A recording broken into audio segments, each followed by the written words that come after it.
We are a peaceful people. Struggle is we struggle, and we don't look for trouble. Just ask around.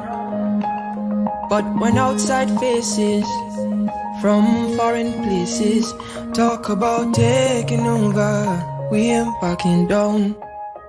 We ain't giving up no mountains, we ain't giving up no tree, we ain't giving up no river that belongs to we.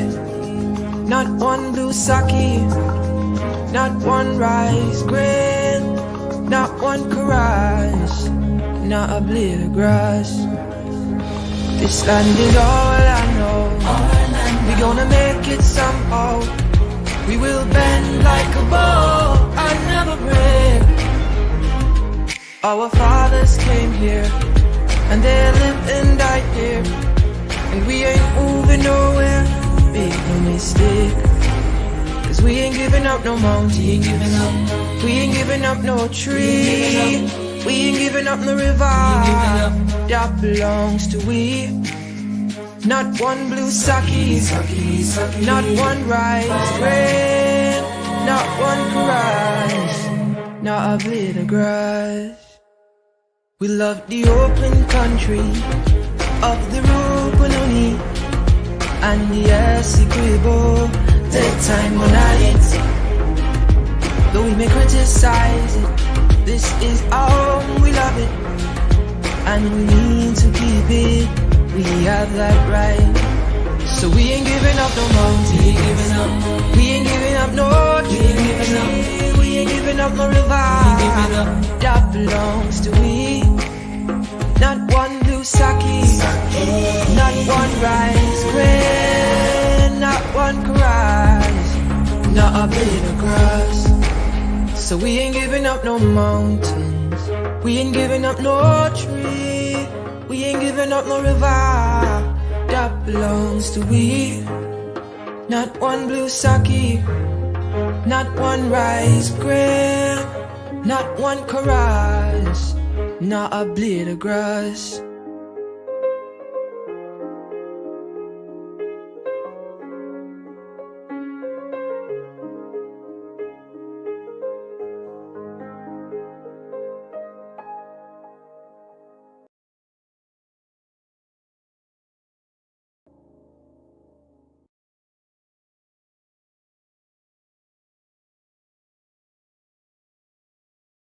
Not a blade of grass. This gonna make it somehow. We will of the Rupununi and the Essequibo, the time on it. Though we may criticize it, this is our home, we love it, and we need to keep it. We have that right. So we ain't giving up no mountain, we ain't giving up no tree, we ain't giving up no river that belongs to we. Not one blue sake, not one rice grain, not one karage, not a blade of grass. So we ain't giving up no mountains, we ain't giving up no tree, we ain't giving up no river that belongs to we.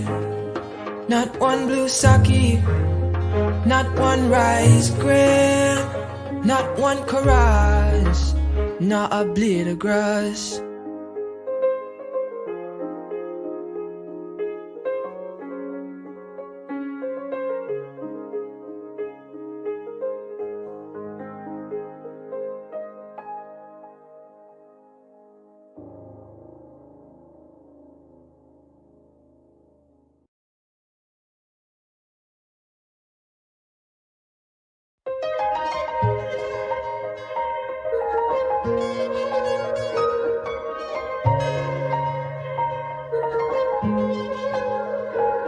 We are a peaceful people. Struggle is we struggle, and we don't look for trouble. Just ask around. But when outside faces from foreign places talk about taking over, we ain't backing down. We ain't giving up no mountains, we ain't giving up no tree, We ain't giving up no river that belongs to we. Not one blue sake, not one rice grain, not one karage, not a blade of grass. This land is all I know.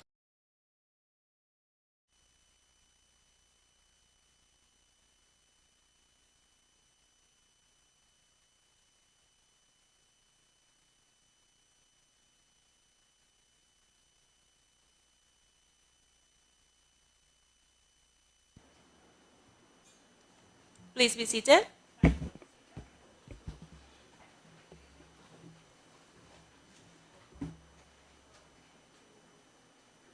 Honorable members, I declare this fourth sitting of the 7th Annual Youth Parliament of the Cooperative Republic of Guyana to be in session. I now ask the clerk to read the prayers.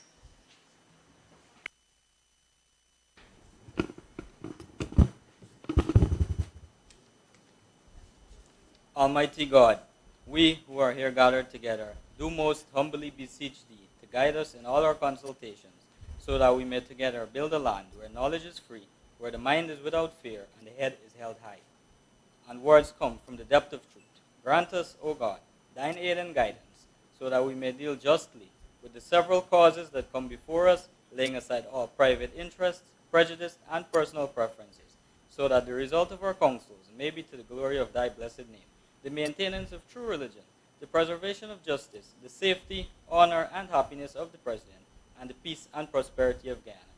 Grant us, O God, the vision so to lead that all the people of this fair land may enter into a state of brotherhood and unity, where the mind is led forward by Thee into ever-widening thought and action. Please be seated.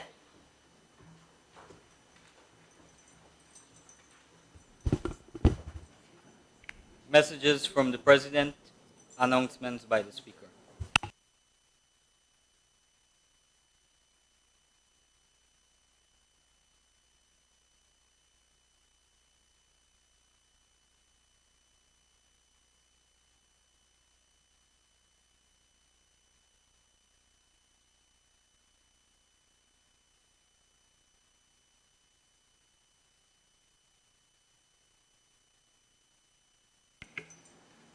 Honorable members, I recognize the presence of our erudite judges, honorable members of Parliament, Dr. Jennifer Westford and Ms. Sheila Virsami, and former honorable member John Adams.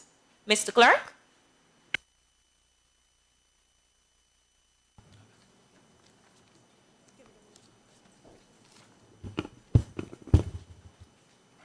Presentation of petitions, presentation of papers and reports, reports from committees, oral questions without notice, questions on notice, statements by ministers including policy statements, personal explanations, requests for leave to move the adjournment of the Assembly on definite matters of urgent public importance, motions relating to the business or sittings of the Assembly and moved by a minister, introduction of bills, public business, government's business, motions.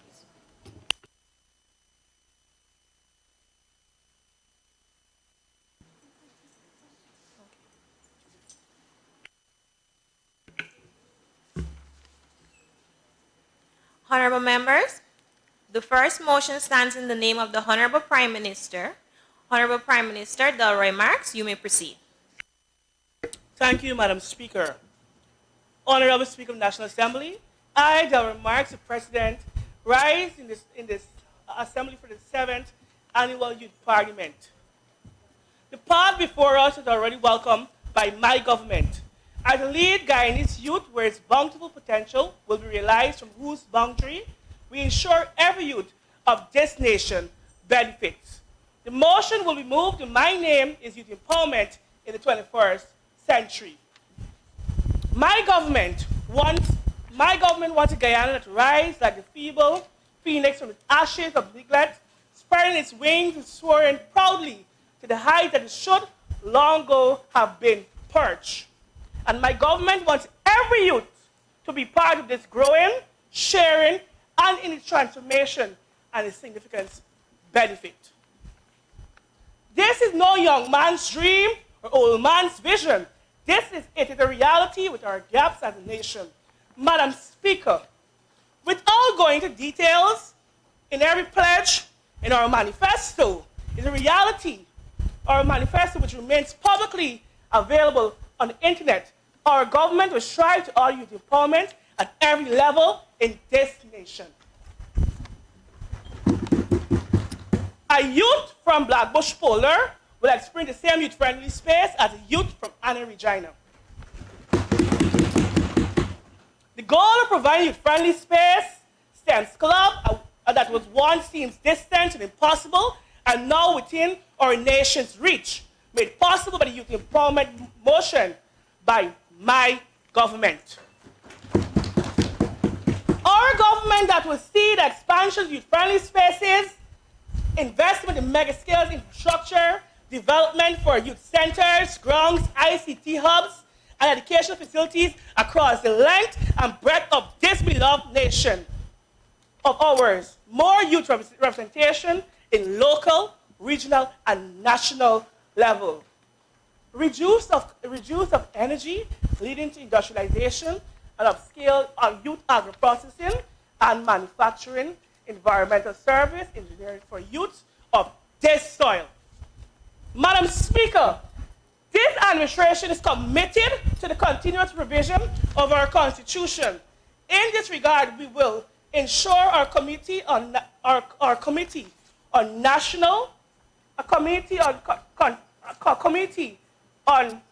constitutional reform that will advance youth development,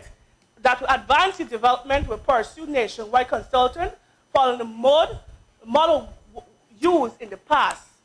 This is half of the members from the civil society and equal youth representation from the government and opposition. We welcome the opposition and the government to work hand in hand for the youth of this nation. That our youth of this nation deserve a seat, and at the end of the day, you elect us and we are here to serve you. My government is here to serve the youth of this nation. The youth of this nation deserve to be a voice and they deserve to be represented at all levels. I repeat, all levels in this nation. Madam Speaker, how would you feel? How would you feel as a member of the opposition deny you an opportunity as a younger speaker to sit here in this house? How would you feel? Madam Speaker, the opposition might stand here today playing the game of tag of war with youth empowerment, but they fail to realize that this government gives them opportunity to be in this noble house today. Madam Speaker, we stand here and playing the game of tag of war with youth empowerment. Across this nation, youth have been trailblazing the path by our government initiative. This government stands committed, we stand dedicated, and we stand the solitude of our people of this nation. Our youth need a voice, and we're here to be representing them. Madam Speaker, if you can see across my government today, 78% of females are taking senior roles here today within senior ministry. We are changing the pace in this nation. We are changing the climate, and youth empowerment is the way to go, Madam Speaker. Madam Speaker, while our friends on the opposite side try to say it today, they might say that youth empowerment is not a thing. Look at them over there. The honorable members are all beautiful, young, vibrant, and the 21st century of Guyanese youth. We should give an applause to that. Because you know why? Our government understands the importance of inclusion. Our government understands the importance of youth empowerment. Hence why. Honorable member, yes, you have 1 minute remaining. Thank you, Madam Speaker. Guided. Madam Speaker, my government will also ensure the rights of our youth are preserved and they should be granted the safe space they should clearly deserve to shield them from the ugly gaps of crime, violence, and even other forms of abuse. The government of Guyana understands the importance of youth and they fit the purpose. The motivation will ensure our youth continue to be prosper and truly benefit from the oil and gas segment. It is our government firm belief that Guyanese youth are the greatest asset that this nation possesses. I thank you.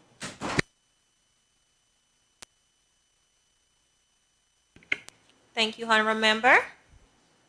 Let's take a minute to recognize the presence of our Honorable Minister of Human Services and Social Security, Dr. Prasad, Members of Parliament, Honorable Alistair Charlie, Honorable Jurita Fernandez, and former Member of Parliament, Ms. Selman.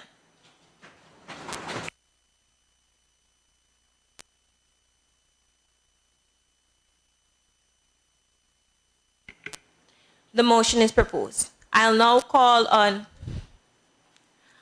Honorable Malaika Russell, Leader of the Opposition. The floor is yours.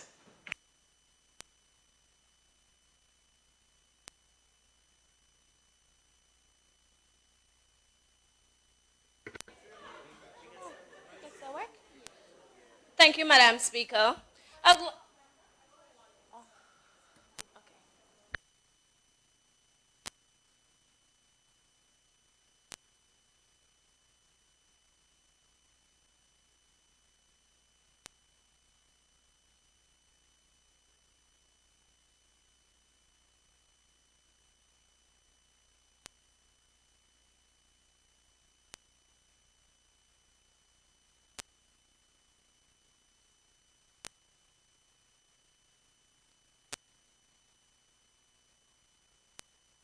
Okay, I'll now recall Honorable Member Malaika Russell. The floor is yours.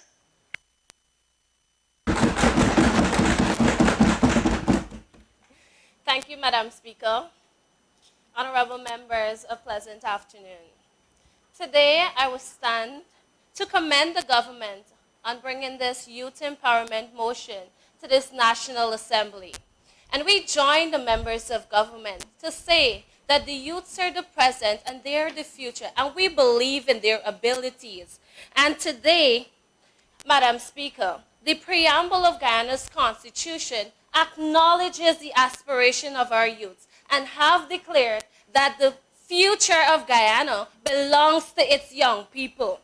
Further, Madam Speaker, it is the objective of the political system to establish an inclusionary democracy by providing increasing opportunities for all its citizens. Madam Speaker, according to the Bureau of Statistics, about 65% of our population are among the youth age range. This accounts for the youths being the largest part of our population. Our youths are faced with many challenges, but particularly poverty, unemployment, which hinders their ability to achieve their full potentials and contribute meaningfully in their society. Madam Speaker, the first Be It Resolved clause is asking for an increase in funding towards training, sport, and education in the educational sector. As outlined in the third Be It Resolved clause in disciplines such as science, technology, engineering, and mathematics. Honorable members, according to the Guyana Labor Survey for the first quarter of 2021, 35.9% of our youths lack formal education. And it is quite ironic that the most honorable member can come to this noble house to empower youths, but selectively choose areas which totally denies the marginalized groups and those disadvantaged individuals. Might I remind the most honorable member that the rights of youth is enshrined in our Constitution in Chapter 28, which states that every young person has the right to ideological, cultural, social, and vocational development and the opportunity for responsible participation and the development of the socialist order. This motion, Madam Speaker, does not make provisions for the marginalized youths who lack formal education or those that may be disadvantaged, such as school dropouts, or those who might not have interest in areas such as science, technology, business, or mathematics. And we believe that all youth should benefit from these increases in monies. In the words of the president of Rwanda, the Honorable Paul Kagame, he noted that there is no greater shame than seeing a young life go unfulfilled for the lack of opportunity. Honorable members, the creation of adequate employment opportunity is pivotal since these areas are affecting and challenging our youths.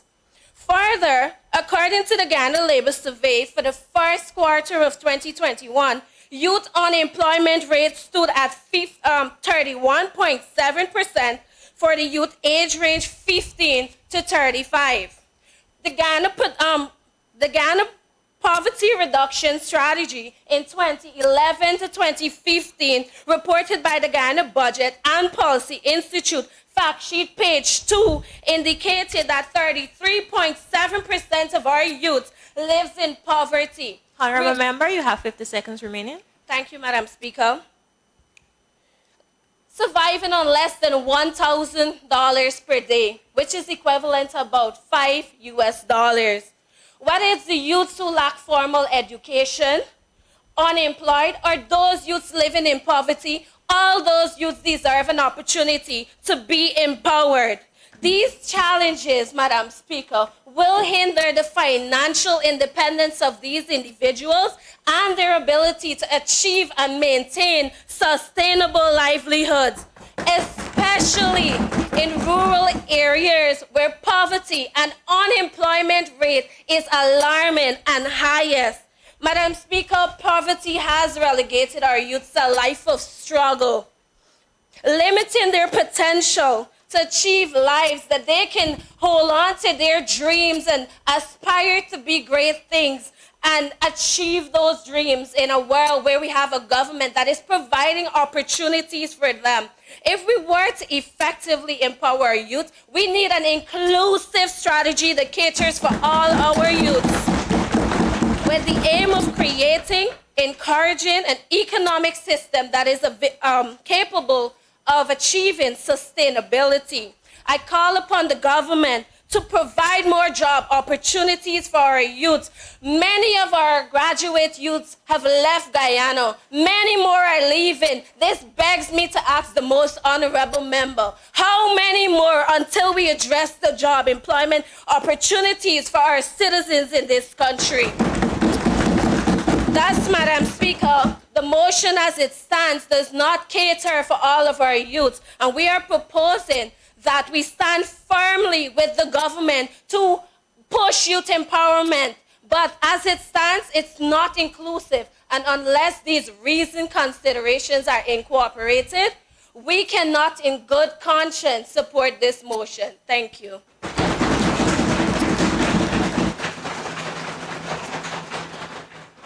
Thank you, Honorable Member. I now call on the Honorable Member, Dante Wilson, Shadow Minister of Culture, Youth and Sport. The floor is yours.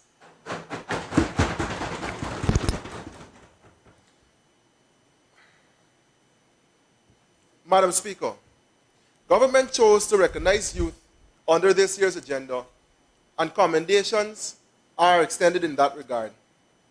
But the moment is short-lived because the motion moved by the Honorable Prime Minister does not satisfy the needs of the youth across the country that substantiate more than half of the total workforce within Guyana. Madam Speaker, the definition of empowerment according to the Cambridge English Dictionary is the process of gaining freedom and power to do what you want or to control what happens to you. Madam Speaker, the youth cannot possibly be empowered when the least of them are part of youth organizations and youth groups, and the remainder remains, while the remainder, due to being uninterested, simply abstain from the opportunity of participating in same. Youth empowerment must entail privileges to learn, earn, and be capable of shaping the realities that we want to see in Guyana. The National Youth Agency of the United Kingdom, Madam Speaker, serves to improve their members through youth work, that is, to develop a curriculum that edifies youth about who they are, their role in the community, and society at large. Basically, it aims to make youth impactful when they attempt to effect change. And where could we have possibly gone wrong? Where could we have possibly gone wrong? Government resolves to collaborate with institutions and organizations that aid in youth inclusion. But exactly what is the government intended to do when they collaborate and aid these organizations? Specificity is warranted, and save the political youth groups that cannot be supported by government. All other youth groups, Madam Speaker, to our knowledge, are NGOs. I'd like to see a clearer resolution to youth empowerment and a targeted area of interest in this regard.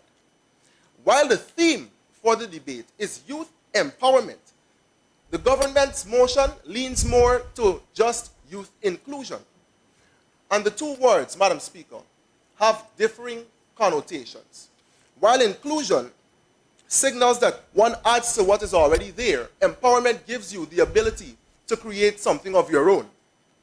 Madam Speaker, Parliament could have resolved to create a national sports committee that coordinates leagues of all the sporting disciplines in the country. Led by and entailing a youth central workforce, they can source athletes who have or who receive incentives when they represent fraternities at the competition level. This amounts to job opportunity, and financial gain is financial power, Madam Speaker.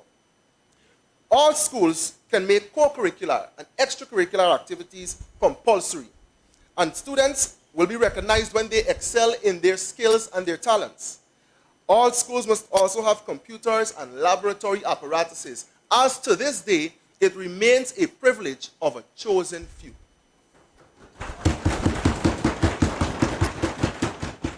Making it also compulsory for youths to enter youth groups creates avenues for community development and fosters the spirit of same. They can earn stipends from being parts of these groups and have other activities to pursue, apart or versus the dissidents to which they are often exposed and may often conform to, Madam Speaker.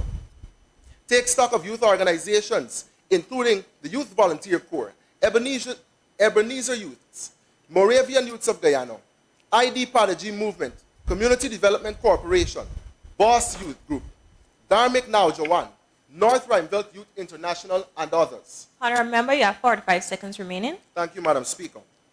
These organizations can effectively serve their callings throughout the country, and with adequate funding on behalf of government for each organization to complete their manifestos within a year, that, Madam Speaker, would be a step forward with regard to youth empowerment. And do not regard it as an insurmountable task, because government managed to release in excess of an aggregate total of $600 million cash grants in the sum of 6 figures to 2,660 sugar workers, according to a publication by the Department of Public Information dated December 12, 2021. So pragmatically, Madam Speaker, government can also endorse $10 million to 60 youth groups across the country. But how will we be able to do so? Consider a parliamentary resolution to impose a youth empowerment tax on both the public and private sectors. According to the Guyana Labor Force Survey of the Bureau of Standards in 2017, by the end of the 4th quarter of that year, there were 298,000 employees in Guyana. And were the youth empowerment tax $2,000 per employee, then the government would have the power to spend up to $596 million to youth empowerment. And here is the ramification. Youth groups are funded annually and can complete realistic goals. Accomplishment. Honourable Member. I'd like to ask for an extension of time for the Honourable Member. Granted. Thank you. Thank you, Madam Speaker. And here's the ramification. Youth groups are funded annually and can complete realistic goals. Accomplishments cause them to become prestigious. Other young members join over time. Diligence and leadership is created, and dissidence is mitigated. This is not only a greater investment, but a guaranteed one that ensures real changes are seen, Madam Speaker. Before closing, I'd like to postulate that employment must be realistic, empowerment, that is, must be realistic, pragmatic, and multifaceted. A poorly worded resolution is a shot in the dark and doesn't substantiate leadership initiative at the highest or national level. Inclusion doesn't have the same connotation as empowerment, and until we cause youths to become gainfully employed, gainfully occupied, we have disregarded them, selling them short in the name of broad brush politics and policy making. Thank you.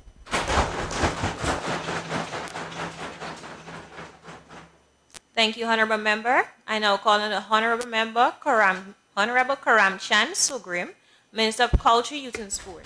The floor is yours. Thank you, Madam Speaker.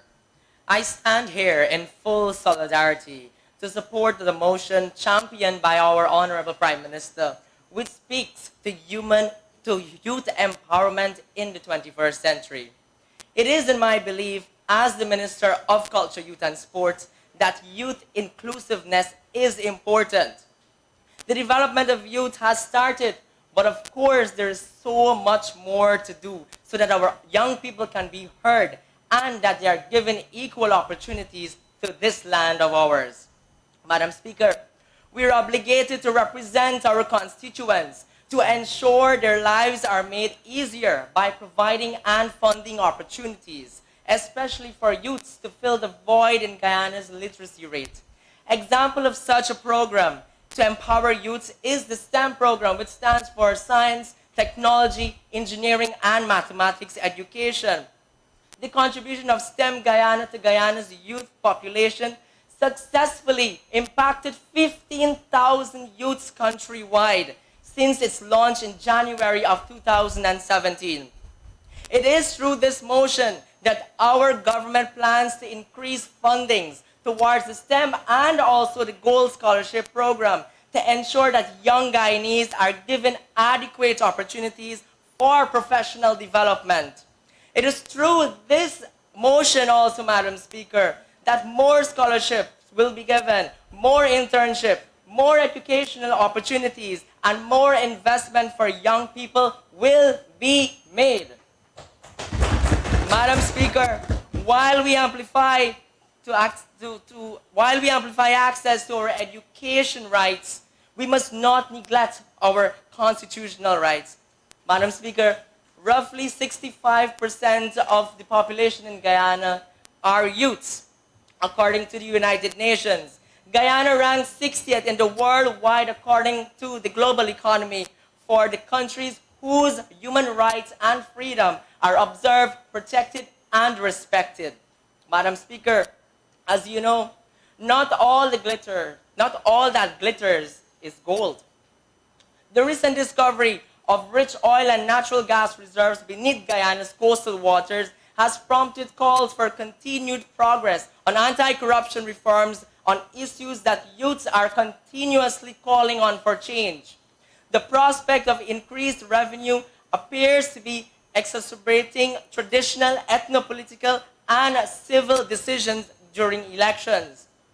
Discriminations against indigenous, the LGBTQ community, and violent crimes remain a significant problem for Guyana. Religious freedom is constitutionally guaranteed but not respected in practice during holy days, given that capitalism exploits and desecrates holy days to generate even more profits. Madam Speaker, laws barring discrimination based on race, gender, and other categories are not effectively enforced. Young women continue to suffer from workplace bias and significantly lower pay compared with men. Despite some recent advances, Guyana's 9 principal indigenous groups face disparities in provision of healthcare, education, and justice. Cannabis continues to remain illegal in Guyana with a minimum of 3 years imprisonment. Madam Speaker, it is against this backdrop that our motion intends to to make legislative provisions for our young people to be heard. And in effect, Madam Speaker, seeks to put all the aforementioned into play by directly involving young people in governance, in the governance process in this country. Honorable member, you have 1 minute more remaining. Thank you, Madam Speaker. Madam Speaker, I'd wish to ask for an extension for the honorable member. 1 minute. When the time is finished. Okay, great. Thank you. Thank you, Madam Speaker. Madam Speaker, we do not want to make these decisions that will impact youths without their voices heard at the table. Madam Speaker, major reforms on all the aforementioned issues are critical if we are to ensure equal liberty and opportunities are given in creating a One Guyana. A youth advisory body, a brainchild of the President, is most definitely a step in the right direction. Further to that, Madam Speaker, this motion will build on the vision of His Excellency by directly including young people on all regional governance in Guyana. Having elected young representatives from all the 10 administrative regions, this will not create only more opportunities, but also ensure inclusive governance and promote unity in the decision-making process. Youths having a seat at the table to Honorable member, your time is up. Madam Speaker, I now wish to ask for that extension of 1 minute for the honorable member. Granted. Thank you. Thank you, Madam Speaker. Youths having a seat at the table to guide and advise the government on their legislative agenda will promote equity for all young people. Madam Speaker, this motion is very clear, seeking to expand youth development and involvement in governance, therefore generating a more youthful approach.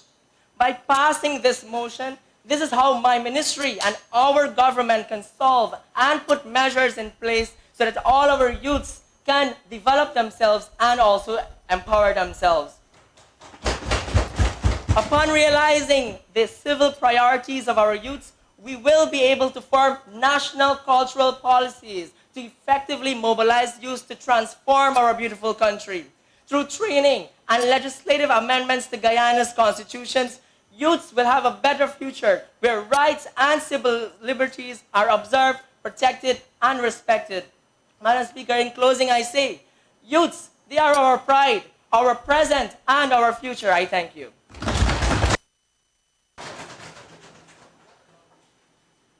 Thank you, honorable member.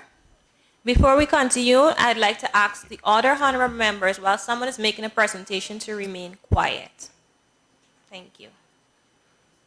Okay, I'll now call on honorable member Rihanna Machurchin, Shadow Minister of Public Service, to make her presentation.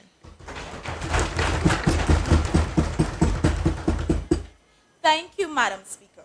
As Shadow Minister of Public Service, I rise today to commend the government for proposing this youth empowerment motion because I believe that our youth are the foundation and future of this nation.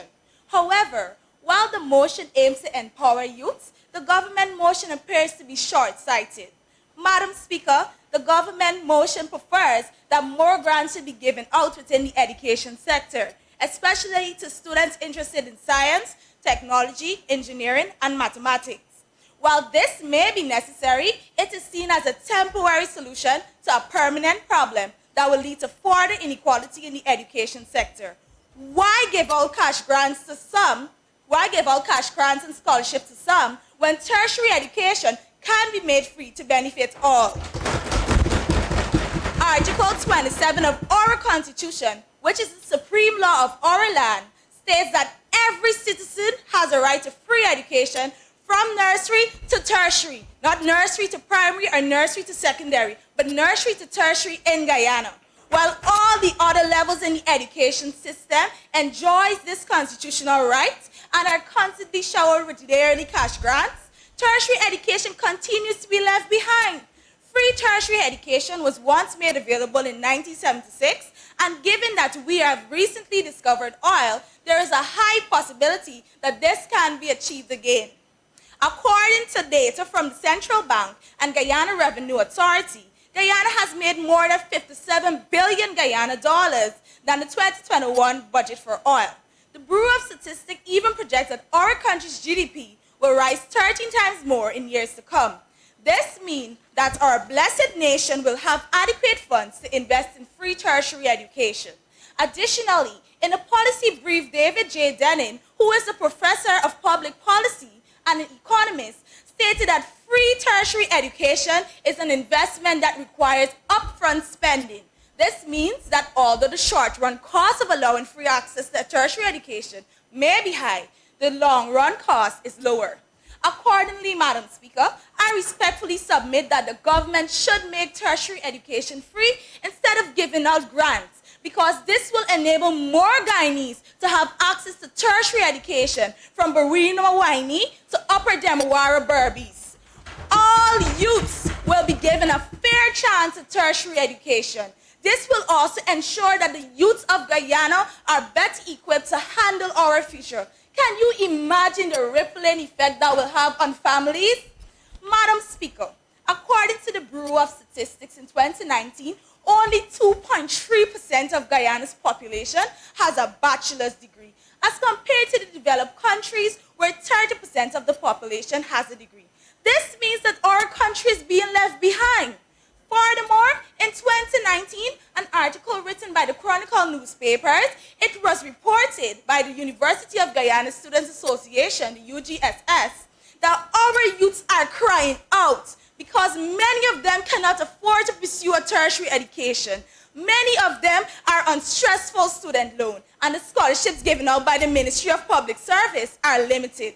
At the same time, the University of Guyana incremental fees has increased by 35%. The same people who have benefited from free education in the past are instituting increases after increases in tuition.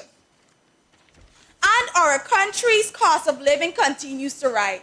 How can we speak of youth empowerment when our youths at the tertiary level are being left behind and the government only wants to give out grants and scholarships to a selective few in their motion?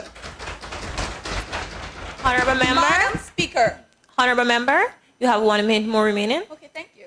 Madam Speaker, I urge the honorable members of this House to reflect on all I have said here today and think about the future of our nation. We need youths who are well prepared and equipped with knowledge and skills. It is no doubt that one of the best ways to begin is to start here by making tertiary education free.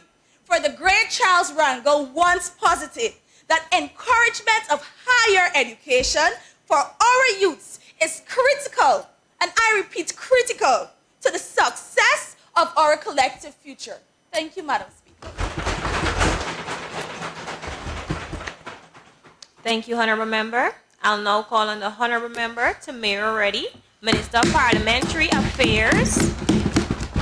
Members, Honorable Members, please allow me to do the introduction before you continue. Okay, I'll now call on Honorable Member Tamira Reddy, Minister of Parliamentary Affairs and Governments and Government Chief Whip. The floor is yours. Thank you very much, Madam Speaker. The privilege is now mine, Madam Speaker, to further substantiate the motion put forward by the Honorable Prime Minister, Mr. Delroy Marks, to provide youth empowerment opportunities for youth members on the Regional Democratic Council as advisors to serve in not one, not two, but all 10 administrative regions of Guyana, as well as ensure that each subdivision has contemporary, functioning, youth-friendly facilities. Madam Speaker, we have responsibilities in this noble house to the people of our country. And if Tom, Dick, and Harry wants to be oblivious of these responsibilities, then I am elated to confirm that the government is not living in oblivion. Through you, Madam Speaker, will we put forward this legislation that more young people can be included in the governance process of this beloved country. Madam Speaker, this motion sets into play a foundation for direct youth involvement by legislating a minimum of about 40% of our youths to be seated at the RDCs at different administrative levels across the length and breadth of Guyana. Madam Speaker, I don't need to remind the honorable members here today that there is a whole law labeled youth in our Constitution, as previously outlined by the Honorable Ms. Russell. However, I'm going to go ahead.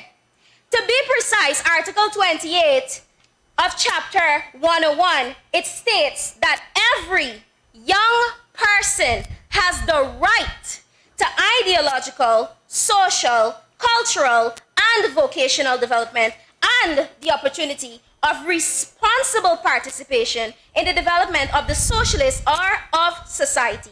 And I repeat, responsible participation for the sake of the misconstrued ability of the honorable members on the other side of the House.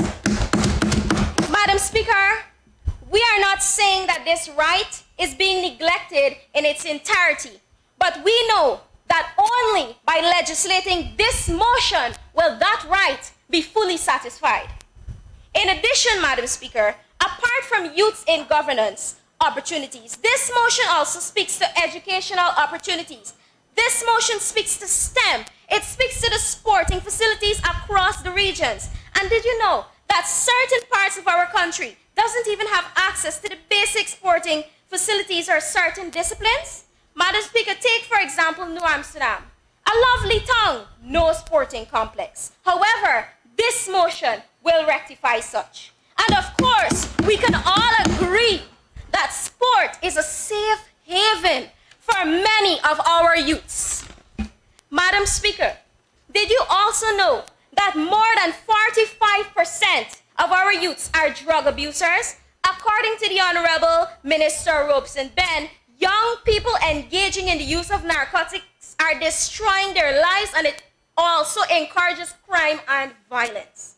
Imagine this motion designed to give youths opportunities and alternatively reducing large percentages of drug abuse and even combating crime and violence. Yet, Madam Speaker, when you put the motion up for vote, the opposition will possibly scream no in their efforts to make Guyana a better place. How many more young people will we lose because of such pride? Madam Speaker, look around you. How often do we see young, vibrant faces in this noble house? Honorable And member, isn't it all? Yes. you have 1 minute more remaining. Thank you. And isn't it already quite evident around the world that youths are not just our future, but they're the change makers of our today? If not, why would we be investing so much in our educational sector? To what? Watch our youths board a plane? To gain attendance elsewhere? Sorry, to gain governance elsewhere?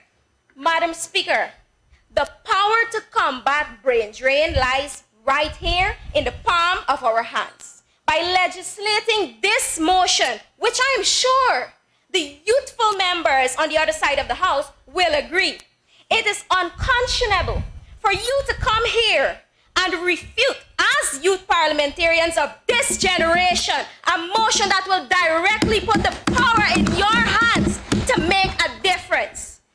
Madam Speaker, as the Honorable Minister of Parliamentary Affairs and Governance, I have listened to all of the debates thus far, and I am pleased to admit that I have somewhat endorsed some of the recommendations put forward by the opposition. However, there is no denying that they are on this never-ending journey of rejection. So let's sit back and watch them possibly disregard a motion put forward even in their own best interest. And might I remind the opposition, Madam Speaker, when you come to this noble house, like the government, you must come with credibility and not just a loud mouth and fancy old proverbs. Thank you. Honorable member, please remember your level of decorum. Thank you, honorable member. I now call on the honorable member, Posey Clark, Shadow Minister of Home Affairs. The floor is yours.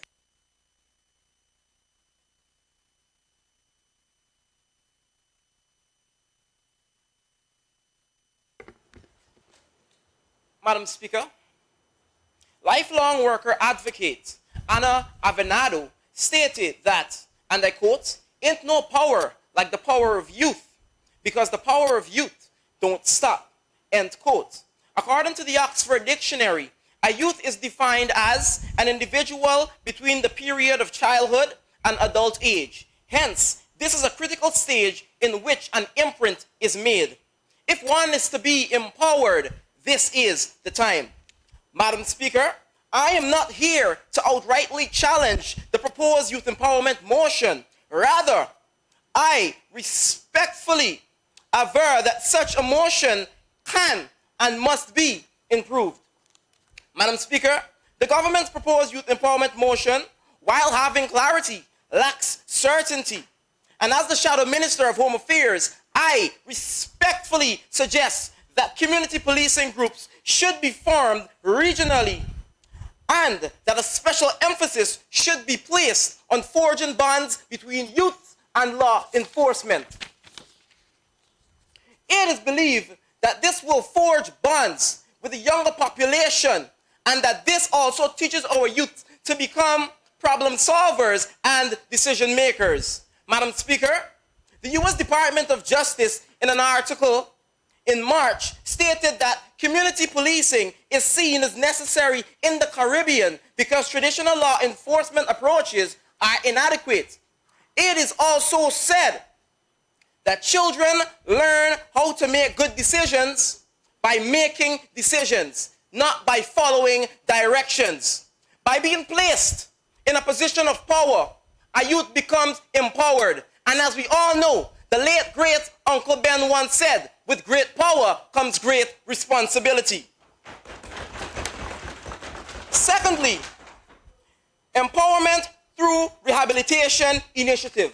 Moreover, Madam Speaker, the government erred by failing to include youth empowerment through rehabilitation of juvenile offenders. According to the International Monetary Fund, the IMF, Guyana has the 4th highest percentage of young offenders in the Caribbean, only being edged out by Jamaica, St. Lucia, and Trinidad and Tobago. According to that article, 6% of Guyanese youth are being institutionalized annually. In addition to this, it is stated that a number of 41% of those incarcerated hadn't the chance to complete their secondary education, and the next percentage of 48, while completing their secondary education, find it hard to be instated in the workforce due to their criminal past. Madam Speaker, when we talk about youth, we have to seek out youth throughout the length and breadth of Guyana, not just Black Bush Polder and youth from Anna Regina, but what of the incarcerated youth? Which committee do you have there to put over that youth, while being incarcerated, can be empowered? Offenders who through the system are left unemployed due to their criminal record. Now, through this initiative, the Ministry of Home Affairs should seek to eradicate this. No more should the future of youth be placed on the gallows due to their past. These courses will equip them. I repeat, these forces will equip them with the need tools to become valued members of society. Therefore, Madam Speaker, it is respectfully submitted that this motion proposed by the government, as it stands, cannot be accepted because it is like a shoe without lace.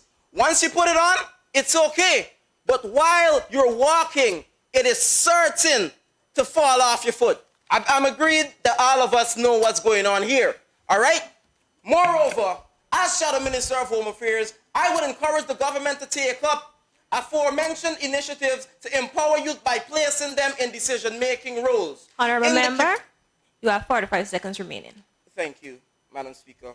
By placing them in decision-making roles in their community, policing groups, and assisting in giving former offenders the tools they need to become effective members in society. Because, as the Calypso Queen of Guyana stated, give the youths a chance. Support the skill, whether song or dance. Give the youth a voice. When they're winning, with them rejoice. Give the youth support. Treat them with dignity and worth. create rooms for them to grow, for they are the leaders of tomorrow. In order for the opposition to ever agree to this motion proposed to the government have, and I repeat, the government must cut and come back with the formula like alkaline. I thank you.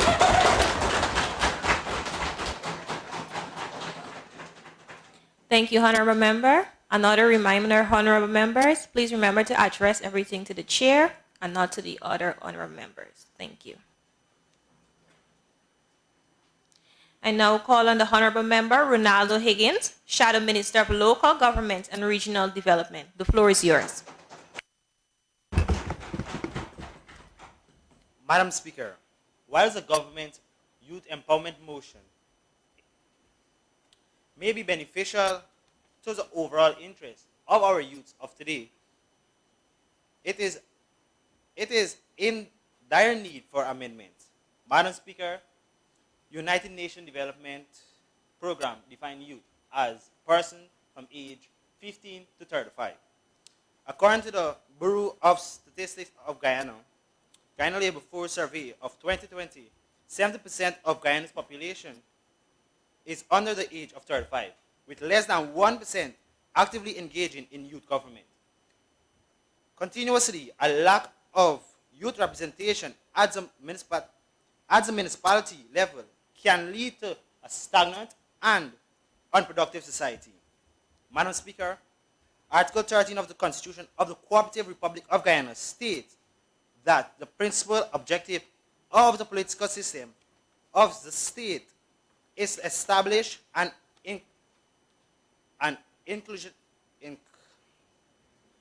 inclusionary democracy by providing increasing opportunities for the participation of citizens and their organization in the management and decision-making process of the state. Madam Speaker, young people's participation in local government will strengthen the rules of local democratic governance, foster youth capacity building by enhancing their leadership, communication, and management skills, and will integrate the voices of youths in issues facing their local communities and promoting their participation in their local government. Because, as Mr. Hans Bernard once said, and I quote, "We will all benefit by having young people involved in the decision-making process in a democratic society." So, isn't it time to tap the youth, the power of youth? Youth involvement in local government branches like the Regional Democratic Council, the Mayor and Town Council, the Neighborhood Democratic Council, so they may assist in making decisions, manage, and build their communities. More youths are in the streets every day. More youths are in the streets every day and would know what decisions to make to grow and involve more youngsters in their communities. The RDC and MTC main office should be expanded to accommodate 4 youths from each neighborhood. These youths will identify neighborhood problems and offer remedies. Increasing the funds to the local government and regional development and increasing the funds for the local government and regional development will help build infrastructures to house sporting equipment and to accommodate spectators. Also, the RDC and MTC must be expanded to accommodate youths and to conduct meetings. Yarracabra and Dukura need new roads, whereas Linden, Quarantine, and Georgetown need repairs. If these roads are finished, people can establish enterprise and help build the country. Madam Speaker, the Sports Committee is underfunded. This committee should be receiving more additional funds since new sports facilities needs to be built. Honorable Member, you have 1 minute more remaining. Thank you, Madam Speaker. Sports can also help youths cope with poverty and the death of a friend or a loved one. So, Madam Speaker, why should youths be forced to leave their communities to go in search of a ground to participate in sports activities when the government can build sports facilities in their communities, like a cricket ground, a cricket pitch, football field, or a basketball court?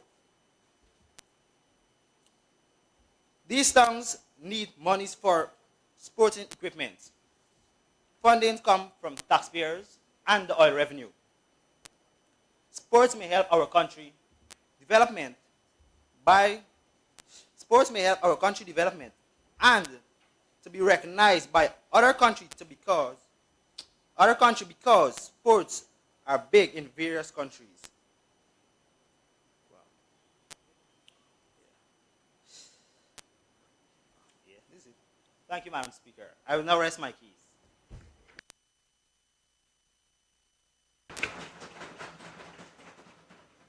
Thank you, Honorable Member.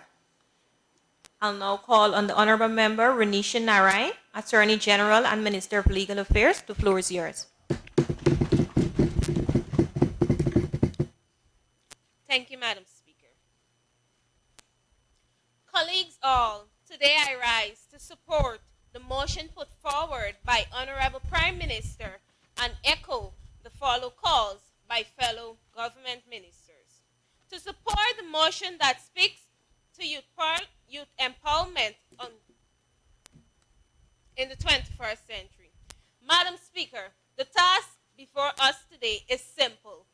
It is either to support a comprehensive motion paper that seeks to mobilize resources, sporting facilities, educational opportunities, access to governance, and entire works, or not support such a motion.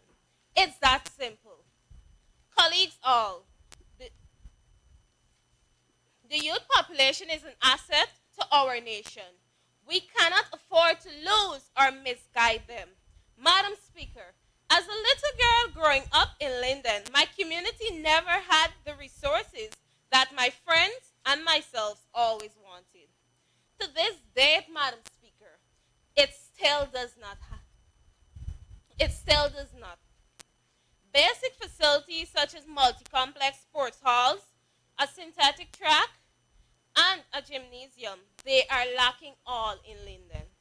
Further to that, Madam Speaker, other towns with major population, such as New Amsterdam, Lethem, Mabaruma, and Regina, Riverton, Madia, and even Bartica, are severely lacking in critical infrastructure that is necessary for our young and even elderly population. Madam Speaker, we are fortunate enough to be in the capital city of Guyana. And if you are to look outside of your window, you will see a multitude of opportunities, facilities, infrastructure, and other necessities that are important for all-round development. But I dare ask you, Madam Speaker, is Georgetown Guyana? Is it fair, Madam Speaker, that the young people of Georgetown are the only ones afforded these opportunities? Meanwhile, young people all across this country are made to live without. This fortunate enough will leave their hometowns and move to the capital in search of greater opportunities. But what about the others that are busting with potential but does not have money or the willpower to leave their homes and make such sacrifice? It is on this point, Madam Speaker, that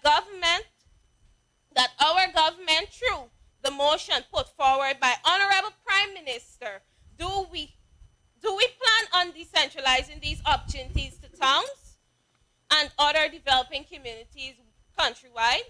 Madam Speaker, if you look around today, our young people are resorting to things such as alcohol, drugs, and other substance abuse because there is not much to keep them meaningfully occupied. However, with the passage of this motion, more revenue will be invested in areas of sports, scholarships, mentorship programs, career guidance, and youthful opportunities that will help to guide our young people in the right direction. That is to be more mentally occupied.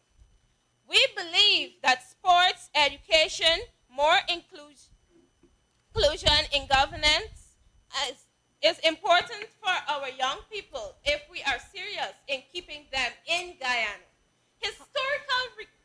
Honorable Member, you have 45 seconds remaining. Thank you, Madam Speaker. Historical records would show that our young people are fleeing this country for greater opportunities. That is why it is important for us to make these opportunities available right at home. Madam Speaker, I therefore wish to implore my learned friends on the opposite side to join us in supporting the passage of this motion as it seeks to directly invest the much needed funding and opportunities for our young people. A vote against this motion is a vote against development and prosperity of the youths of Guyana. And we are therefore encouraging the opposition to not only talk the talk, but walk the walk.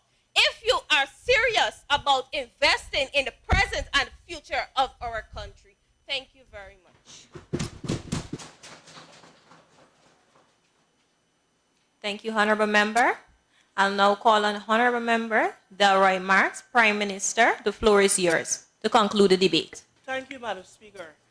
Madam Speaker, with 49% of the illiteracy rate in our country, according to world data, the government of Guyana will create a center for persons who are dealing with illiteracy.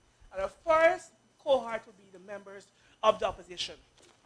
Madam Speaker, a motion as such with empowerment in the 21st century is just the embarkment of a journey worth embarking.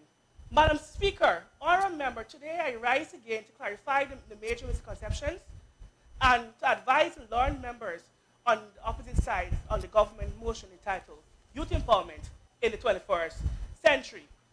Madam Speaker, the Honorable Leader of the Opposition, Ms. Russell, made mention of marginalization, disadvantaged youths, whom might that be? The government is open to education for one and for education for all.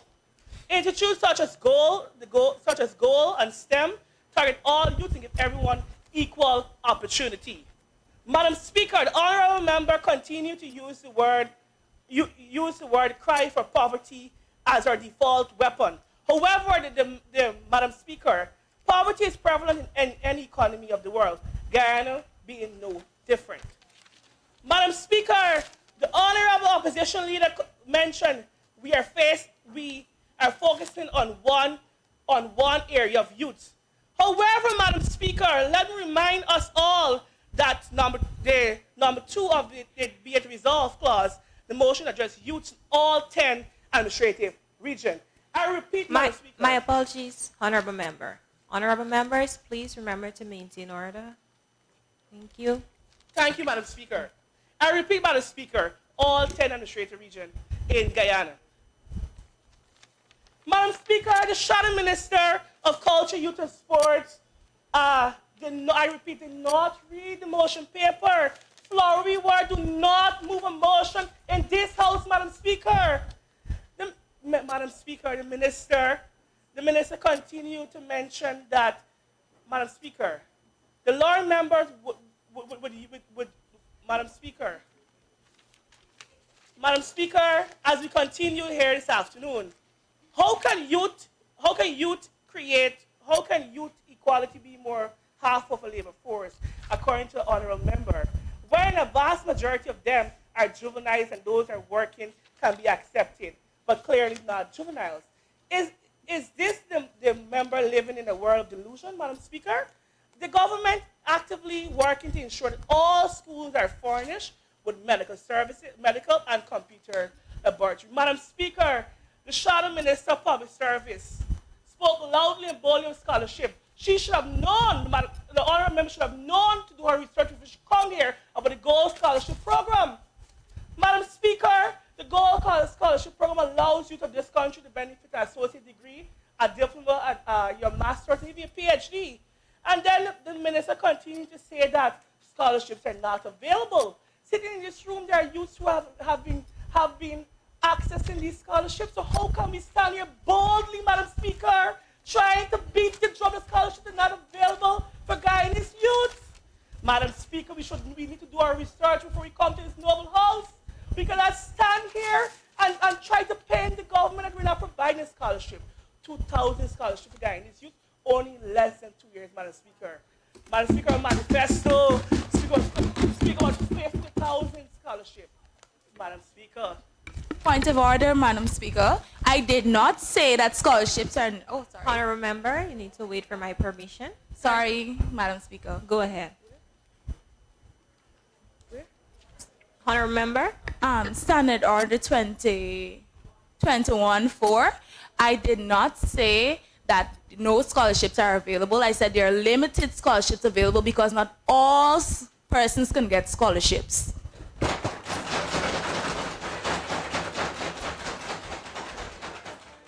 Honorable member, can you go ahead and read the standing order for me, please? Thank you.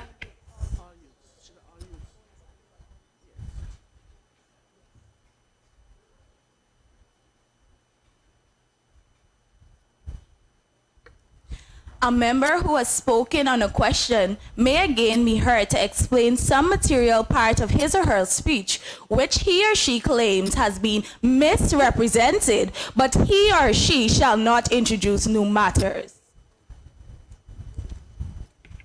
Thank you, Honorable Member. Point taken. Thank you, Madam Speaker. Honorable Prime Minister, you may continue. Guided, Madam Speaker. Thank you. Madam Speaker, the Honorable Minister has selected views in this motion.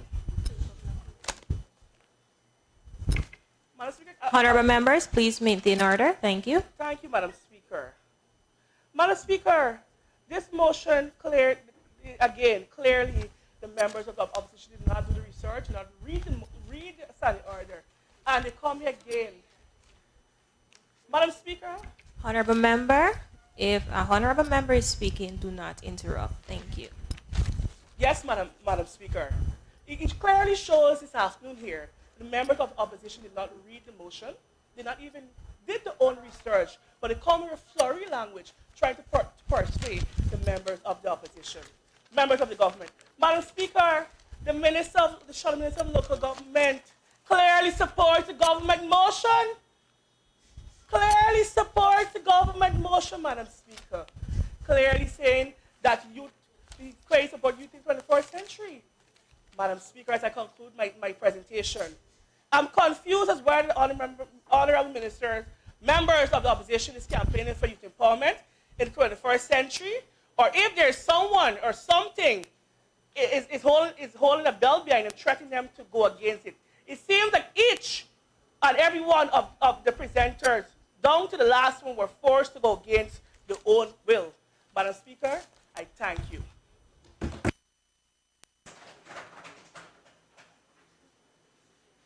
Thank you, Honorable Member. That concludes the debate on the motion. I now put the question. Those in favor say aye. Aye. Those against say no. No.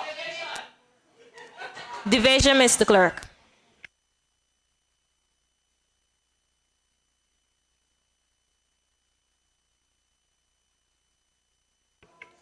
One second.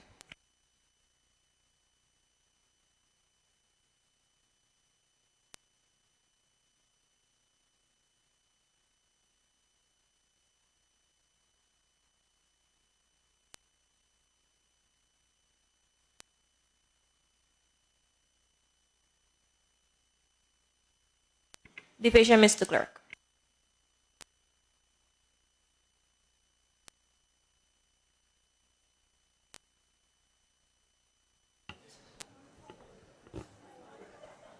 Honorable members. Honorable members, I will now call your names and ask you to vote in accordance with your views.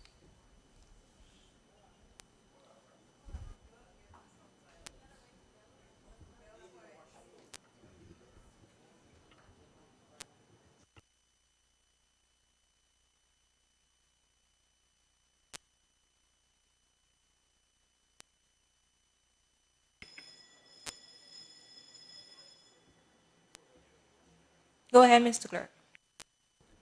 Thank you, Madam Speaker. Ronaldo Higgins. No.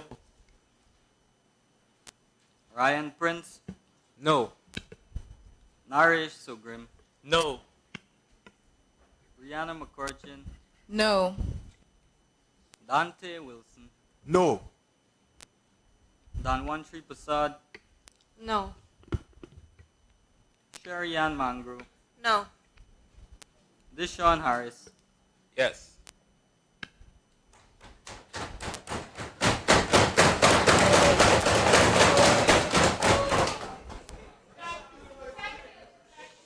Honorable Vash- members, please, I will be forced to remove you from the sitting. All right? Please maintain order. This is the last warning. Vashti Rambaran. No. Randy Diochan. Yes.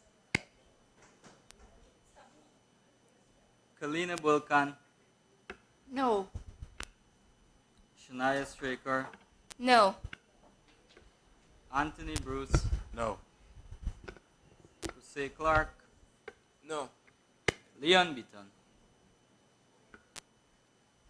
No. And Kosi Jupiter. No. Malkia Harris. No. Javon Sampson. Absolutely no. Crystal Wills. No. Denzel St. Hill. Yes. Christine Richardson. No. Malika Russell. No.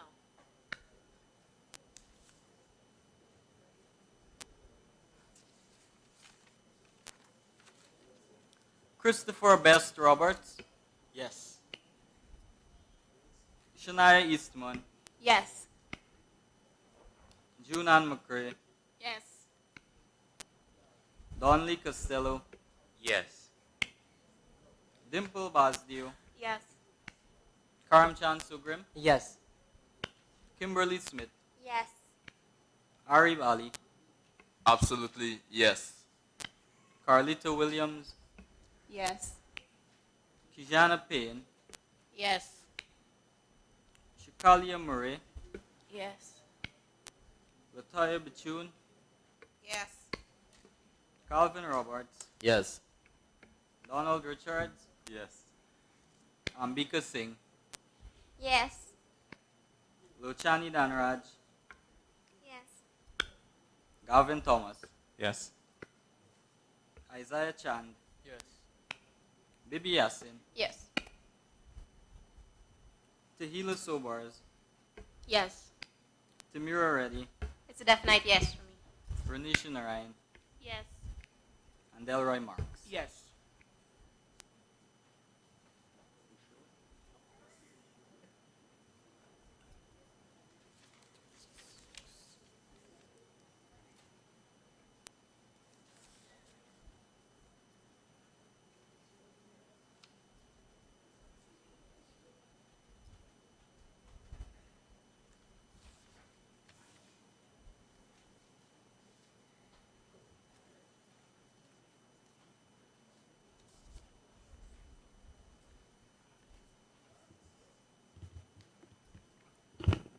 Madam Speaker, 26 members voted in favor of the motion, 19 members voted against the motion, 0 members abstained. Thank you, Mr. Clerk. Honorable members, the ayes have it. The motion is carried. Mr. Clerk? Private members' business, motions. Thank you, Mr. Clerk. Honorable members, the first motion under private members' business stands in the name of the Honorable Leader of the Opposition. Honorable Member, Ms. Balika Rosset, you may proceed.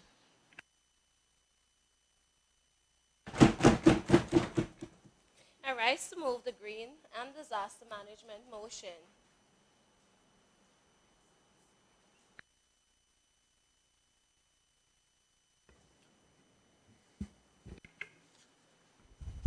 Madam Speaker, I rise to second that motion.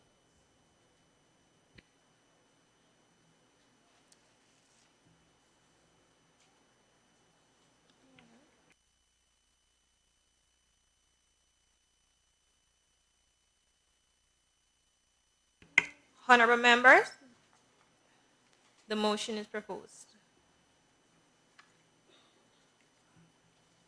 You may continue, Honorable Member. Thank you, Madam Speaker.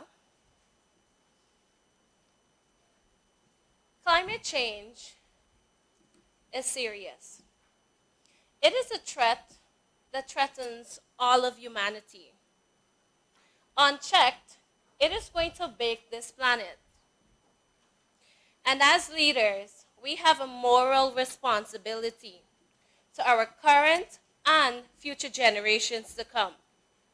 Guyana particularly is vulnerable to the impacts of climate change due to our high levels of exposure and our limited ability to adapt and build resilience.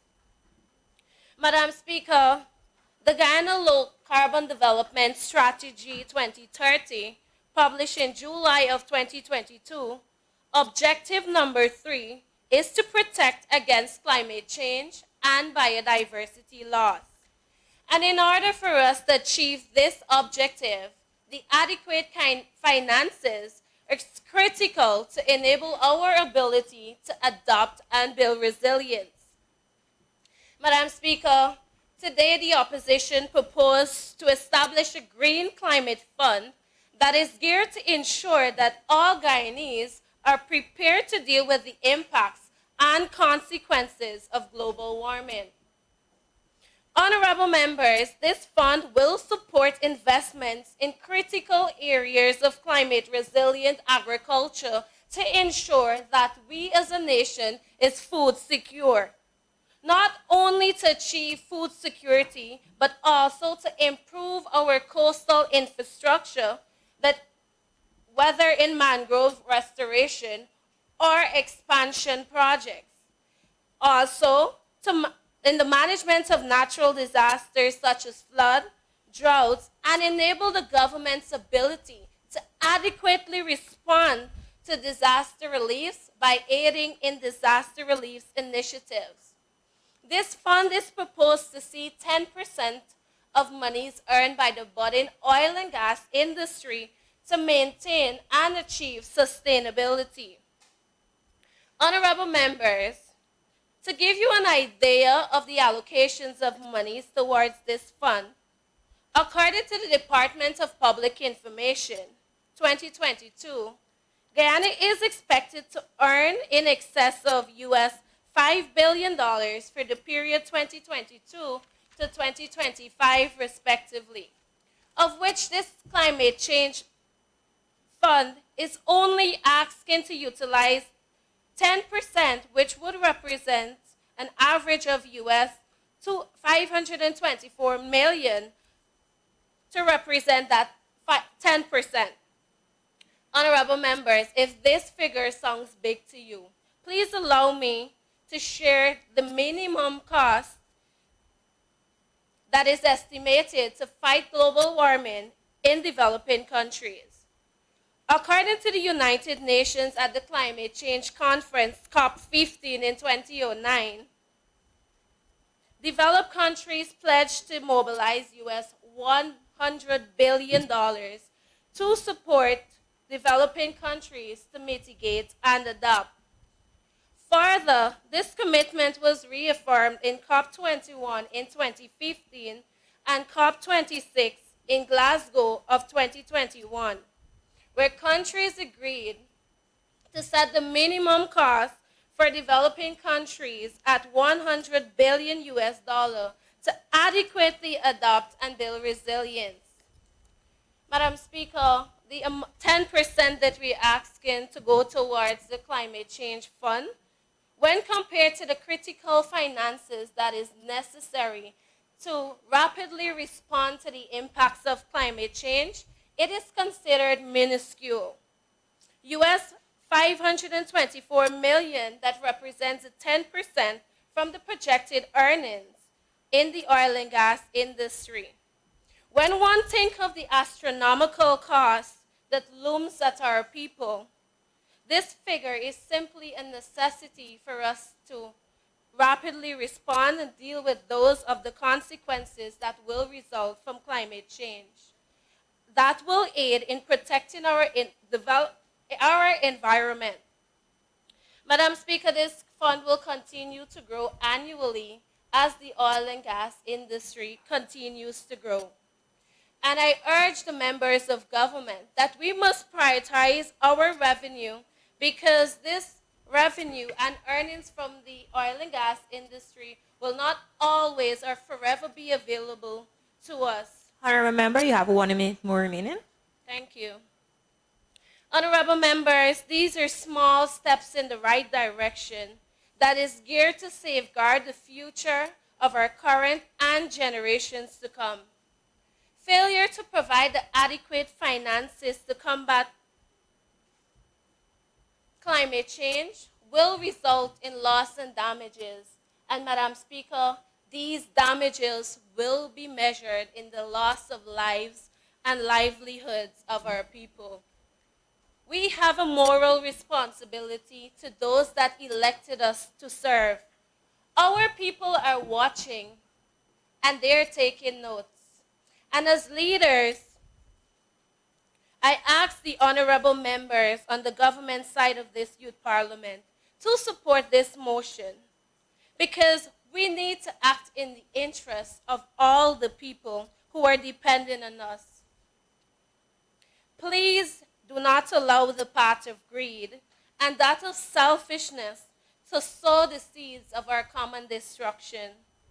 As leaders, we cannot afford to fail the people who are dependent on us, not only to protect their interest in sustaining their lives and livelihoods, but also of those future generations to come. I thank you, Madam Speaker.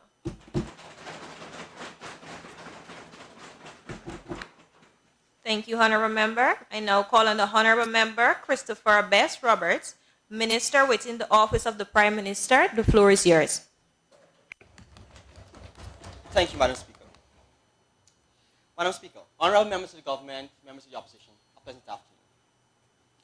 Madam Speaker, I think it's imperative that everyone, the layman of Guyana, to understand the meaning of climate change. In my speech, I wish to clarify, I wish to simplify what climate change is.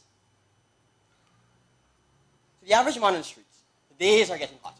To the average man on the streets, we are seeing increasing numbers of, the average man on the streets, we are seeing increasing numbers of floods and natural disasters. But what really is climate change? Climate change refers to the long-term shift in temperatures and weather patterns. Madam Speaker, my government and I are in full agreement that global warming is a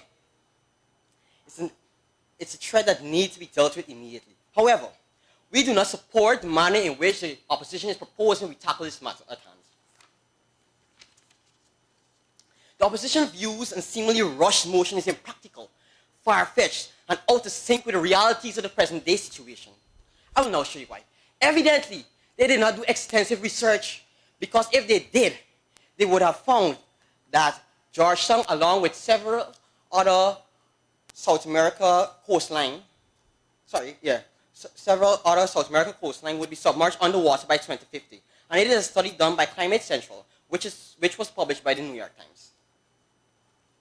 Madam Speaker, I can say the opposition has created quite an on-the-paper motion, but how practical is it? On the paper, it seems quite exquisite. But is it attainable, and if so, how soon? Madam Speaker, the opposition is proposing that we modify local housing and building infrastructure plans. But today, the government proposes a more futuristic, a more realistic plan where we develop the towns and create cities that are away from the coastal lines of Guyana. And we are proposing that we relocate our capital city. As much as we want to do our best with intervention of mangroves restoration, we need to preserve and protect our population from when the sea actually hits us. It is not impossible to do. Our neighboring country, Brazil, did it. They moved their capital city from Rio de Janeiro to Brasilia, and it had worked out quite, what's the word? successfully. Yes. Madam Speaker, we will be able to create jobs. We will be able to build infrastructure to the modern day standards. We will be able to create the green cities and towns that they are proposing. Just not where they want it, not the coastal plain. Some would ask how are we going to be able to fund it? Guess what? We are blessed with many natural resources. We have oil. Madam Speaker, the opposition is proposing that we establish a green climate fund, depositing 10% of oil and gas revenue into that fund. Madam Speaker, that is preposterous. Madam Speaker, sorry. Madam Speaker, does the opposition really know? Sorry, my bad. There are more urgent areas that need funding. Education in Guyana should be free for all tertiary level. Persons should not be waiting hours just to see a doctor at our healthcare facilities. Madam Speaker, as the members of the opposition had a lavish lunch in the lounge today, did they think about the less fortunate out there? Madam Speaker, we not only need to feed our school children and their families, but we need to feed all the children of this land, my land, your land, from Rupnuni to the quarantine. Not only those of us that have ID cards and addresses should be able to reap the benefits of this resources provided by the great land of ours. Madam Speaker, I wish to ask our learned friends, the opposition, in drafting such a motion, if any Honourable Member, you have 1 minute more remaining. Thank you, Madam Speaker. If any consultation was made in accordance with the green paper that is associated with the Sovereign Wealth Fund, if such consultation was done, Madam Speaker, it can easily be asserted that the sole purpose of the Sovereign Wealth Fund is to ensure intergenerational equity. You may ask how such a thing may be done. You cannot spend the money in the sovereign wealth as you please. There is a process to which you must abide and speak to the amount that can be withdrawn in a time and range. Also, it must be approved by a special selective board. Madam Speaker, as I conclude my speech, I plead with the honourable members of the opposition to do the right thing. Let us amend this motion so we can fight climate change together. Global warming. Let us get it done. Thank you. Thank you, Honourable Member. I'll now call on the Honourable Member, Denzel Sintil, Shadow Minister of Parliamentary Affairs and Governance, and Opposition Chief Whip. Madam Speaker, thank you. We do not have time to sit on our hands as our planet burns. For young people, climate change is bigger than any election or re-election. It's life or death. Madam Speaker, honorable members, we have been given the chance to present solutions to our country's concerns before this distinguished House. The motion brought to the floor by the opposition is vital not only to Guyana, but the region at large. We believe that the Green and Disaster Management motion is capable of addressing the issue of adaptation, risk and disaster management within a green environment, as well as providing help to communities afflicted by the effects of our ever-changing planet. Climate change can be described as the killer that continues to drive a stake in the hearts of humans. But we are the ones who birthed that killer, and it is time for us to fix it. Honorable members, what is the value of a hotel when the ocean continues to beat on our seawalls, which poses a greater risk of consuming our coast? And how does it benefit us when the average household cannot afford cooling system to combat the rising temperatures and heat waves? But we plan to invest in the luxuries that can soon become obsolete if we do not act now. Global temperatures are expected to rise by 1.5 degrees by 2050. Our region's food security may become insecure if we do not make the provisions to address the causes. The Atlantic is expected to rise 10 to 14 inches by 2050. And guess what? Persons living along our coast will be affected.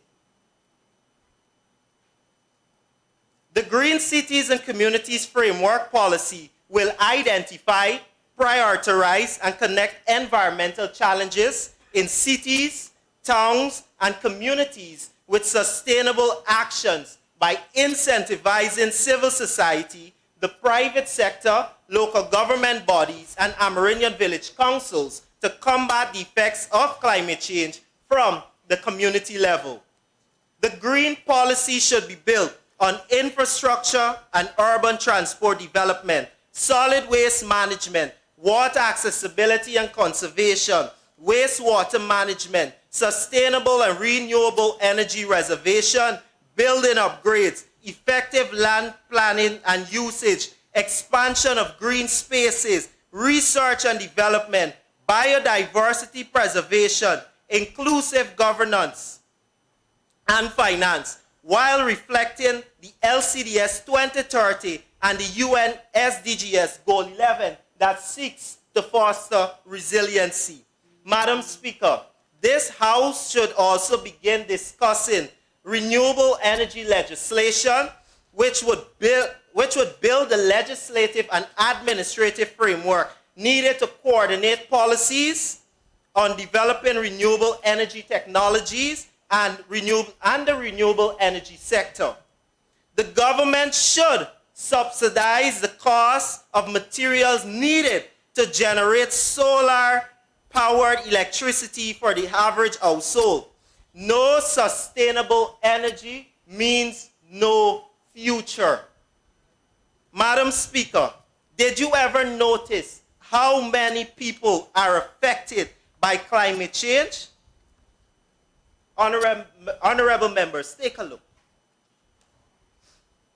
Climate change is real. It is not a hoax, and people are dying because of it.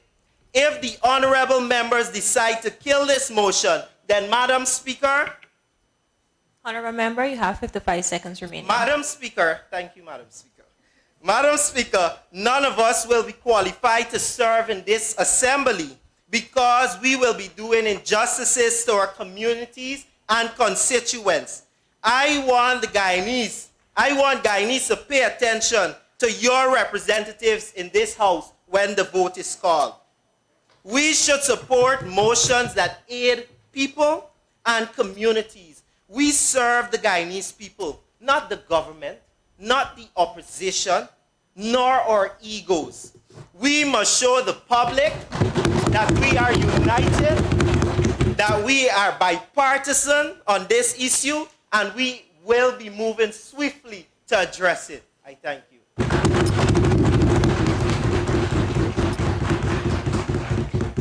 Thank you, Honorable Member. I'll now call on the Honorable Member, June Ann McCrae, Minister within the Ministry of Public Works. The floor is yours. Thank you, Madam Speaker. As my honorable member Mr. Best mentioned, climate change refers to the long-term shift in temperature and weather pattern.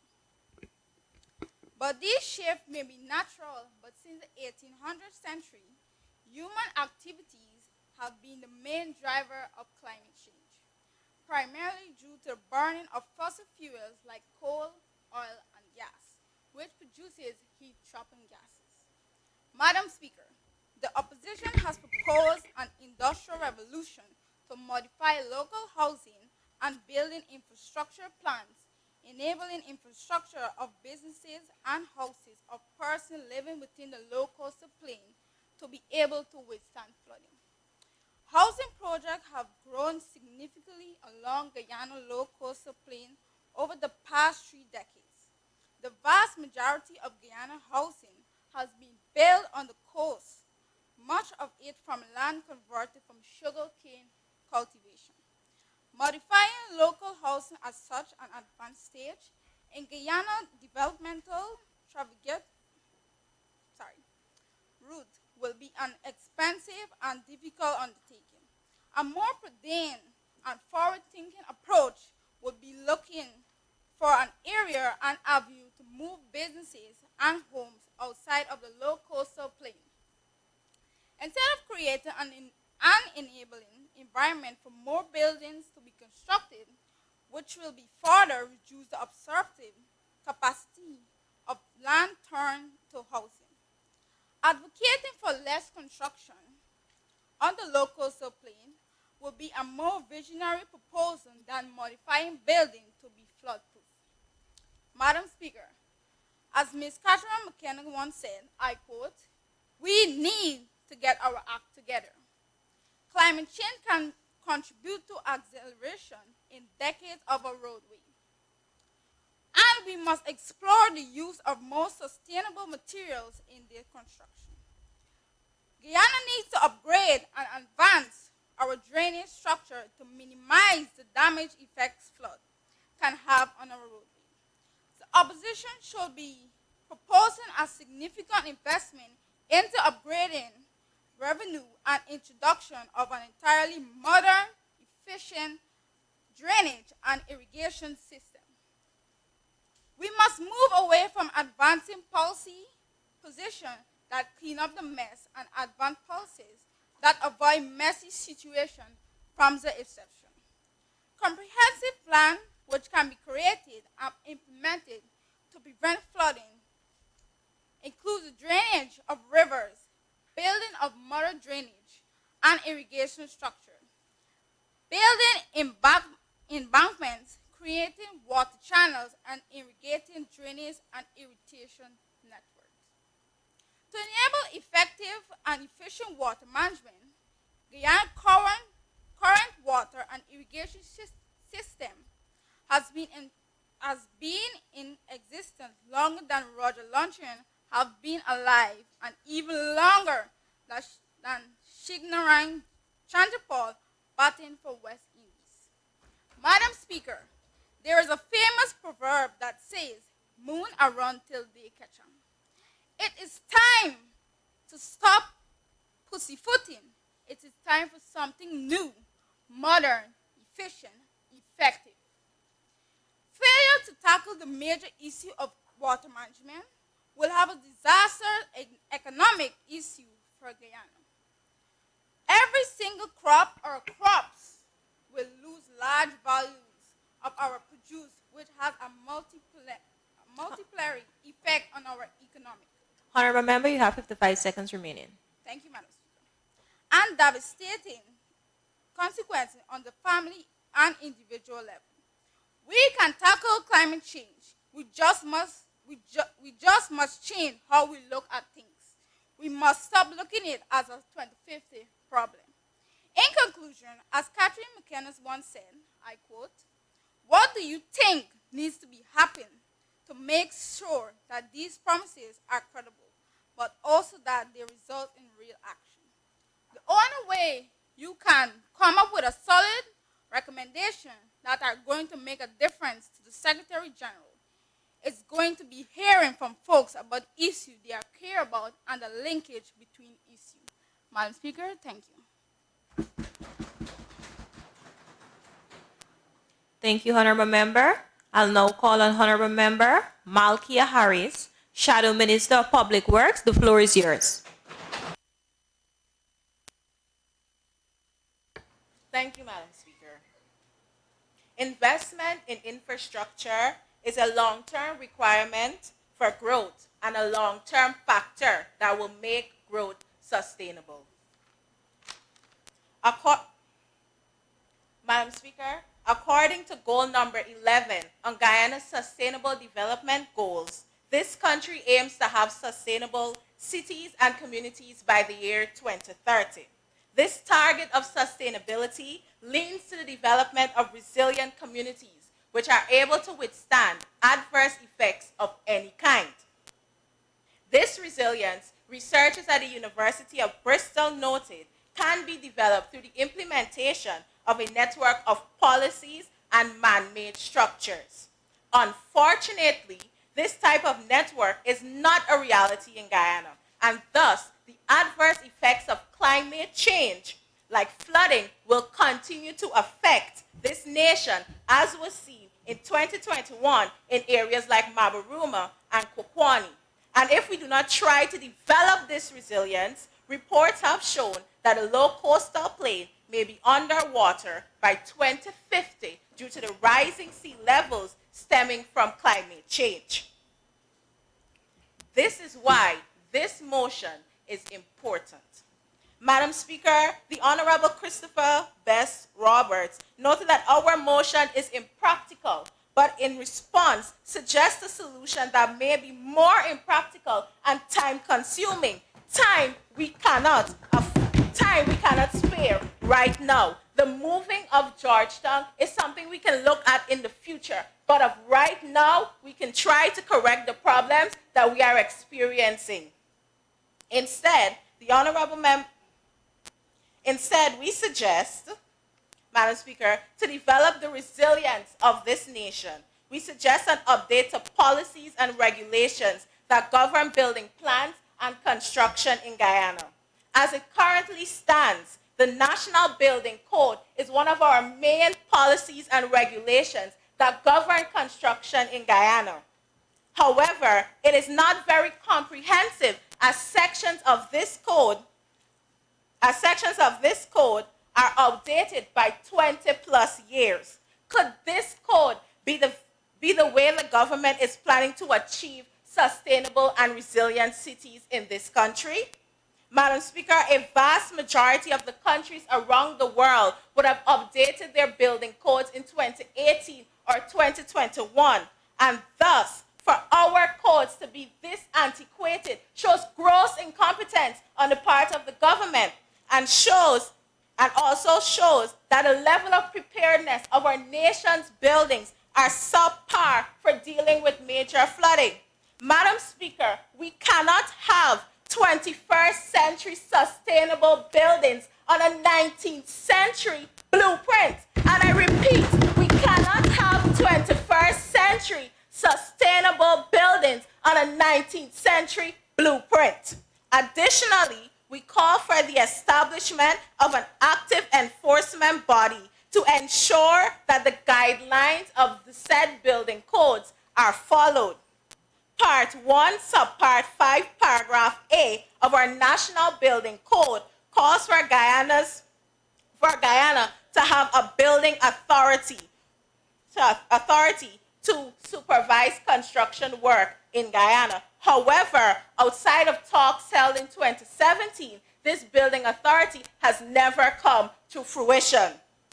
Conversely, attention also needs to be placed on drainage and irrigation in Guyana, as drainage and irrigation and infrastructure go hand in hand. Madam Speaker, we acknowledge that this country does have cokers and pumps and sluices to help with drainage and irrigation. Honorable Member, you have 55 seconds remaining. Thank you, Madam Speaker. However, we also propose for the widening of canals and rivers and appropriate desilting works to be done within this country so as to increase the capacity of our natural waterways. But Madam Speaker, do not take this suggestion from us, but rather from the experts, Civil Engineer Crystal Conway and Deputy City Engineer Acting Kenton Boston, who both noted that this method would have the greatest impact on reducing flood waters, as it would increase the physical capacity of the drainage network through more frequent and sustained maintenance of our natural waterways. Additionally, in 2021, this method was tested in the Netherlands, another nation who is below sea level and who also has a threat of flooding. And it was found that by increasing the natural flows of major rivers within the country, it was able to facilitate improved flow of flood waters, consequently reducing major flooding within the country during the rainy season of July 2021. Thus, in closing, Madam Speaker, the opposition stands resolute in this motion and its call for there to be reform to our building policies and widening of our waterways so as to better combat major flooding. And if this is not done, by 2030, instead of sustainable communities as the government may want, Madam Speaker, we may have no low-coastal plane. Thank you.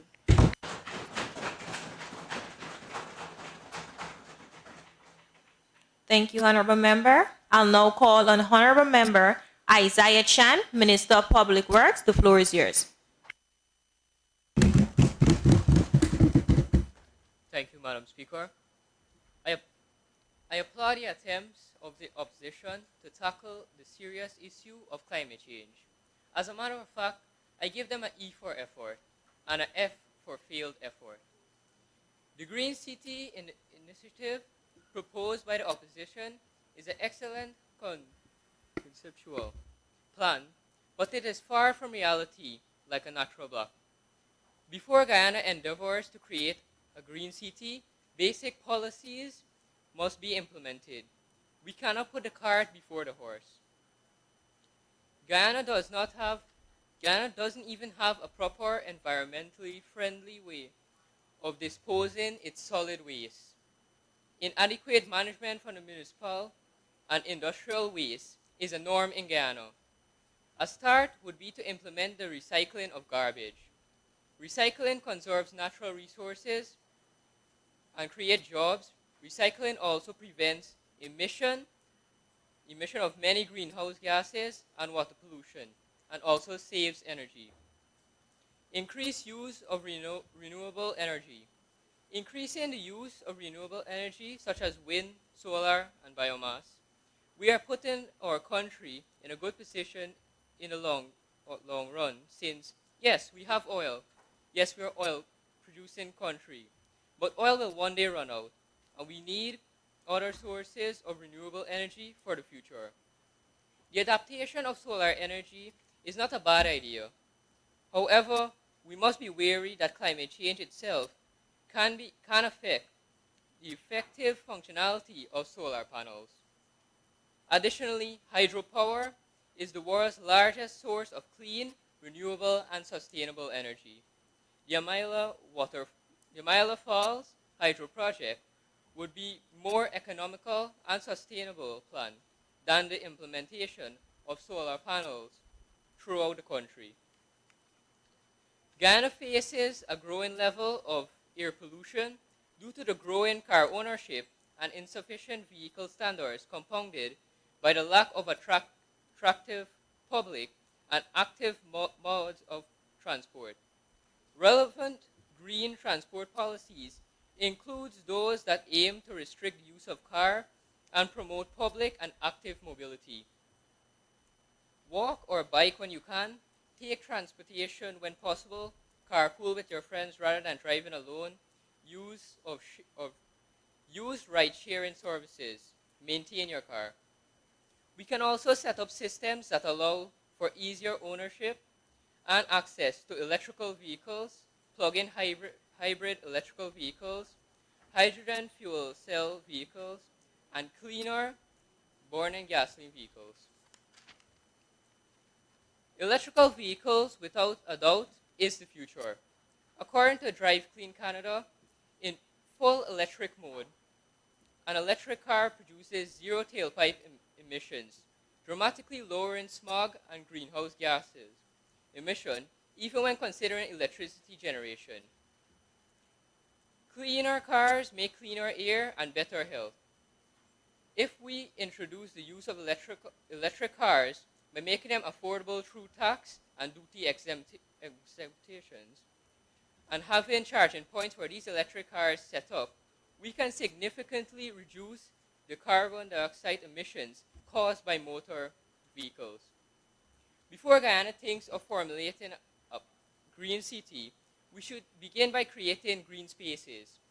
A green space is an area of grass, trees, and other vegetation set apart for recreational or aesthetic purposes in an otherwise urban environment. Honorable Member, you have 55 seconds remaining. Thank you, Madam Speaker.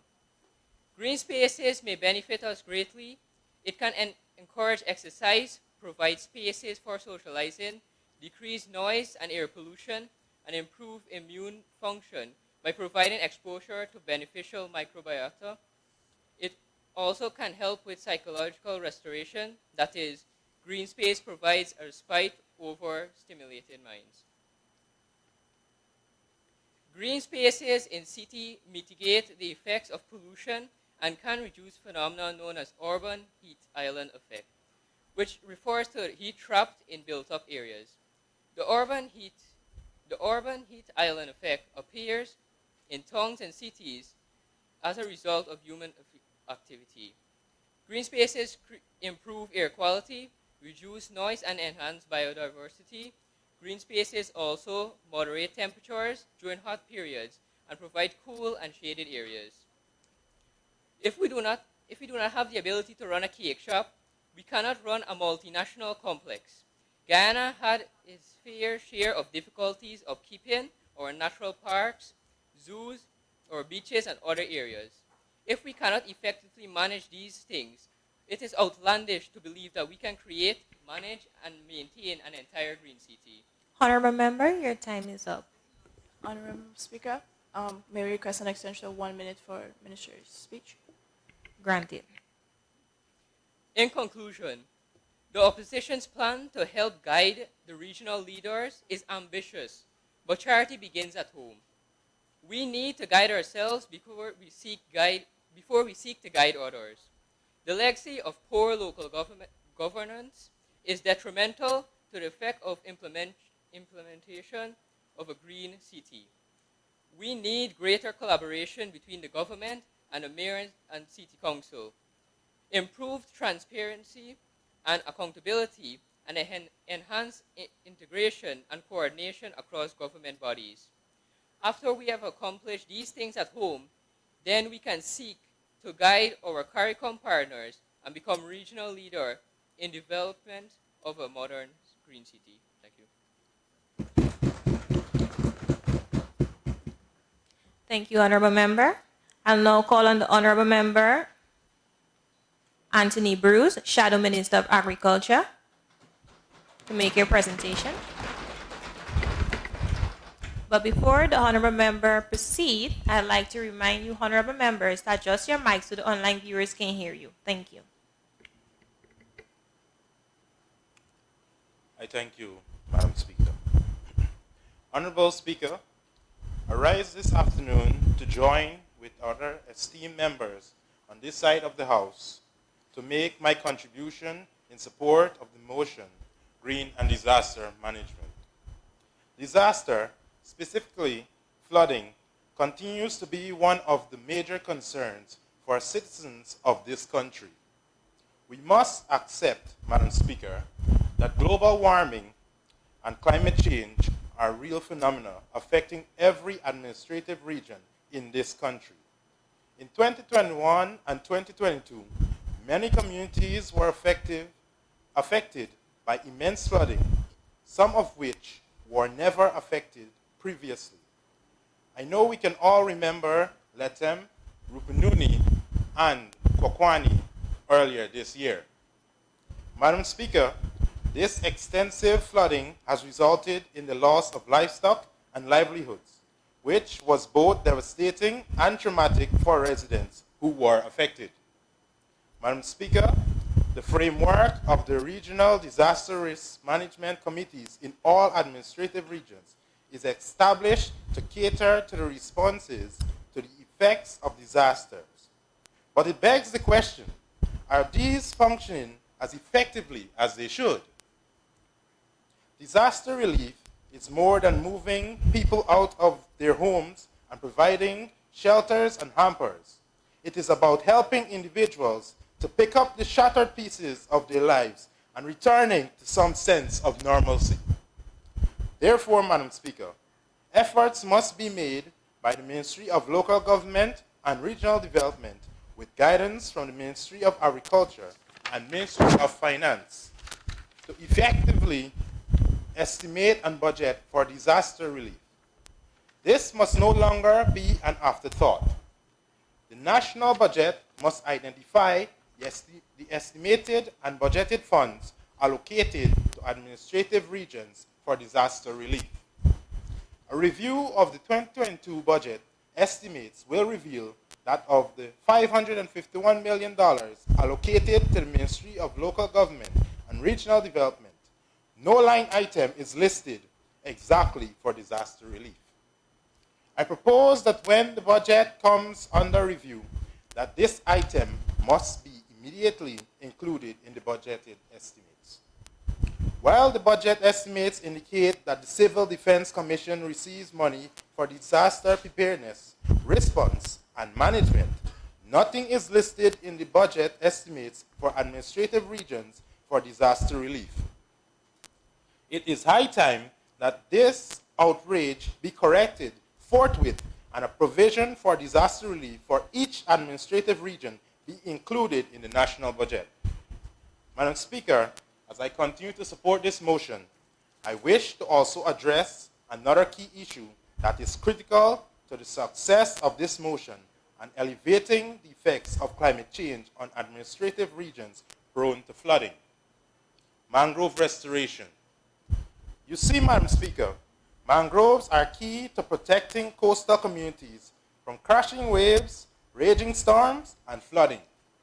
Yet, despite its benefits to the environment, the mangrove population in Guyana has significantly declined due to both natural and man-made factors, such as land development for housing, agriculture and infrastructure purposes, and overharvesting of mangroves for raw material. There is no joke when it is said the cost of progress is high. Madam Speaker, we do not have to sit idly by and do nothing about the loss of the mangrove forests in this country and suffer the consequences of flooding. We have already chartered the course for what we can do for mangroves in Guyana. Honorable Member, you have 50 seconds remaining. Thank you, Madam Speaker. Let us expand on the mangrove restoration project, which was previously executed between 2010 and 2013 by NARI. This project was allocated for the establishment of a national administrative capacity to manage mangroves in Guyana and focused efforts on mangrove restoration, community-based mangrove management, as well as public awareness. Madam Speaker, around 90% of this country's population lives in an area that is below sea level, with many inhabiting flood-prone areas along the coast. Protecting and restoring mangrove habitats is critically important to ensure a sustainable seafood supply, protect coastal communities from the impacts of climate change, and sequester substantial amounts of carbon. I thank you.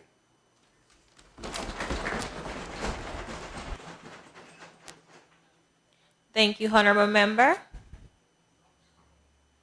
I'll now call on the Honorable Member Donna Richard, Minister of Agriculture. The floor is yours.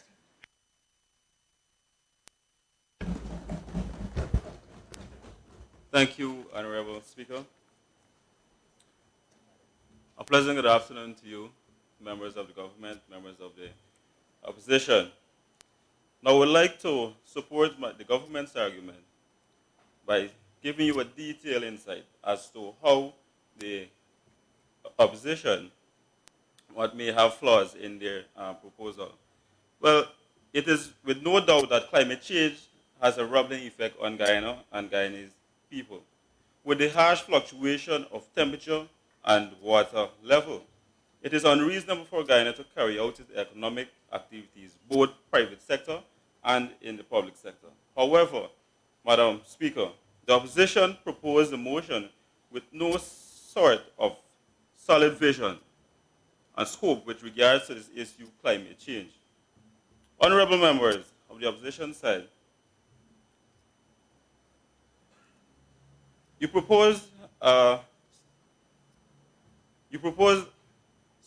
honorable members on the opposite sides of the House made a proposal which states, and I quote, an industrial revolution to modify local housing and building infrastructure plans, enabling infrastructure of business and housing for persons who live in the low coastal, which will be able to withstand flooding. Madam Speaker, the term industrial revolution means moving an economy to an advanced standard. However, the opposition wants to upgrade houses that are located on the low coastal plain with the aim of withstanding flooding. Let me ask this question. How are you planning on doing that? Okay, I get it. Madam Speaker, the opposition position on this, the opposition position on this is to modify existing houses, making them higher to prune the flooding. Really? Is that your brilliant initiative? Guyana has experienced numerous flooding in the past decade, dated back to the most recent encounter of this disaster, June 2021. According to the CDC, the flood was labeled as a level 2 event. Hence, the CDC, in its report on the 17th of June 2021, said that, and I quote, with the severe flooding, livestock and other agricultural productions are in distress. Moreover, the residents. When the flood was so intense, the government rushed to remove 216 persons to shelter in the dry location. In addition to floods and the mangrove restoration, it is a plausible initiative. We accept that. But this is already being implemented by the government. Strict and updated policies need to be enforced since other stakeholders agreed to remove mangroves for a developmental purpose. Now, Madam Speaker, has the opposition taken any time to consider the following? Do flooding only brings water? Take a minute and process that. How can someone access clean and enough water to carry out their domestic work? How can someone travel from point A to point B? What about waterborne diseases? With all the loopholes that our government amended for the best of the interests of Guyanese people, Madam Speaker, the opposition needs to analyze properly when formulating motions like this. Should not be short-sighted, but rather see the logics behind your words before proposing such a motion in this noble house. If the members of the opposition were to take the time to seek and keep up to the time with Guyana's development, you should never propose such a motion. How can you not be aware of the Silicate City project, which is response of this very motion? Madam Speaker, with the development guided by the Sustainable Development Goal, SLD, our sustainable cities and communities, the government's plan, Silicate City, envisioned to be transformational solution to address the climate impact. Madam Speaker, we on the government side happily endorse the fact that it is being touted as the Caribbean's first smart and innovative city, and which has an estimation of 81.7 billion. Sorry. Honorable Member, you have 45 seconds remaining. Thank you, Madam Speaker. Madam Speaker, with the expensive cover this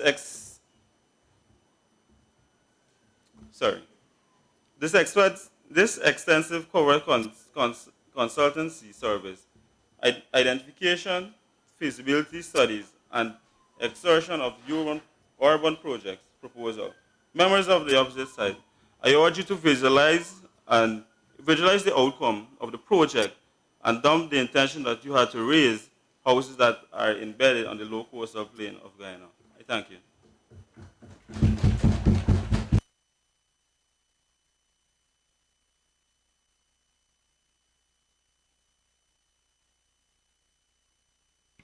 Thank you, Honorable Member. I'll now call on the Honorable Member Tahila Sobers, Minister of Foreign Affairs and International Cooperation. The floor is yours. Thank you, Madam Speaker. Madam Speaker, I have long arrived at the conclusion, with good reason I may say, that life is not dissimilar to the game of chess.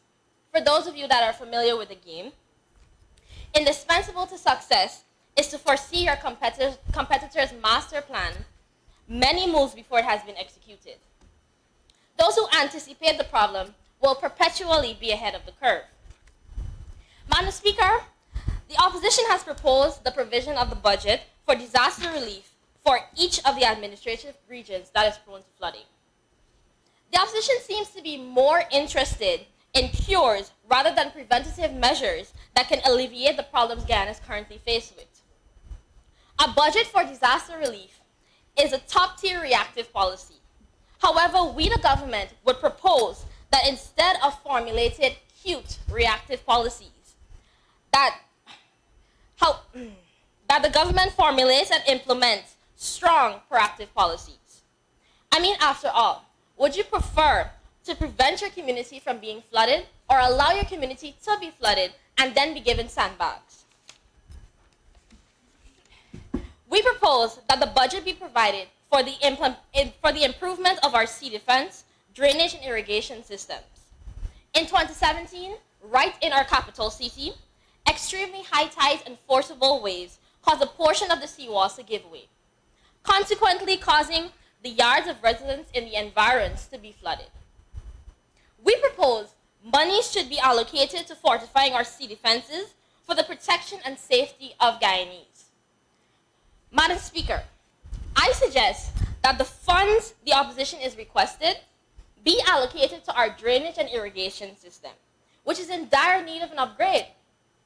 Hasn't the opposition noticed that the slight possibility of heavy rainfall ultimately results in excessive flooding? Wouldn't upgrading the drainage and irrigation systems decrease the time it takes for floodwaters to recede? Furthermore, I implore the opposition to think on these things. Madam Speaker, let's address the opposition's proposal of establishing a green climate fund and depositing 10% of monies from oil and gas annually into that fund.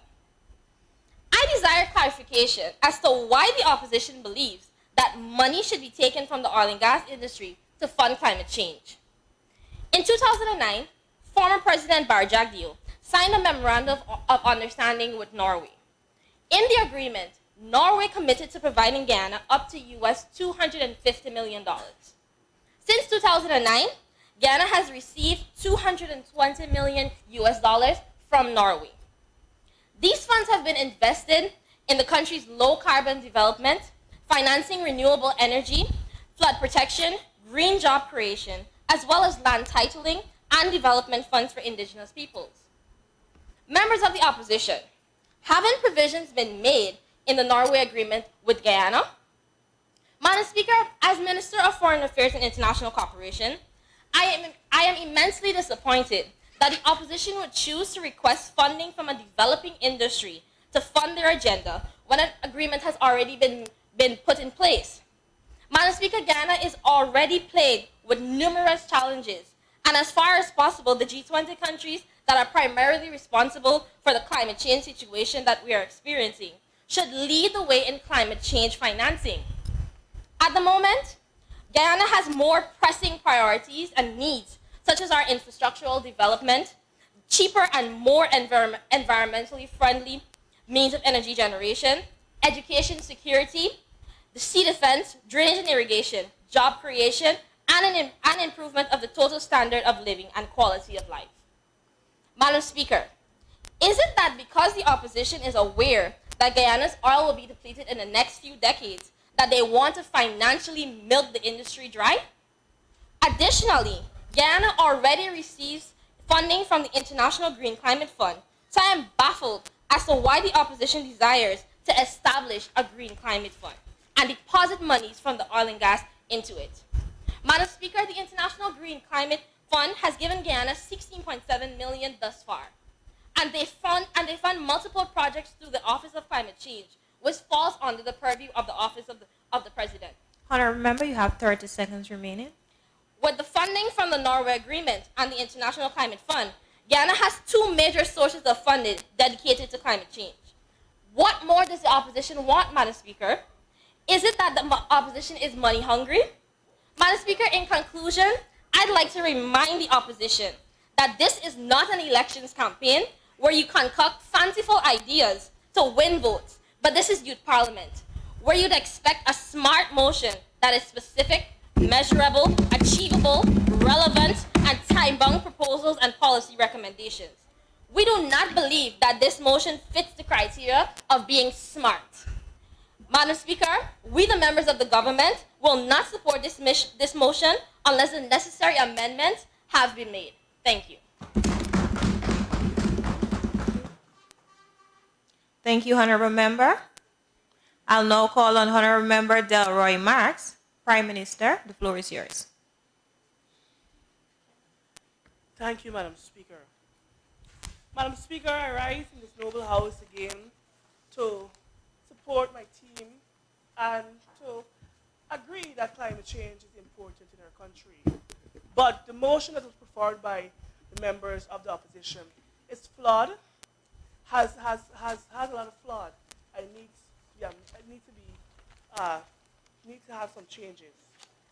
Madam Speaker, climate change has been shown to increase the illness and death from flooding, heat waves, drought, water, food and water insecurities.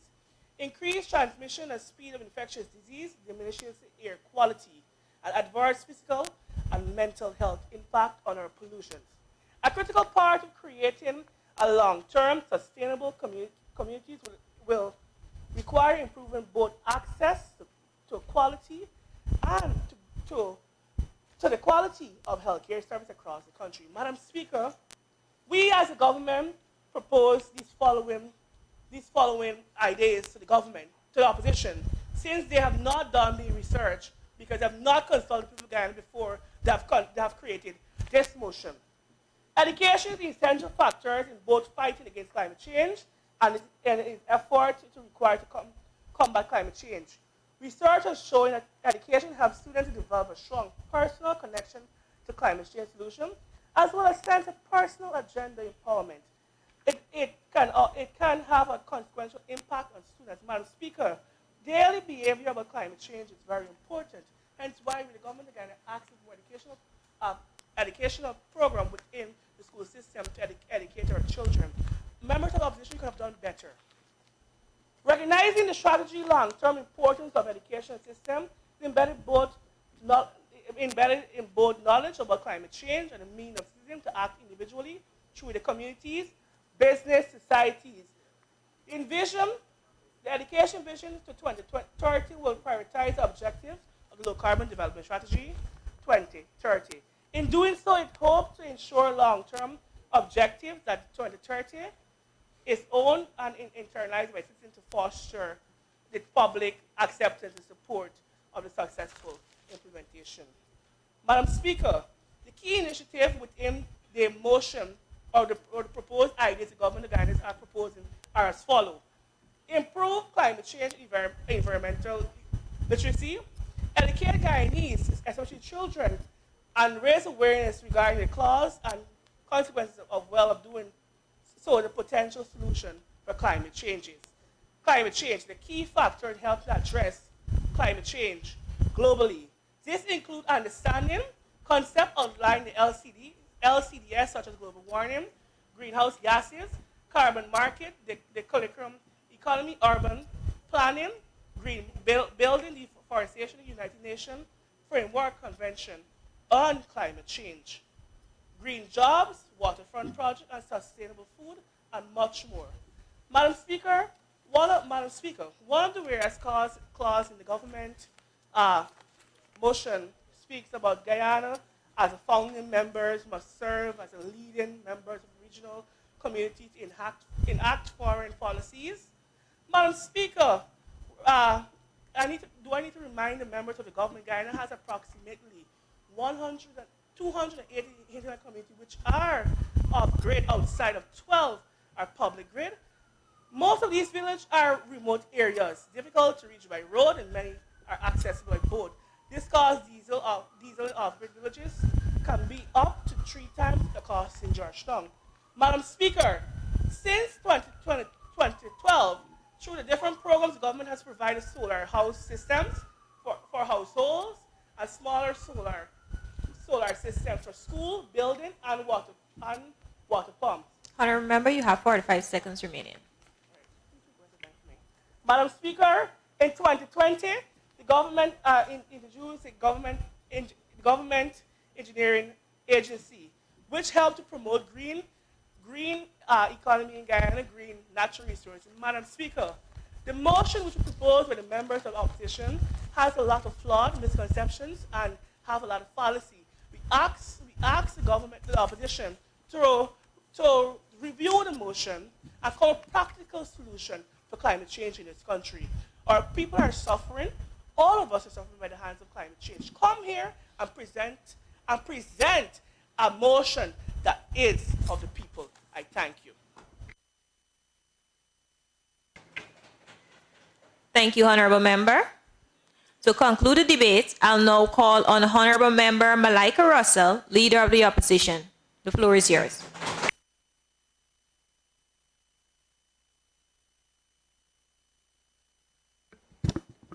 Thank you, Madam Speaker. I would like to begin with the Honorable Member Christopher Roberts, who sought to speak on matters that he seems not to be well researched on. The Sovereign Wealth Fund that he referred to is the Natural Resource Fund. He spoke to the fact that there is a limit on withdrawal, but he failed to speak to the fact that there is absolutely no policy that directs where the money is spent. This motion, Madam Speaker, seeks to directly allocate resources to specific area where it is much needed. Not people guessing where the money is going, but they knowing exactly where it's going.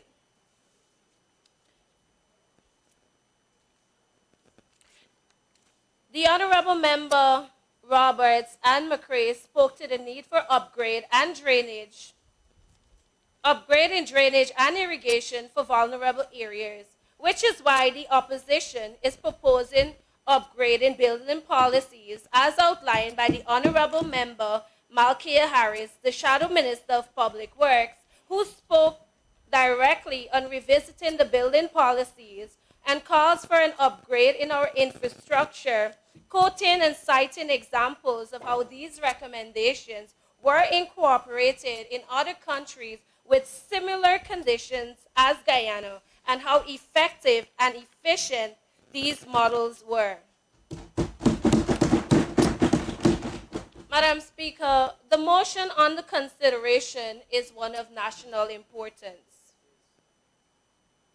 One that seeks to safeguard the present and our future generations from the inevitable impacts of climate change. The vision to modify local housing, building infrastructural plans that will benefit our people, provisions of alternative sources of energy, such as solar energy, while the entire world is transforming, why must Guyana be left behind? The Honorable Member the Honorable Sobers spoke of prevention as if any one of us here perhaps are powerful enough to stop climate change from happening. We're not geniuses or gods that we can stop the impact of climate change. It is inevitable. Whether you like it or not, it is happening. But what we can do is to make sure that we make adequate use of our resources to combat the challenges. This motion today is geared to see that all Guyanese lives and livelihoods are protected and our ability to adapt and mitigate, not only selling a vision, but also highlighting where the necessary finances may be integrated to achieve these goals. Madam Speaker, as mentioned in my presentation, the minimum cost to fight climate change and aid in our adaptation and building resilience was US $100 billion. whether infrastructural development, to build climate resilient agriculture, and the government's ability to adequately respond, these finances will Madam be Speaker? used to aid. On the point of standing order 24. Honorable member, unless I permit you, then you speak. All right? Please sit. Go ahead. Thank you, Madam Speaker. On the standing order number 24, 5, it reads, a member shall refer to National Assembly either with the title comrade before his or her surname or official designation, or as the official honorable member, Mr. Thank you, Madam Speaker. I would love the member to withdraw her statement. Thank you. Point taken. She did said honorable member.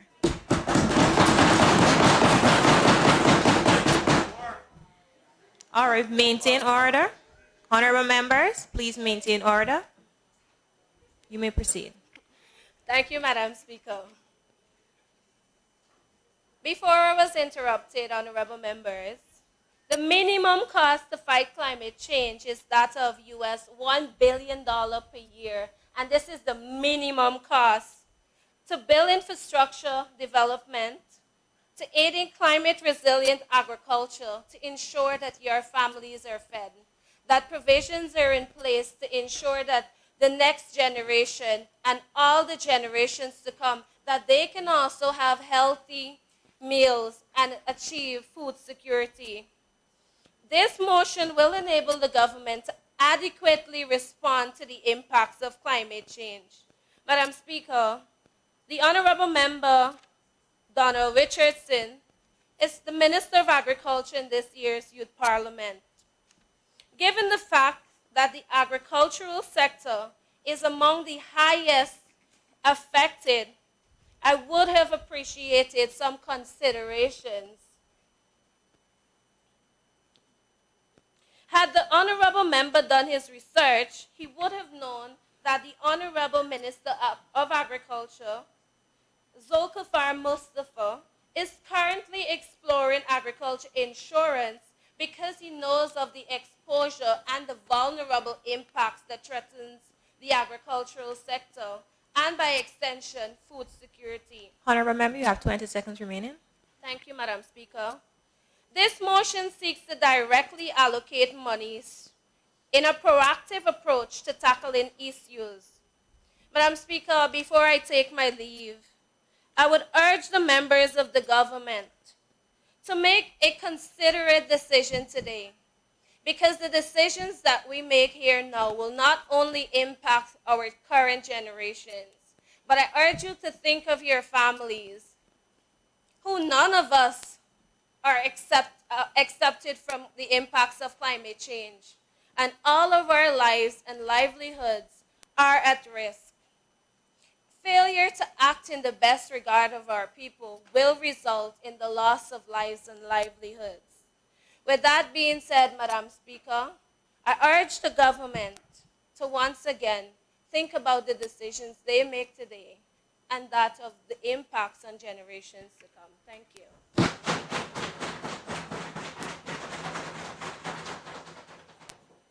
Thank you, Honorable Member. That concludes the debate on the motion. I now put the question. Those in favor say aye. Aye. Those against say no. The ayes have it. The motion is carried.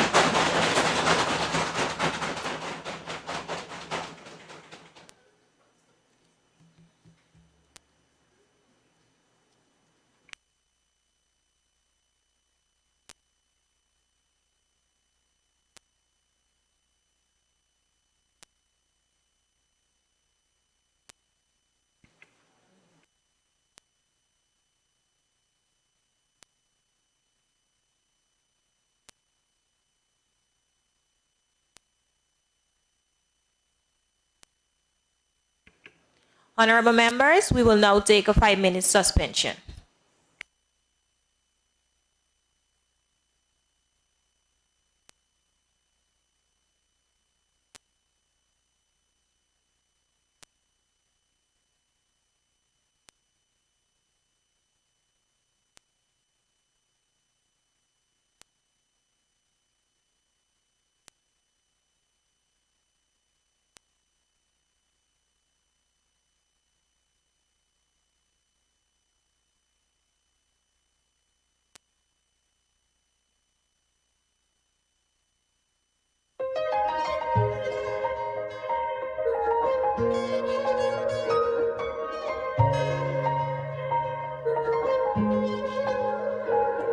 We are a peaceful people.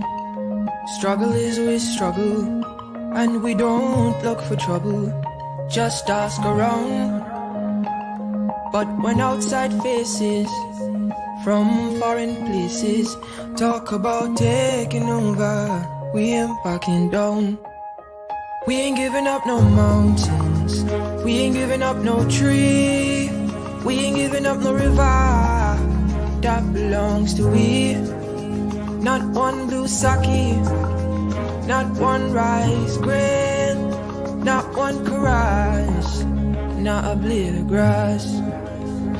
This land is all I know. We gonna make it somehow. We will bend like a bow and never break. Our fathers came here, and they lived and died here, and we ain't moving nowhere.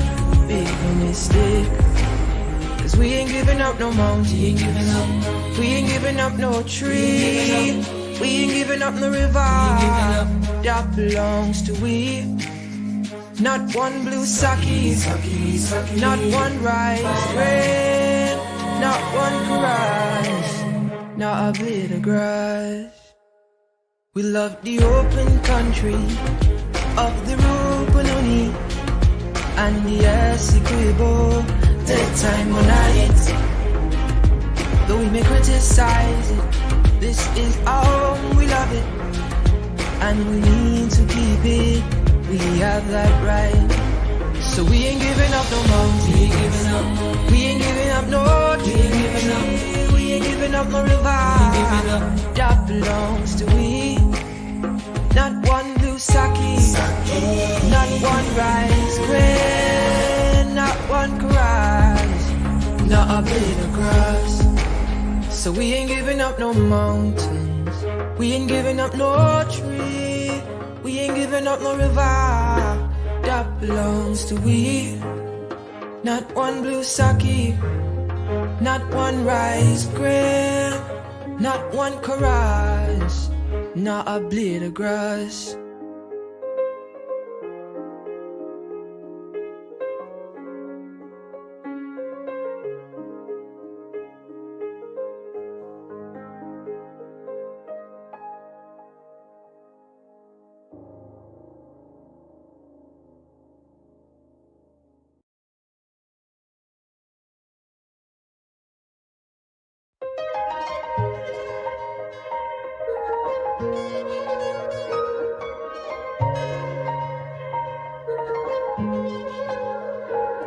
We are a peaceful people. Struggle is with struggle, and we don't look for trouble. Just ask around. But when outside faces from foreign places talk about taking over, we ain't backing down. We ain't giving up no mountains, we ain't giving up no tree, we ain't giving up no river that belongs to we. Not one blue sake, not one rice grain, not one courage, not a blade of grass. This land is all I know. We gonna make it somehow. We will bend like a bow and never break. Our fathers came here, and they lived and died here, and we ain't moving nowhere. Big mistake. Cause we ain't giving up no mountain, we ain't giving up no tree, we ain't giving up no river that belongs to we. Not one blue sake, not one rice grain, not one courage, not a blade of grass. We love the open country of the Rupununi and the Essequibo, the time on night. Though we may criticize it, this is our home, we love it, and we need to keep it. We have that right. So we ain't giving up no mountain, we ain't giving up no tree, we ain't giving up no river that belongs to we. Not one blue sake, not one rice grain, not not a blade of grass. So we ain't giving up no mountains, we ain't giving up no tree, we ain't giving up no river that belongs to we. Not one blue sake, not one rice grain, not one chorus, not a blade of grass.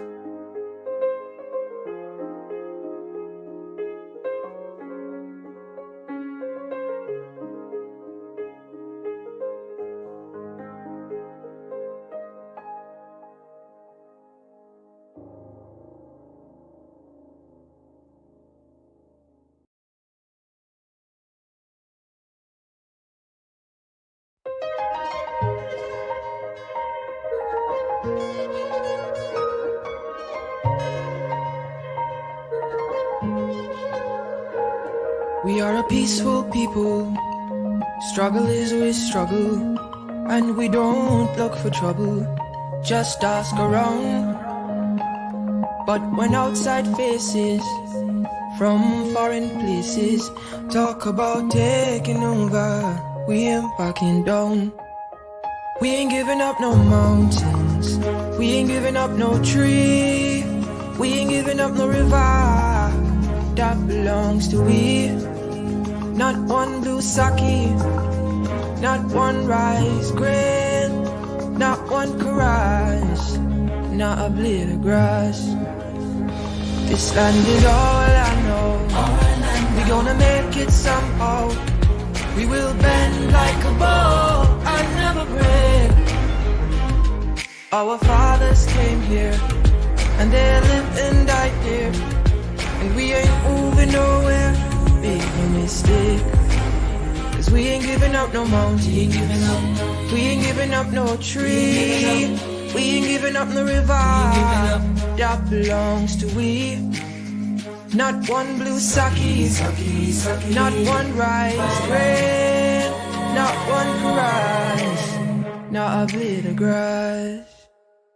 We love the open country of the Rupununi and the Essequibo, daytime or night. Though we may criticize it, this is our home, we love it, and we need to keep it, we have that right. So we ain't giving up no mountain, we ain't giving up no tree, we ain't giving up no river that belongs to we. Not one blue sake, not one rice grain, not one chorus, not a blade of grass. So we ain't giving up no mountains, we ain't giving up no tree, we ain't giving up no river that belongs to we. Not one blue sake, not one rice grain, not one chorus, not a blade of grass.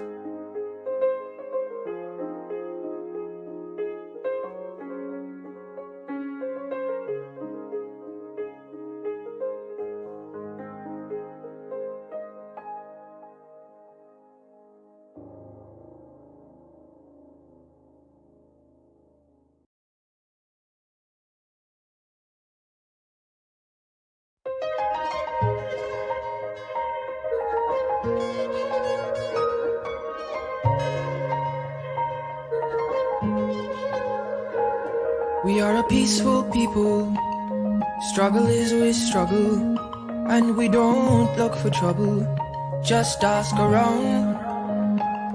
But when outside faces from foreign places talk about taking over, we ain't backing down. We ain't giving up no mountains, we ain't giving up no tree, we ain't giving up no river that belongs to we. Not one blue sake, not one rice grain, not one chorus, not a blade of grass. This land is all I know, we gonna make it somehow. We will bend like a bow and never break. Our fathers came here, and they lived and died here, and we ain't moving nowhere. Make no mistake, 'Cause we ain't giving up no mountain. We ain't giving up no tree. We ain't giving up no river that belongs to we. Not one blue sake, not one rice grain, not one rice, not a blade of grass. We love the open country of the Rupununi and the Essequibo, the time when though we may criticize it, this is our home, we love it, and we need to keep it, we have that right. So we ain't giving up no mountain, we ain't giving up no tree, we ain't giving up no river that belongs to we. Not one blue sake, not one rice grain, not one grass, not a blade of grass. So we ain't giving up no mountains, we ain't giving up no tree, we ain't giving up no river that belongs to we. Not one blue sake, not one rice grain, not one chorus, not a blade of grass.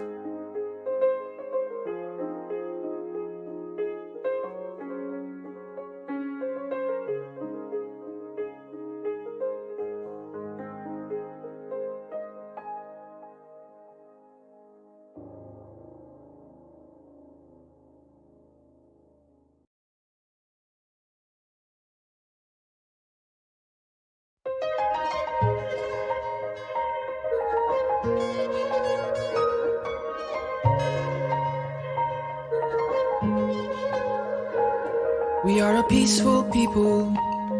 Struggle is always struggle, and we don't look for trouble. Just ask around.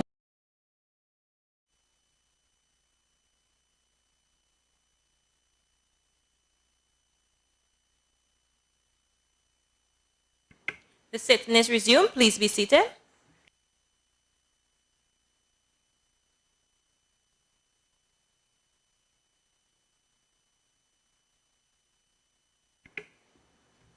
Honorable members, the next motion stands in the name of the Honorable Shadow Minister of Natural Resources. Honorable Member, Mr. Randy Diochan, you may proceed. Thank you, Madam Speaker. Madam Speaker, honorable members of the government, colleagues on the opposition side of the House, a pleasant day to you. This afternoon, I stand here to support and move the motion, Oil and Gas Exploration and Production Market. Honorable Member, is there a seconder? Madam Speaker, I hereby second the motion made by the Honorable Randy Diochan. Thank you. Thank you, Honorable Member. You may proceed, Honorable Member. Thank you, Madam Speaker. Madam Speaker, how many times the people of Guyana have heard the statement, Guyana has the fastest growing economy in the region. But where is the evidence of this growth? It is certainly not felt by the average citizen of this country. And why is this? The answer is simple. Although Guyana continues to produce more oil, the citizens are not the one benefiting from their God-given wealth, because it is shipped out by oil companies without a suitable committee to monitor, supervise, inspect, and audit their operations. In 2017, Madam Speaker, the previous government had tabled a bill for a petroleum commission in the National Assembly, but in 2018, it announced amendments were to be made. Numerous concerns were raised at the time, and with the then opposition party stating that the ministerial controls and powers contained in the document need to be curtailed. Madam Speaker, we're in 2022, and Guyana is yet to see a petroleum commission. Why is the government dragging its feet on something that should be of utmost importance to the oil and gas sector and the whole of Guyana?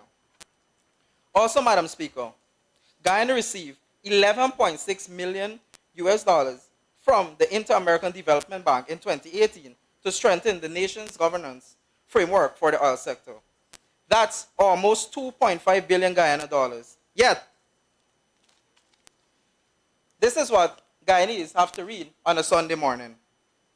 IDB gives Guyana another loan to fix weak system monitoring Guyana's oil spending.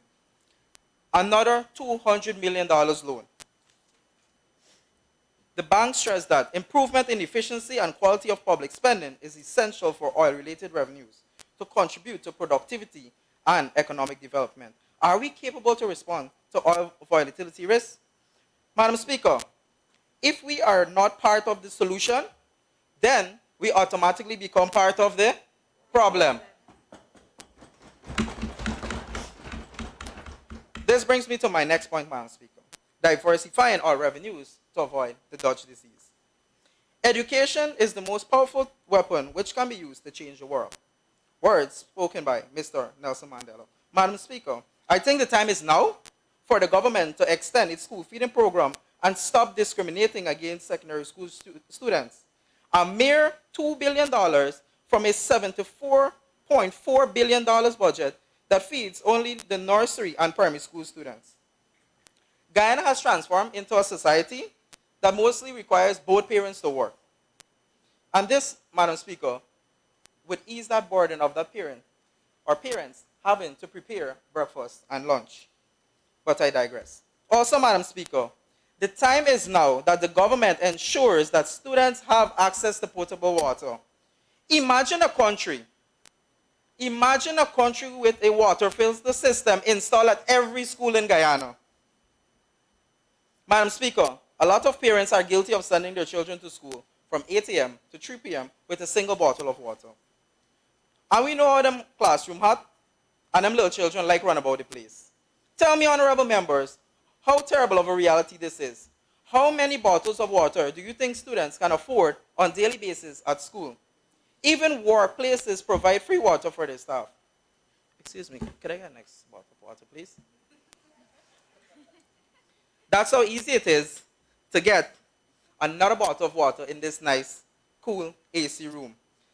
So, honorable members, today, when you're drinking your bottles of water, think about all the school children who don't have that luxury, a bottle of water. Thank you, thank you.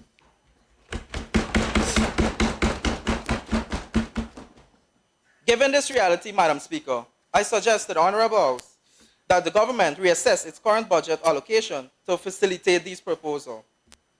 Madam Speaker, not only are we making basic necessities available, we are assisting in the fight against climate change by reusing bottles. Madam Speaker, the government will come up with an argument that funds are not there or taxpayers will have to bear the burden. Well, let me educate this House on budget mechanics. It can be funded by the returns from the Natural Resource Fund. We don't want promise, we want action. This brings me to my next point. I would like to appeal to the government to unequivocally endorse the bilateral cooperation from its neighbors to support the exploration and extraction of its oil reserve. Madam Speaker, Guyana and Suriname can benefit from a joint venture. One that they can share resources. If we look at the boundaries, we both have reserves on our borderline. And we already have certain frameworks in place that can aid this. We have the UNCLDS. And Suriname also has an oil refinery. Finally, the Cooperative Republic of Guyana should adopt a universal basic income policy. The people of Guyana are tired of the government's pacifier approach. I say this to say that the reactive government hands out cash grant as soon as the people of Guyana starts to complain to quiet them down for a short while. Honorable member, you have 50 seconds remaining. Thank you, Madam Speaker. That's all the time I need. A temporary and non-progressive move. Madam Speaker, instead of making these public spending decisions with oil revenues, the government should distribute these revenues in an equal amount to all citizens monthly, enough to cover utilities and groceries. When oil revenues go directly from companies to the government without passing through the citizens, they may not know the size of the oil revenue accruing to the government. They might not think of it as their money, even though it is. Thank you.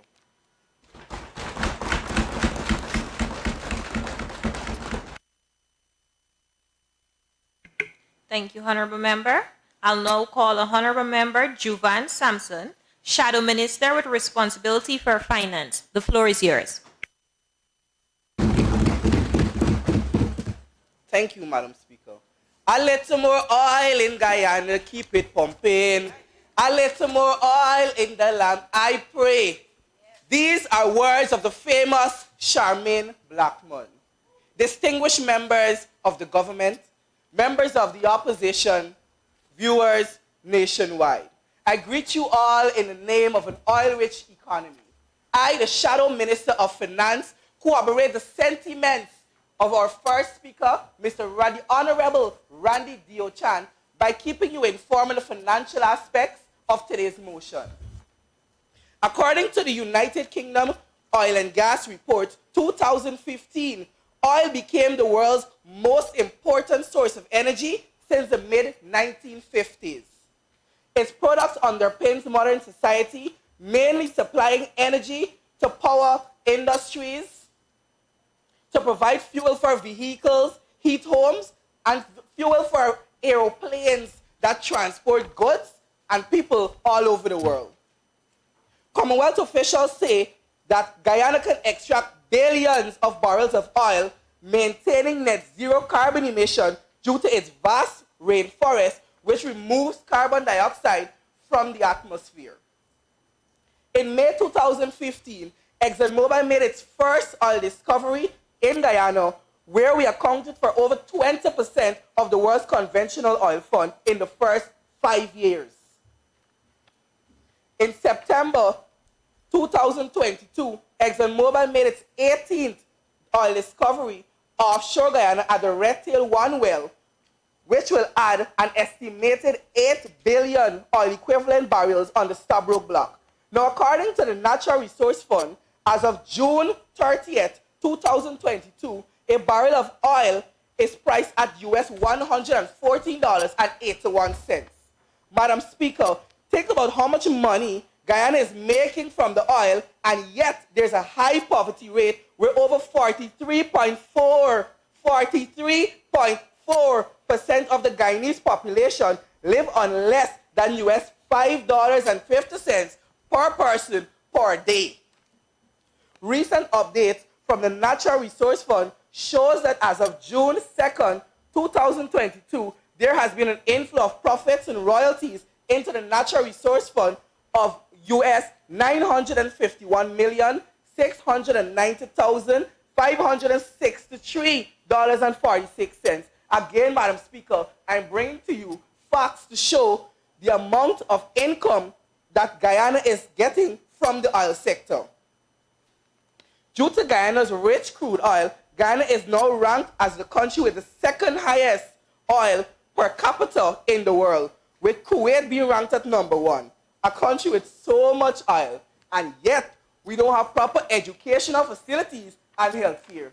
Don't even talk about the gas prices, it's a lash dead.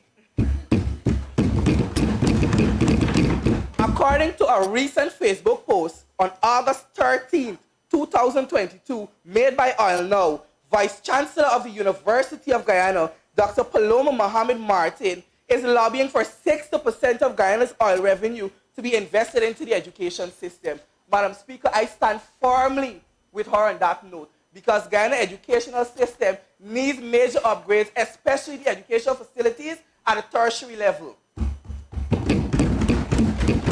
Guyana The Sporting News posted a video on Facebook on August 10th, 2020, where Mr. Gopnath Bobby Gusai Jr., a petroleum economist, spoke about the potential to end blackouts. Madam Speaker, as in August 2022, we getting fairy lights. We want it for Christmas now. And it's like I just ain't able with GPL. The Guyana Water Incorporated also lacks upgrades and maintenance with major pipelines, and due to this, it's causing major water disruption in the city and rural areas. Even the other day, the city was without water for 24 hours. Madam Speaker, that is ridiculous. What happens to persons who have businesses that depends on the water to make their daily bread? Salons, barbershops, restaurants, all these people need the water. They're at a loss due to the government lack of maintenance when it comes to the pipelines. And remember, you have 55 seconds remaining. Thank you, Madam Speaker. It's like everything in Guyana that starts with a G is stress. GWI, GPL, GTNT. Man, look, even sometimes the government is trying to stress me out. Madam Speaker, these are all areas that needs to be addressed. I didn't even come here to say this. I come with evidence.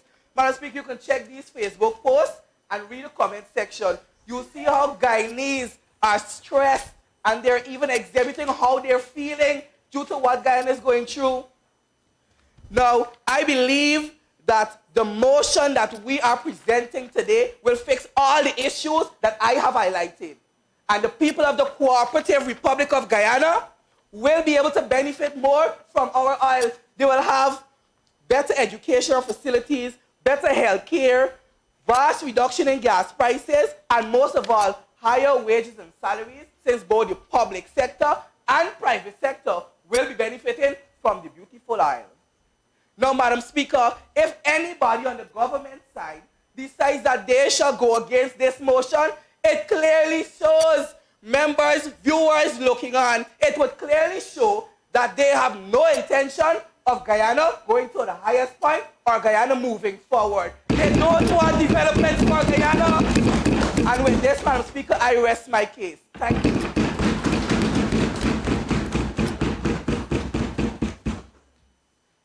Thank you, Honorable Member. I'll now call on the Honorable Member, Bibi Yassin, Senior Minister in the Office of the President with responsibility for finance, to make the presentation. Thank you, Madam Speaker. Good afternoon, everyone. Honorable Speaker, the oil and gas industry is no doubt amongst the largest of industries in the world, which brings about monetary stability to any economy. As a developing nation with black gold, Guyana is deemed to experience exponential growth, and therefore all Guyanese will experience a better quality of life. Madam Speaker, I take this opportunity to commend the Honorable Member for drafting this motion. However, Madam Speaker, it is with no doubt that in such an era of civilization, persons are still living in their amniotic sac. Madam Speaker, Guyana is a developing nation, and to foster civilization, good international relations is of paramount importance. This facilitates our oil to be equivalent to capital, which accelerates growth. Madam Speaker, we must keep in mind that Guyana is now an oil-producing nation, and as such, we rely heavily on international oil giants to fuel the change we all would like to benefit from. Madam Speaker, let us all not forget our oil and gas industry, which is critical to our economy, was built on strong foundations to ensure that all Guyanese will benefit on a long-term scale. Honorable Speaker, Guyana has a robust natural resource committee that ensures that the oil and gas industry is fully managed, and for those of us that are up to date with current affairs, we are fully aware of, one, the existing duo of bills that sets a strong framework for the business of the oil and gas sector. Two, we must be cognizant of the fact that the oil and gas industry is a multi-sectoral body that comprises of various agencies that manages the operations of the industry to ensure that not only the environment is being protected, but the processes within the industry operate within stipulated boundaries.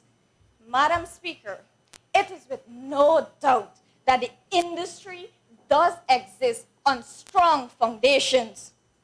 Honorable Speaker, in such a time where countries all over the world are being faced with economic stability, Guyana has not been exempted, and therefore investing in yet another framework within the said industry is like applying ointment to heal the wounds while ignoring the oozing wounds that still exist.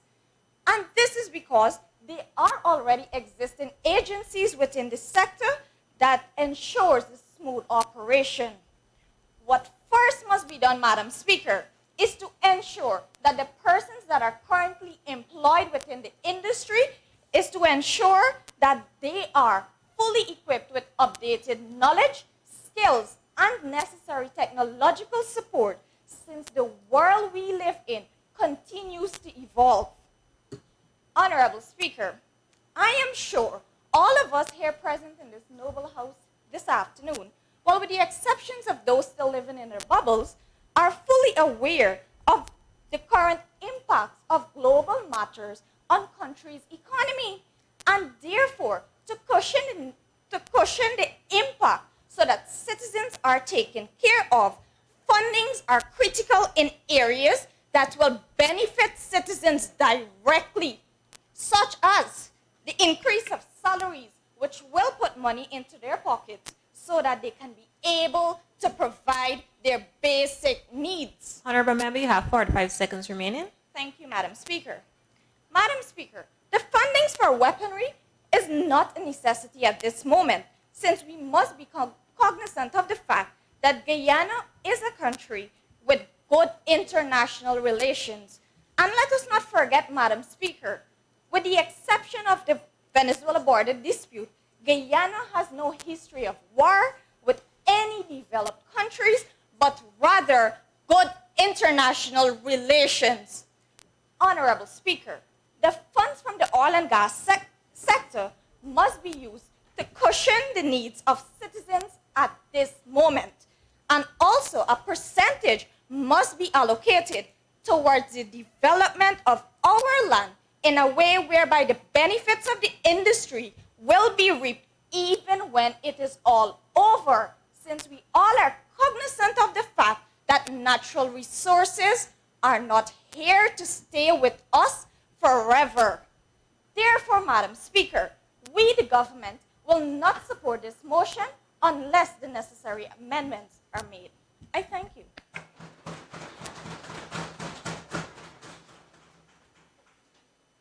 Thank you, Honorable Member. I'll now call on the Honorable Member, Narish Sugrim, Shadow Minister within the Ministry of Housing and Water, to make a presentation. Thank you, Honorable Speaker. The transformation of Guyana is presently defined by the Ministry of Housing. In January 2022, a budget was passed that the government deemed the transformational budget, where a whopping $12.4 billion were allocated to the Ministry of Housing. This wasn't sufficient, however, for the ministry's mandate. Just 2 weeks ago, another $21 billion was passed by this National Assembly. Madam Speaker, I make mention of these budgetary allocations so that they could be placed into perspective, that it appears government understands the role of housing in Guyana's transformation and the strain it has on taxpayers, and we commend them for that. With this motion, the burden would be alleviated as it is strategic in the targeting of Guyanese citizens, real estate, and community development. For too long, the government has been using the toothpaste method to patch the housing sector. With this motion, the wealth of our own oil and gas sector will be able to completely repair the sector. Allow me to elaborate. As of 2020, the Ministry of Housing backlogs was an astonishing 62,000 applicants, as stated by the Honorable Minister of Housing in an article published on the 11th of August, 2020, not taking into consideration the new applications made every day. The government's own DPI stated, and I quote, in 2020, 11,000 persons were allocated. In 2021, 10,000 persons were allocated. In 2022, it is projected to be 15,000 allocations. Only 36,000 persons allocated. In the year 2021, the ministry received over 11,000 applications, as stated by the Honorable Minister within the Ministry of Housing in an article dated 28th of August 2021. The 28th of August 2021. In half of a year, 11,000 applicants.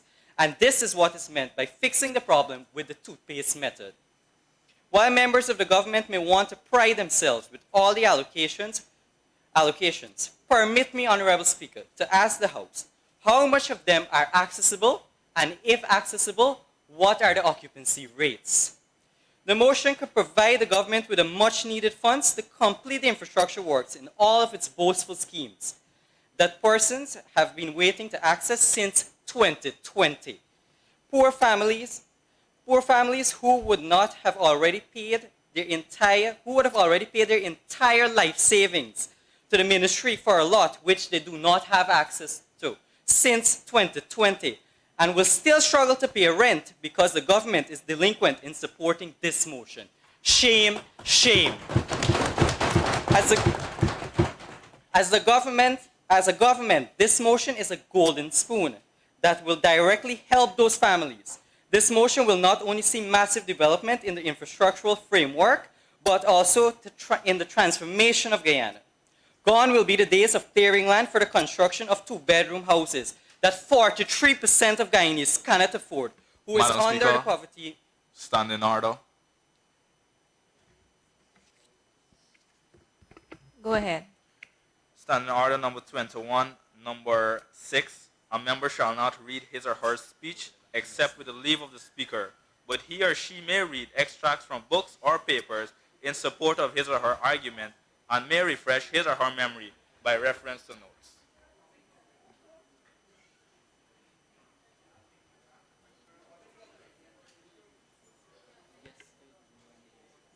Thank you, Honorable Member. Honorable Member, you have my permission. You may continue. Thank you, Honorable Speaker. Gone will be the days of clearing land for the construction of 2-bedroom houses that 43% of Guyanese cannot afford, who is under the poverty line, surviving with less than $1,100 per day, which was published by the World Bank and mentioned by my honorable member. With the passage of this motion, the construction sector will boom: condos, townhouses, and villas for low-income earners, climate-resilient structure to withstand the harsh effects of global warming, by strengthening of our local markets and creating opportunities for small businesses, rather than wasting our land resources that will benefit only a small percentage. Madam Speaker, as Guyana is progressing into a new era, our policies need to reflect that era. Guyana needs to transform robust, on good foundation, not by third world policies and thinking of this government. Honorable Speaker, let me just remind the government of its UN commitment, and I quote, "The UN Sustainable Goal number 11 target by 2030 is to ensure access for all to adequate, safe, affordable housing and basic services," unquote. According to Oil Now, in an article published in 2020, which stated, and I quote, "The IMF fund had predicted that Guyana would experience a 12% growth in 2021 and a 49% growth in 2022. It would be frivolous not to support this motion when it has already been there has already been direct link with oil and gas and the real estate development. Honorable Member, you have 55 seconds remaining. Thank you, Honorable Speaker. October 15, 2021, oil giant ExxonMobil published an advert requesting the availability of residential space to rent in several areas in Guyana. As a government, yes, it is impactful economically, but at what cost? We need to protect our local markets and, more importantly, our citizens.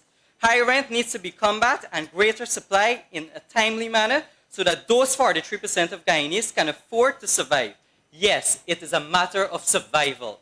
So if you have any compassion as youths in this noble house, the vote is yes. If not, we would have failed as a society to render assistance to those 43% that we clearly represent in this noble house. Thank you.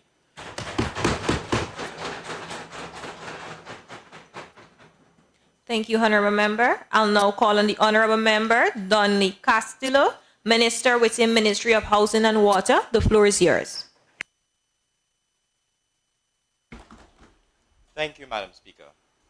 Madam Speaker, I rise in this honorable house with this pair of glasses in my hand, not for me, but for the honorable members on the other side, to aid in their vision, because this motion, Madam Speaker, lacks such.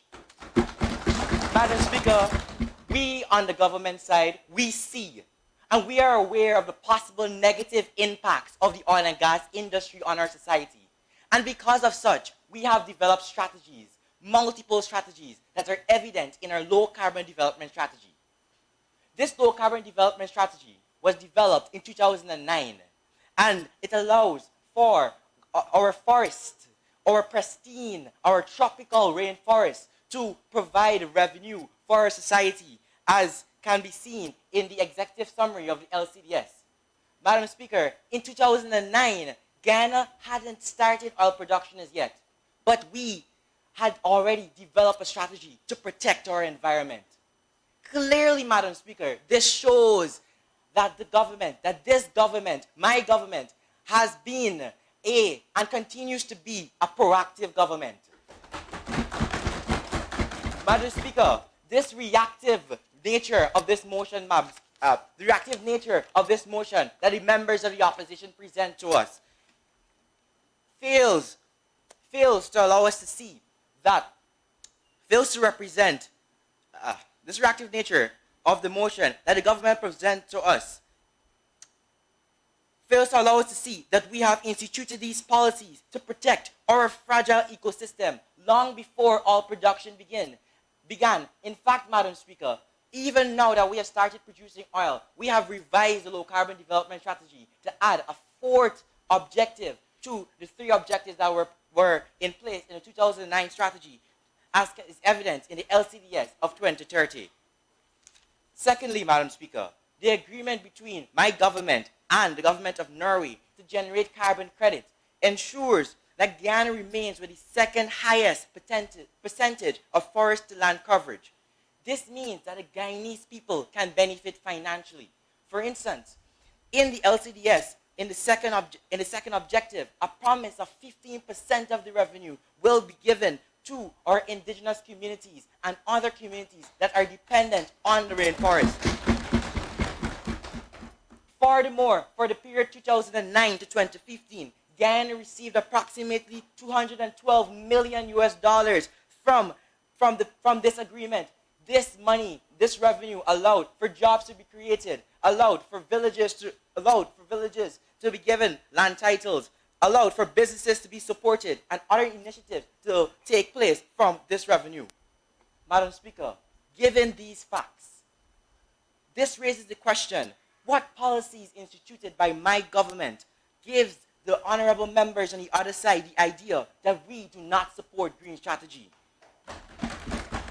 Should this government deviate from such a beneficial strategy, which not only benefits our environment, but also benefits our people financially, just because we started to produce oil? Certainly not. Madam Speaker, our country also possesses laws, such as the Environmental Protection Act, and institutions such as the Environmental Protection Agency, which ensures and will continue to ensure that even with oil and gas production, our environment will benefit, our wildlife will remain conserved, and as such, our green strategy will remain intact. In fact, according to an April 17, 2022 Oil Now article entitled Exxon to Provide Guyana with Carbon Capture Roadmap, the Environmental Protection Agency made it a requirement for environmental permits to be provided that these oil companies must provide a roadmap for reduction of carbon emissions. Isn't this quite impressive? Guyana, a developing country, ensuring that Guyana, a developing country, ensuring that its investors follow the guidelines to protect our environment, following the guidelines to protect our ecosystem. Surely, Honorable Member, you have 30 seconds remaining. Thank you, Madam Speaker. Surely this proves that this government cares about our environment, and that this government cares about ecological sustainability. As I conclude, Madam Speaker, I raise these glasses here again to help the honorable members on the other side to clearly see that this government is acting. This government has been acting to ensure that our environment is protected before we started oil production, during oil production, and will continue to act after oil production. Perhaps these glasses will also help the honorable members to see how visionless and how flawed this motion is. Thank you. Thank you, Honorable Member. I'll now call on the Honorable Member Arib Ali, Minister of Housing and Water, to make his presentation. Thank you, Madam Speaker. I rise to defend our position on the second Be It Resolved clause, where the opposition moves to support the strengthening of local markets and creating opportunities for small businesses to benefit from foreign direct investments in different sectors, would further contribute to a better quality of life for Guyanese.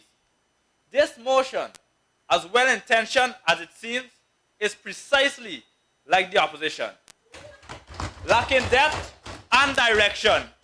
In this second Be It Resolved clause, there are many aspects that are hastily identified, but none of them are addressed directly. You say a better quality of life for Guyanese, but how? Don't worry, the government has been thorough and specific in every one of these sectors. Without directly using any oil and gas profits, and even without depending on the foreign market, we, the government, have quite significantly improved these facets of Guyanese life.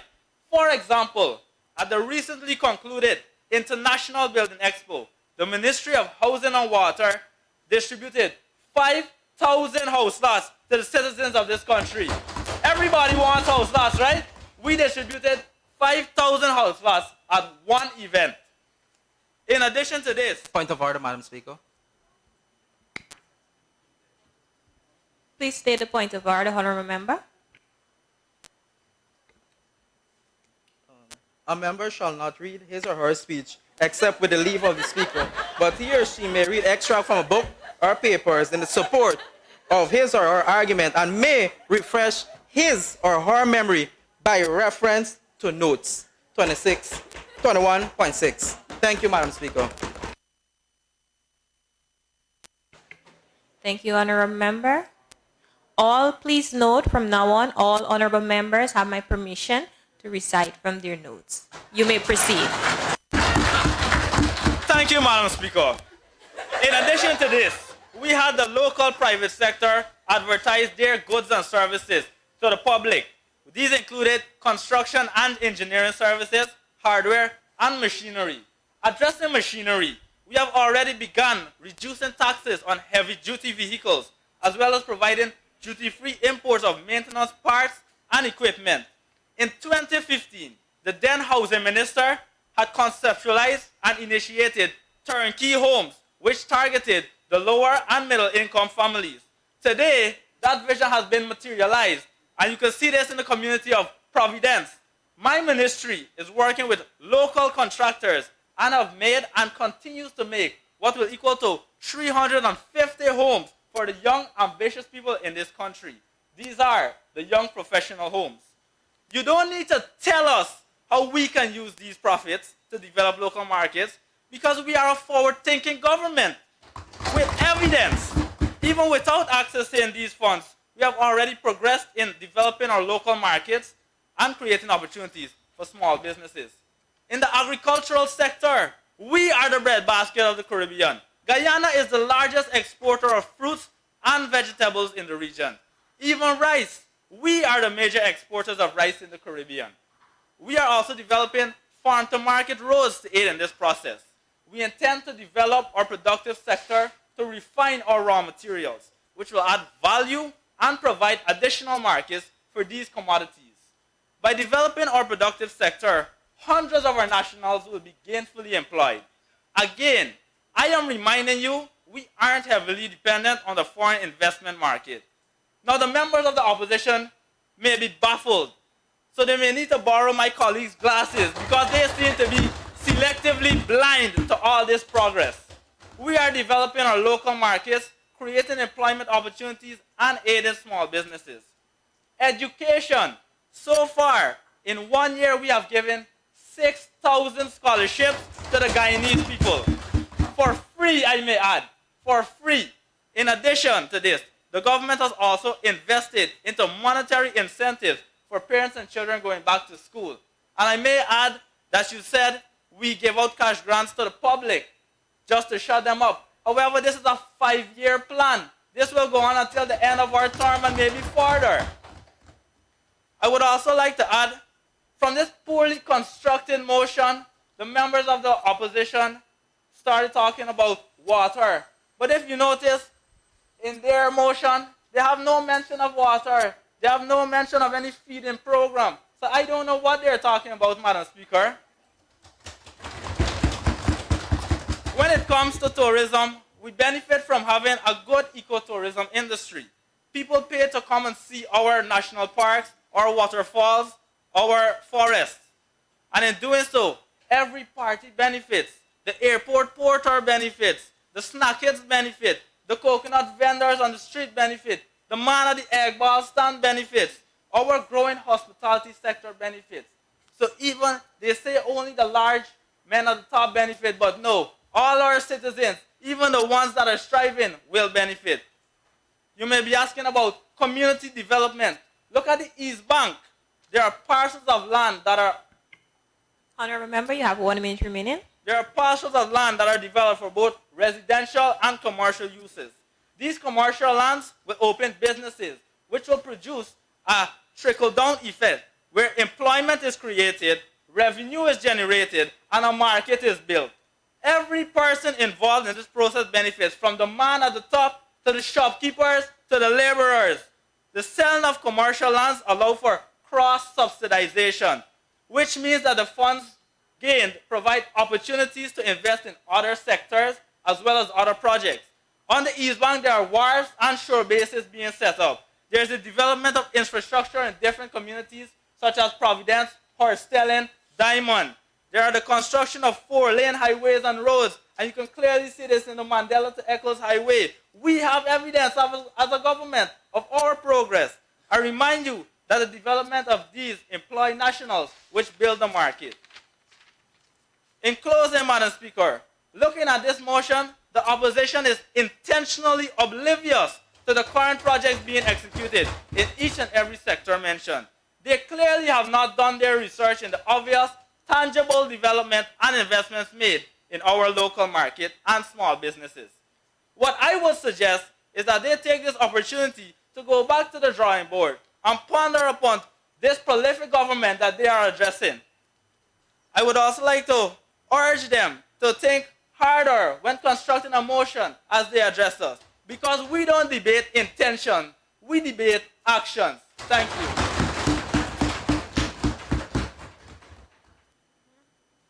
Thank you, Honorable Member.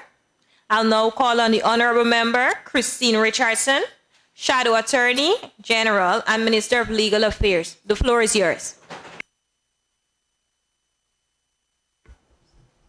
Thank you, Madam Speaker. Today I stand in solidarity with Honorable Shadow Minister of Natural Resources who proposed this motion. To be alive in a time like this calls for positioning ourselves and understanding what is in store and at stake. It is pertinent that the National Assembly focuses on the sustainability of the oil and gas industry and the inclusivity of the people. Allow me to emphasize the importance of Guyanese benefiting first and to accentuate that security is paramount to successfully enjoying these benefits. It is commendable that the government instituted the local content policy, but this is simply not enough and certainly not all that there is for the people of Guyana. Allow me to remind the government of what local content entails. According to the Source Governance Organization, it is the value that an extraction project brings to the local, regional, and national economy beyond the resource revenues. To date, we see how the oil revenue improves livelihoods through scholarships, infrastructure, and recently smart hospitals. But choosing to solely focus on what the revenues can do is neglecting the greater possibilities available for all Guyanese. As Mr. H. Jackson Brown says, nothing is more expensive than a missed opportunity. We must not forget that the oil industry is exhaustive, and as such, we are urging the government to maximize on the opportunities before us.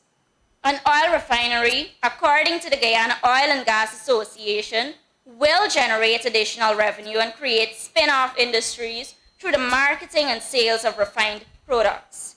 We are not disregarding the concerns of the expenses a refinery will cause. Rather, we must think of the future and what it will do for the citizens of Guyana. This is surely going to allow all Guyanese to first benefit from the oil. Madam Speaker, while we can invest in a refinery, a country's progress is measured by their reports on the Sustainable Development Goals applicable to that country.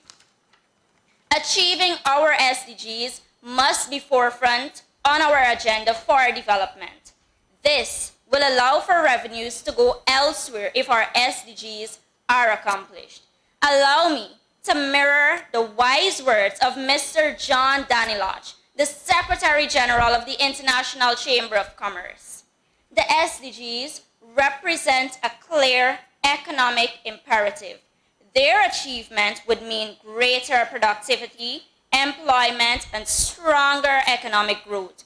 All goals Guyana strives to achieve. Further, security is paramount, ensuring the sustainability and thriving performance of our industry. The Guyana Defense Force, Maritime and Information Communication Technology have vital roles in ensuring our industry is protected from threats. Madam Speaker, we are all knowledgeable of the overarching concern for the Guyana-Venezuela border controversy and the hindrances it poses to our oil exploration and production. Similarly, to the case of the maritime delimitation in the Indian Ocean, Somalia versus Kenya, Venezuela is contending that the court should not be involved in the decision-making between Guyana and itself. Honorable Member, you have 45 seconds remaining. Thank you, Madam Speaker. The argument of jurisdiction is not valid because sovereignty can and is still maintained. There is a call for maritime capacity development to avoid incursions and issues of piracy and other threats. It would be a grave disservice to our nation should our maritime not be adequately equipped to help in protecting our nation. Surely, you must agree it is better to be prepared than to be sorry. So while you might posit that we do not need to focus on artillery or weaponry, we must be prepared for the threats that will come. Madam Speaker, Guyana is progressing and cybercrime is an area that is becoming increasingly popular with our new developments. According to Professor Jared Moraga, cybercrime is among the leading causes of loss to numerous offshore oil and gas companies globally. Our cybercrime laws fairly attempt to combat the threats of cybercrime, but the enforcement of these laws regarding our new and developing oil and gas industry is vague and needs to be amended. We propose that our cybercrime laws be improved and amended considering our oil industry. In closing, we must, as leaders, think about sustainability and striking while the iron is hot. Oil will finish, but the people will remain and deserve long-term benefits. Let me echo the Honorable Theodore Roosevelt's word. The nation behaves well if it treats the natural resources as assets, which it must turn over and to the next generation, increased and not impaired in value. So while we may be in this honorable house with passion, spouting all that the government has achieved thus far, should we not think about the sustainability of our nation? Should we not give credence to what is to come? Should we not think about our leaders? Should we not think about sustaining the oil and gas industry?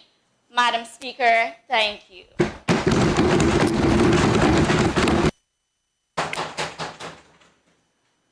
Thank you, Honorable Member.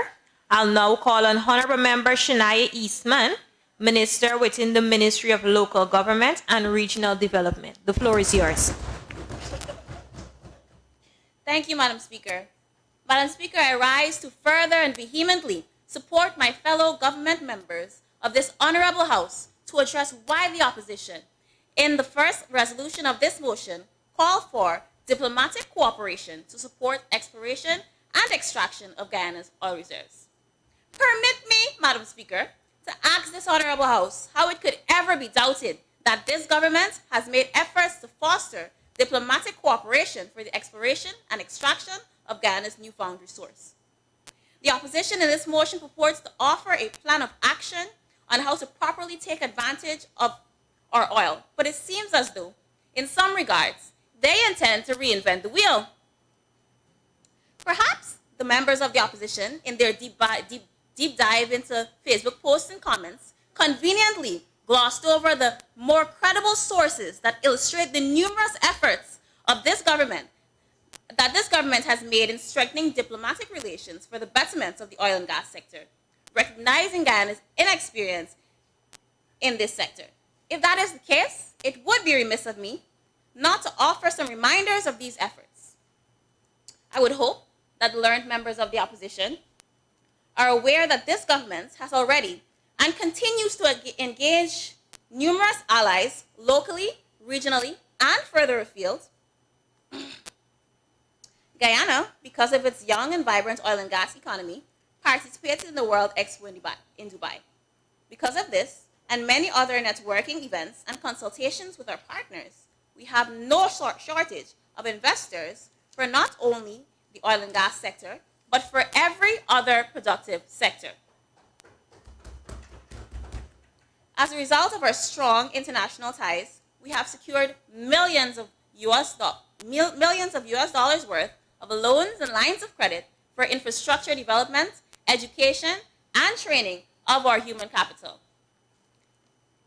According to the Organization of American States, Guyana has bilateral investment treaties with China, Germany, Korea, Switzerland, and the United Kingdom, all of which were signed and entered into force before 2007, which emboldens our government's position on international trade and bilateral agreements. In addition to this, only recently, meetings were held with the Exim Bank of the United States of America, in which a memorandum of understanding was signed to facilitate greater investment into the country. The memorandum identifies a number of sectors in which projects may be carried out, most notably the oil and gas sector. I dare say again, the oil and gas sector. Madam Speaker, perhaps while the opposition was concocting this motion, they forgot to read all recent news articles that are riddled with the government's efforts to better this oil and gas sector. This is not the government's only issue with this motion. We have noticed too, with great concern, that our learned members of the opposition have mentioned the controversy occurring between two world powers, which we find has only affected the cost of petroleum products.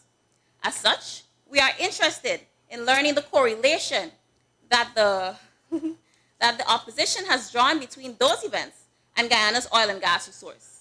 Illustrate that connection, and then we can possibly have a fruitful debate. In the meantime, Madam Speaker, this government cannot, nay, will not support any aspect of a motion that is blatantly under-researched. Thank you. Thank you, Honorable Member. I now call on the Honorable Member Ryan Prince, Shadow Minister within the Ministry of Public Works. The floor is yours. Thank you, Madam Speaker. Honorable Speaker, I'm here not to fantasize, fairy tale, and special written speeches to emphasize on whatever I have to say. As Guyana is currently on a state of rapid development and well on its way of becoming one of the world's top oil producers, our citizens, are yet to see improvements in our nation. The citizens act as hourglasses, and they show us the struggle in which they are going through, which the government do not see because they criticize us and looking at Facebook posts, which the people of this nation clearly have problems that they're stating online and which we shouldn't look at. The government says that we are looking at Facebook posts, but it's our people who are posting these issues. It's our people. Doesn't the government care about our people? As I stand here today, Madam Speaker, the hope of betterment for the Guyanese people is fading away. Because remember the promise of a better life for all Guyanese that the government had made before. The people are still yet to see such betterment. They hope for betterment in their families, communities, healthcare, education, infrastructure, and are not forgetting their betterment with their salaries. We know the people are suffering. As the opposition, we know that. That is why we brought this motion to the House. More must be done to help out their situation. The oil money must be used to raise salaries of public servants and give them a livable wage. With a livable wage, our citizens will then be able to fend for themselves, feed their families, and also live a comfortable life. Madam Speaker, the World Bank Act fact sheet of Guyana shows that 43.4% of the population live on less than $6 per day. That equates to about 1,200 Guyanese dollars. How are Guyanese to live on such low monies per day? This is because of the minimum wage, which is 60,000 Guyana dollars, which is very pitiful in terms of in our eyes. How is $60,000 supposed to support the families of this nation when oil prices have gone up, food items have gone up, and also transportation has also gone up? What? How long should our people be on survival mode? The government argues that the oil and gas sector is relatively new, but aren't we still collecting monies from this sector? The current situation is not acceptable, and our government needs to do more for the people. Madam Speaker, the government should invest in opportunities that will see the continuation of small businesses, agriculture. Yes, we have oil, but that same multi-million-dollar industry should be used to improve continuous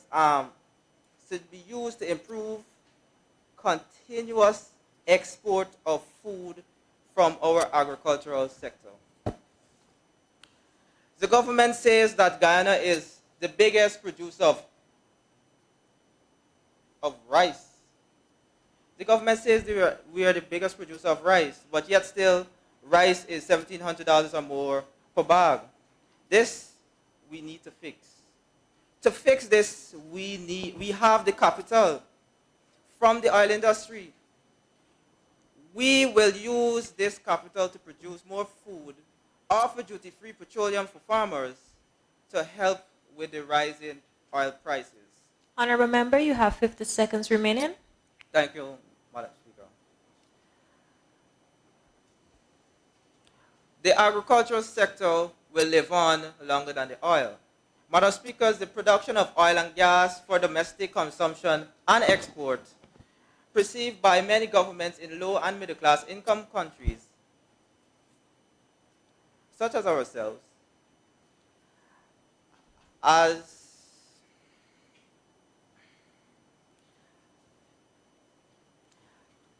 a way to attract foreign investment, boost economic growth, and provide revenue stream to support economic development in our sectors.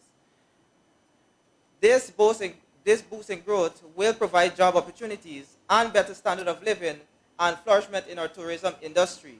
If managed properly, our oil funds will stabilize and reduce inflation in our economy. In conclusion, what?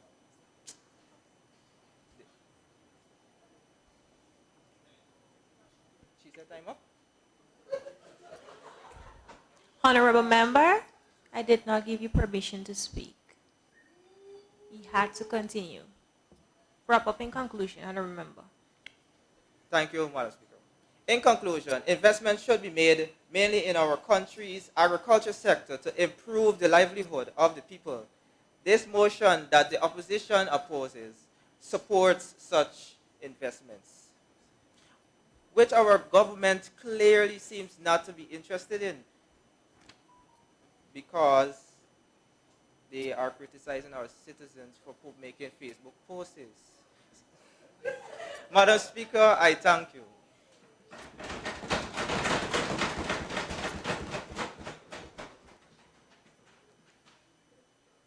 Thank you, honorable member. I now call on the honorable member, Shakela Murray, Minister of Natural Resources. Thank you, Madam Speaker. Madam Speaker, rising as your Minister of Natural Resources, I aim to bring clarity on the supposed provisions highlighted in the motion Oil and Gas Exploration and Production Market being proposed by the opposition.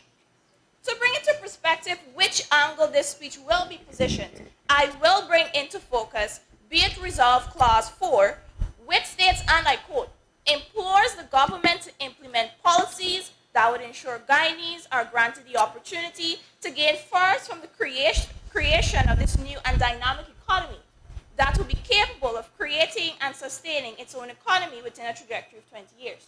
End of quote.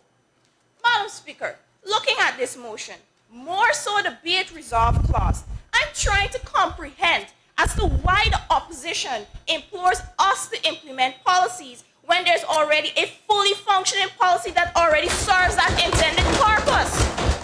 Madam Speaker, with reference to the aforementioned statement, we, the government, have recently implemented a local content policy which is based on ensuring that all Guyanese benefit directly, not only from the oil and gas sector, but also from all non-oil producing sectors as well. To give more insight on the local content policy, it was passed on the 29th of December 2021. With reference to the local content policy, it states, and I quote, local content is considered the sum of inputs of local goods and services, including employment provided to oil and gas operations. This occurs when operators hire locals as employees or contractors to buy goods or services from them. End of quote. A simple example of this is when local catering businesses are hired by oil firms to provide their services to the offshore vessels.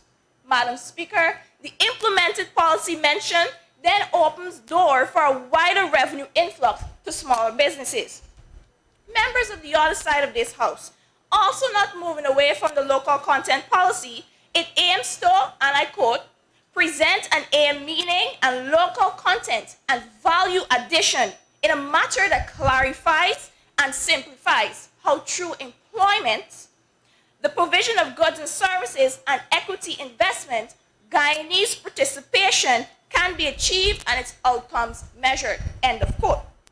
Madam Speaker, had the members of the opposite side of this House paid close attention to what was just mentioned, it's evident that we, the government, have been intent to fully improve the standard of living for all Guyanese in all aspects, keeping in mind that it's all derived from the management of the oil and gas sector.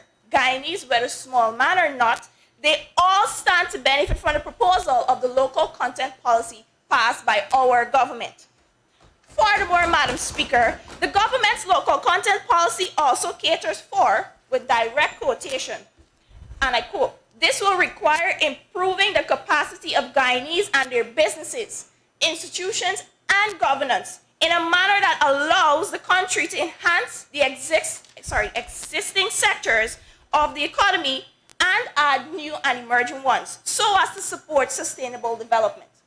For further enlightenment, we, the government, in order to fully execute one of the many purposes previously mentioned, the imposition arises to invest in training facilities in all sectors, a continuation, mind you, of the same, and improvement so as to provide Guyanese with the requisite skills which contributes to human development.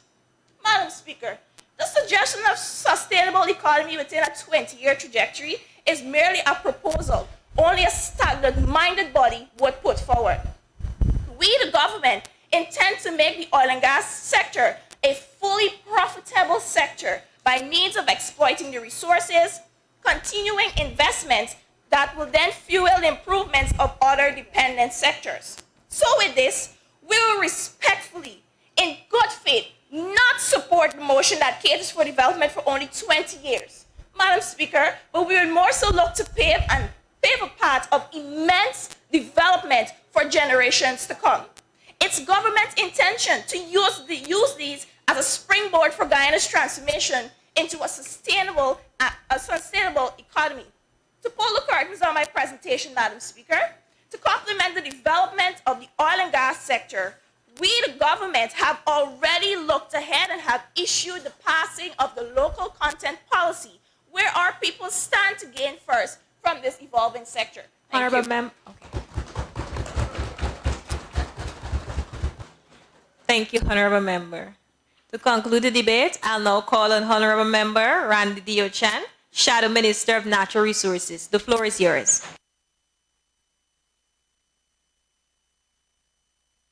Thank you, Madam Speaker. Madam Speaker, I would like to say it is better that we live in an amniotic sac than to come out here and live in stress with this government.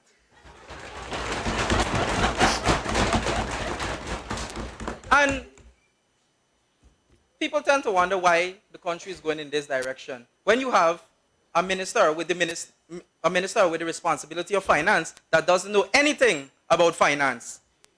Her first point, monetary stability from oil funds.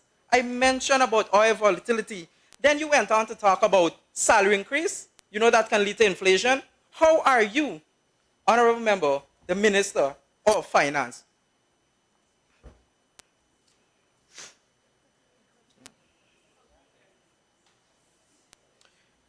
Madam Speaker, she then went on to talk about funding. The Honorable Member went on to talk about funding of weaponry.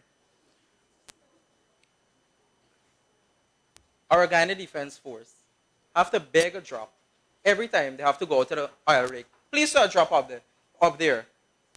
The Coast Guard, they don't have the facility to even reach and protect any of our borders out there. Yet, the Honorable Minister is here to shoot down that great point listed by the Shadow Attorney General. We also spoke about diversification, but it seems as though the Honorable Member was asleep.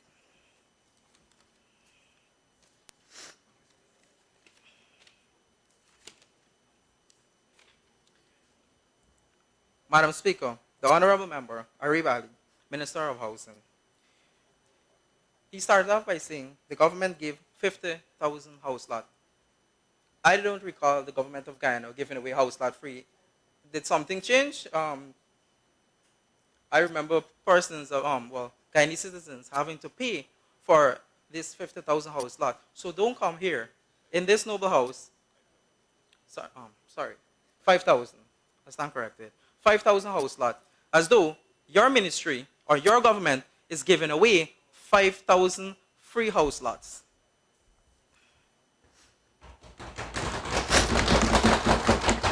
Standing order. Madam Speaker.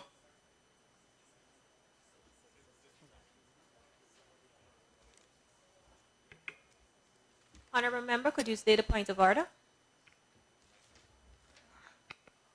Point of order number 21, number 4. A member who has spoken on a question may again be heard to explain some material part of his or her speech which he or she claims has been misrepresented, but he or she shall not introduce new matter.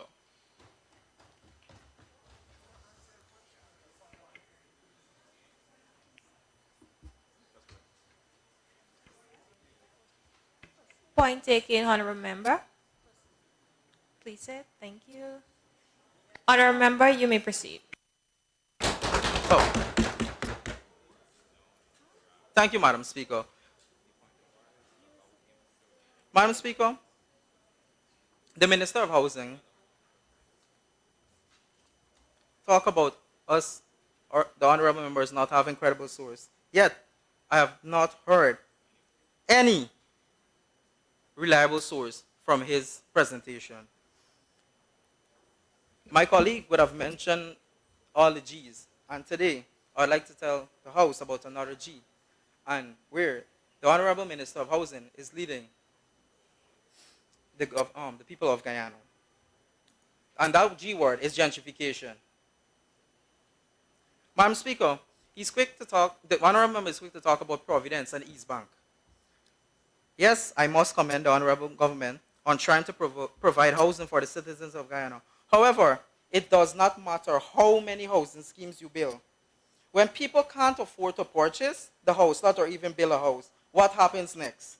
We are seeing rents being quoted in high US prices. Hardly any Guyanese can afford. I want to show this house the pay scale for the public service, but I refuse to add to visual pollution.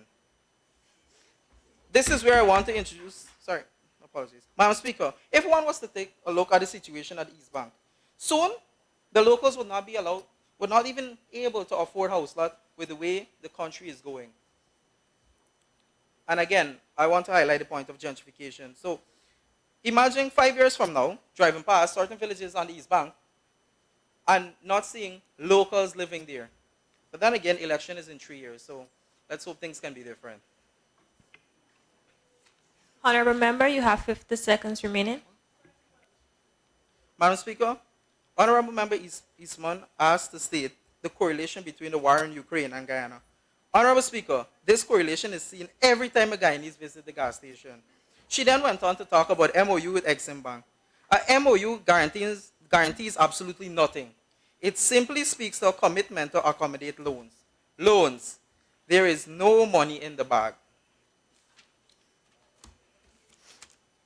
Madam Speaker, the Honorable Member, Minister of Housing, spoke about the breadbasket of the Caribbean. Yet, we are paying $500 for 2 oranges in Guyana. And we are the largest exporter of fruits.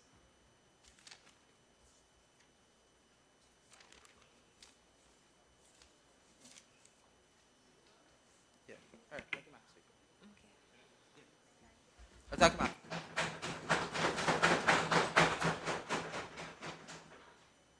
Thank you, Honorable Member. That concludes the debate on the motion. I now put the question. Those in favor say aye. Aye. Those against say no.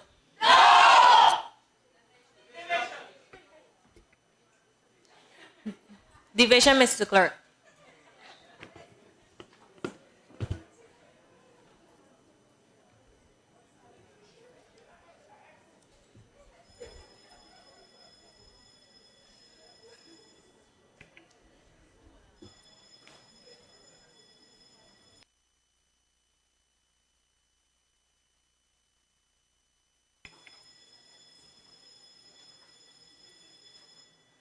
Division, Mr. Clerk. Honorable members, please listen accordingly and vote in accordance to your views as I call your name. Ronaldo Higgins? Yes. Ryan Prince? Aye. Naresh Sugrim? Yes. Brianna McCurchin? Aye. Dante Wilson? Aye. Danwan Prasad? Aye. Sharian Mangru? Aye. Deshaun Harris? Aye. Vashti Rambaran? Aye. Randy Deochan? Aye. Kalina Bulkan? Aye. Shania Straker? Aye. Anthony Bruce? Aye. Hussein Clark? Aye. Leon Beaton? Aye. And Kosi Jupiter? A purposeful aye. Malkia Harris? Aye. Javon Sampson? Aye, aye, aye. Crystal Wills? Aye. Denzel St. Hill. Aye. Christine Richardson. Aye. Malika Russell. Aye.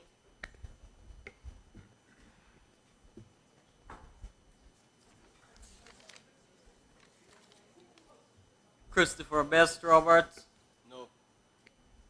Shania Eastman. No. Junan McCrae. No. Donley Costello. No. Dimple Basdio. No. Karamchan Sugrim. No. Kimberly Smith. No. Arif Ali. An extremely purposeful no. Carlita Williams. No. Kijana Payne. No. Shikalia Murray. No. Lataya Bichun. No. Calvin Roberts. No. Donald Richards. No. Ambika Singh. No. Lochani Danraj. No. Gavin Thomas. No. Isaiah Chand. No. Bibi Yassin. No. Tahila Sobars. No. Tamira Reddy. No. Renisha Narain. No. Delroy Marks. Absolute no.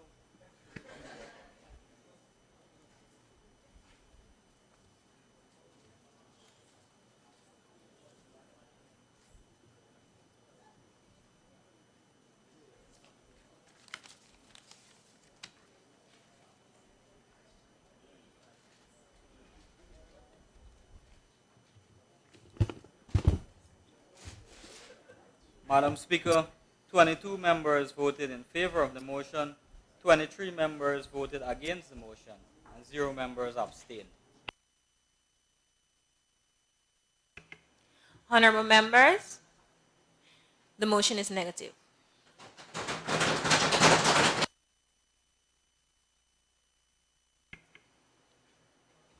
Honorable members, this brings us to the end of our business on the order paper for today. Honorable Prime Minister, you may move the adjournment. Madam Speaker, I wish to move the adjournment of the Assembly to August 2023. Thank you, Honorable Member. The Assembly now stands adjourned to August 2023.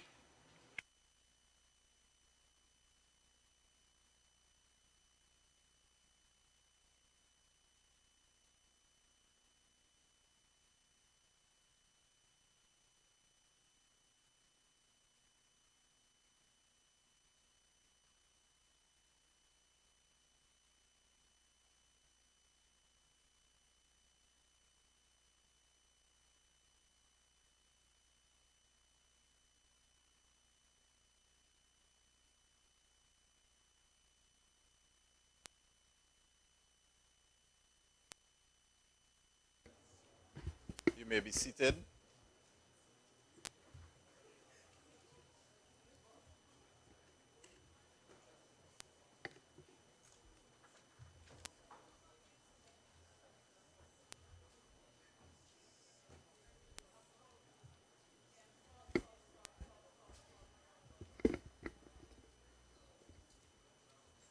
Participants, ladies and gentlemen,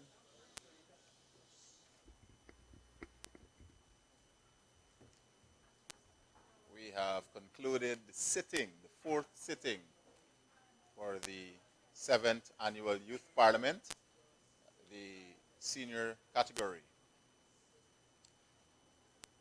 Right now, the judges are tallying the scores for the best speakers from both the opposition and government benches.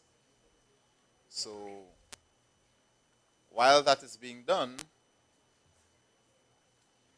I would like to invite a few remarks from the participants. Firstly, from the participants, the current participants from the senior category.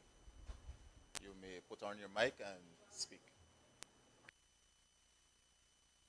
Thank you, Mr. Moderator. I believe this year's competition has been a robust one, where everybody has put their best foot forward. sacrificed their sleep, and a lot of energy was put into this debate. I'm very proud of each and every one of you who are in this room who stand boldly to debate your motion. Even if it's not within your conscience, you stand to debate it, and you guys should be proud of yourself this afternoon. You should give you a round of applause to yourself, because we stand here not only representing ourselves, but the people who we came here to represent, and you have done them well. Go back with grace, go back with excellence, and be yourself. Any other participant? Please feel free to put on the mic and say something. Good afternoon. It's just a very refreshing feeling to have at this point of time. For some of us, it may not be the very first occasion, and for some of us, it is, to assemble in this sacred chamber and to rub shoulders with persons right before the clash of wits, and at the same time, enjoy the experience of being a member of the National Assembly, or at least within this context, a member of the National Assembly. It's a pleasure to be a part of the National Youth Parliament exercise. I've been in love with it for more than a decade now. I encourage persons whom are both in this chamber and in case there are persons listening, those who are listening in the waiting area, for you to continue to pursue your goals and your objectives, especially if they're relevant to public speaking, and to representing persons, becoming leaders, becoming inspirations and beacons of excellence in your own brand, under your own brand, and in your own regard. So, yes, I encourage you to continue to aim for the stars, so to speak.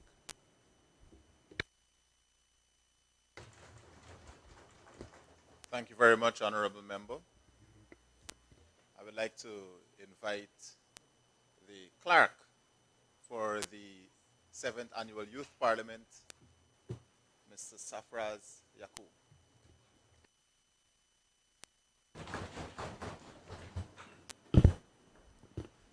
Honorable members of Parliament present, the youth parliamentarians, the judges, and the staff of Parliament, mentors, persons in the viewing gallery, and of course our online viewers.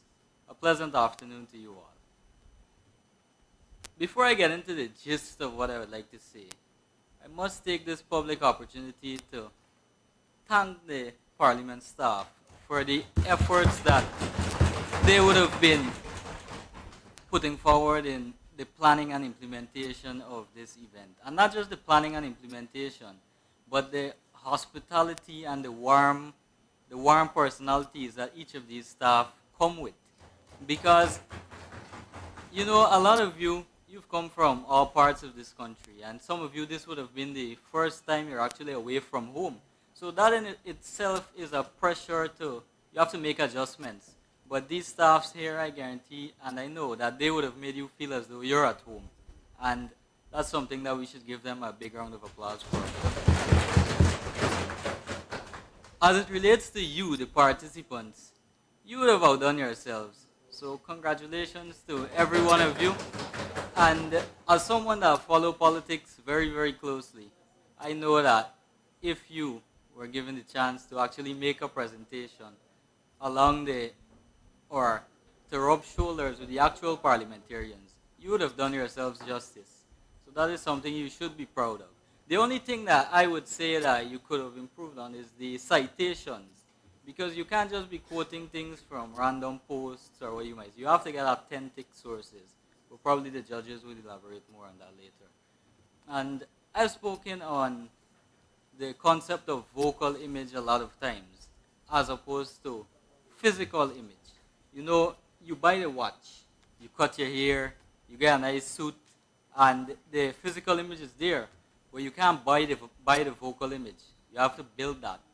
And a program like this, it does wonders in building that vocal image. So with the experience and the new vocal image that you would have gained from this, I encourage all of you to take this to your communities, take this to your villages, and use your voice as a voice of reason and development. Don't just throw away the opportunity.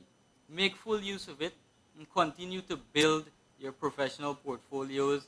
And maybe years from now, you come back here and we see you in a different position. So I think you should give yourselves a round of applause. And I look forward to meeting each and every one of you and following you more closely. And thank you. Enjoy the rest of the afternoon. Thank you very much, sir. Well said. I would like to, well, in the efforts of time, I would like to invite one of the judges to give her remarks. Her name is Ms. Sheila Versami. She is a member of parliament on the government benches since 2016. Ms. Versami is the General Secretary of the Women's Progressive Organization, WPO, from 2012 to present. Moreover, this honorable member is the administrator for the night shelter of the Ministry of Human Services and Social Security. Without further ado, I would like to give the floor to the honorable member.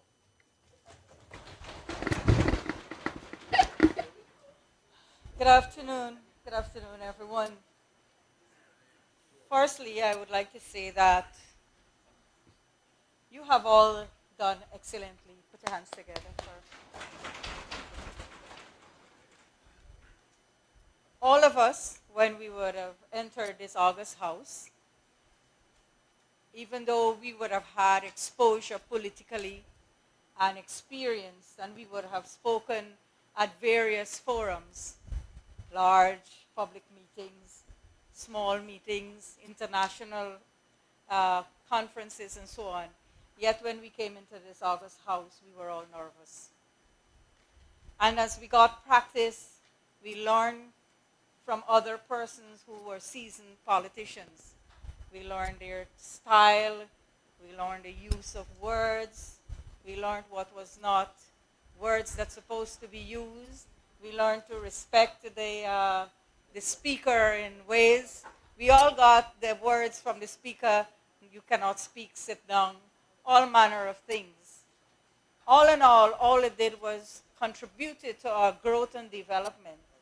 And this is where you're starting here at the Youth Parliament tells me that you have not a far way to go, but because of the work you have done that I've witnessed here in the last 2 afternoons, you have done excellently. And you, the day when it comes for you to enter this August House as a real parliamentarian, I am sure you're going to do excellently or do better than you have done in the last 2 days.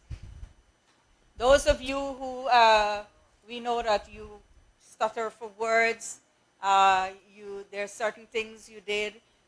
It's all online. You can go back and watch yourself and you will learn to evaluate what you have done and you will know what is to be done better.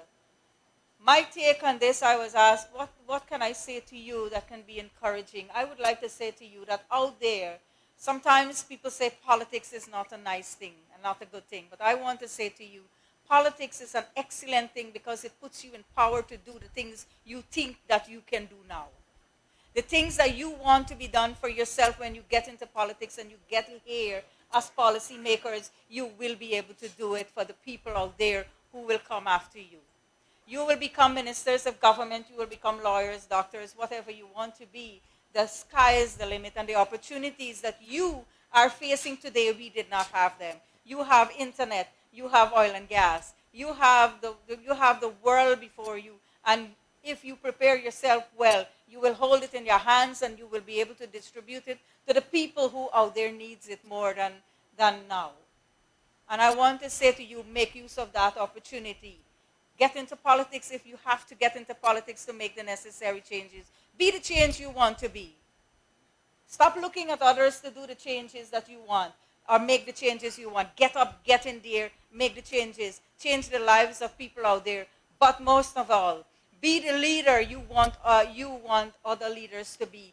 Get people to look up to you, respect you, and be, that means you have to walk the walk while you talk the talk. And that is the best advice I can give you this afternoon. But I want to end here by saying I'm proud of all of you. I haven't met all of you individually, but I want to say I've watched you very keenly. I've listened to you. You have done good. Congratulations.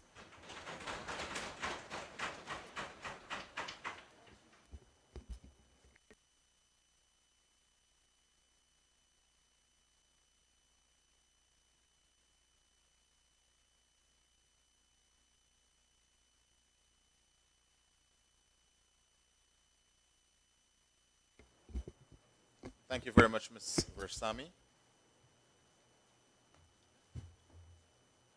As I said, in the effort of time, I would like to call on Mr. John Adams. He is another judge. He is a retired head of department, language that is. He has taught in excess of over 32 years. Mr. Adams is a former member of parliament of the 10th and 11th Parliament representing region number 3. I would like to now give him the floor to share his remarks.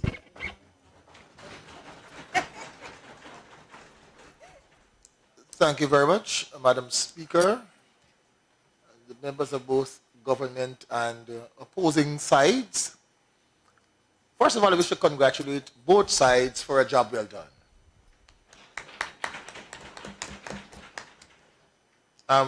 At some point in time, I was asking my colleague on the left, are they opposing or proposing? You strayed us sometimes, but your points were well articulated. In a debate, there's never a winner or a loser. Just one team outshines the other. And I would want to stand between you and your results to say congratulations. And to the speaker, you did an excellent job. Put your hands together for your speaker.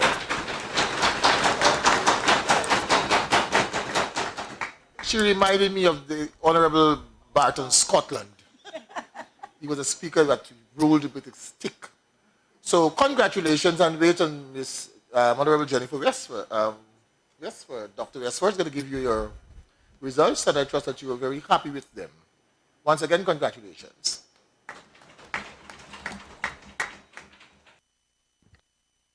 Thank you very much, Mr. Adams. I would like to now invite the Chief Judge, Dr. Jennifer Westford. The Honorable Doctor is a medical doctor, of course, by profession. She joined the Ministry of Health in 1990 and has worked in 6 of our 10 regions. Dr. Westford was appointed as the Minister of Public Service from 2000 to 2015.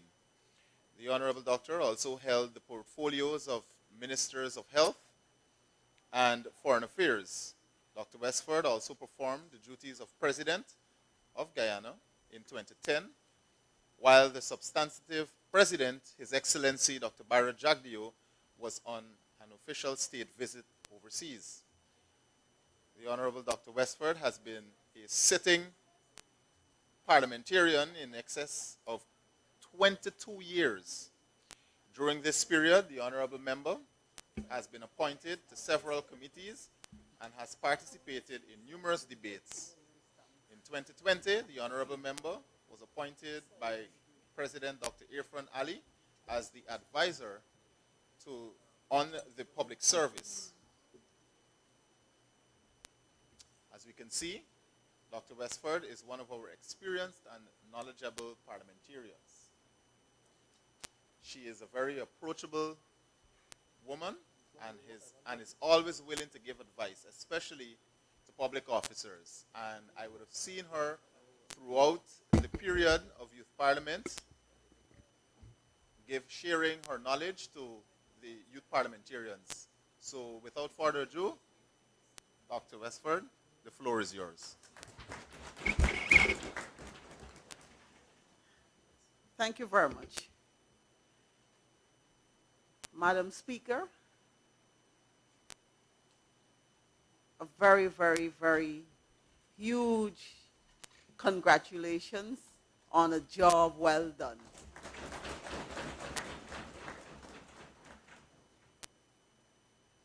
I don't think anything better could have been done today. You ruled with an iron fist. And I am sure your colleagues, the honorable members, would have appreciated the way you handled all of the situations that arose today. But let me say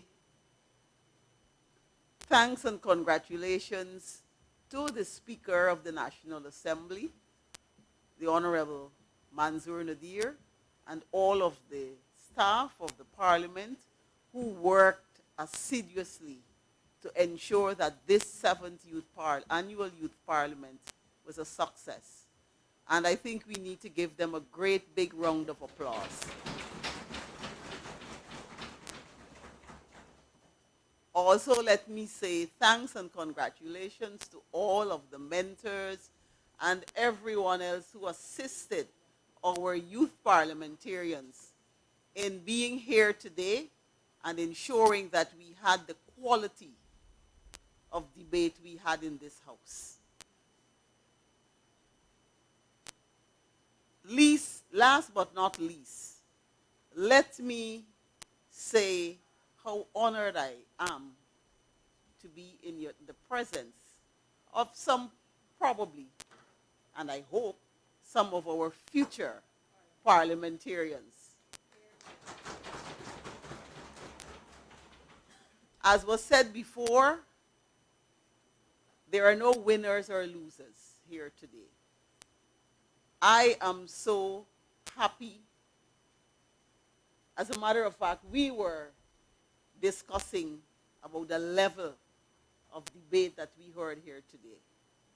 A very high level, and I must say that you must congratulate yourselves. You need to congratulate yourselves. There are no winners or losers here today.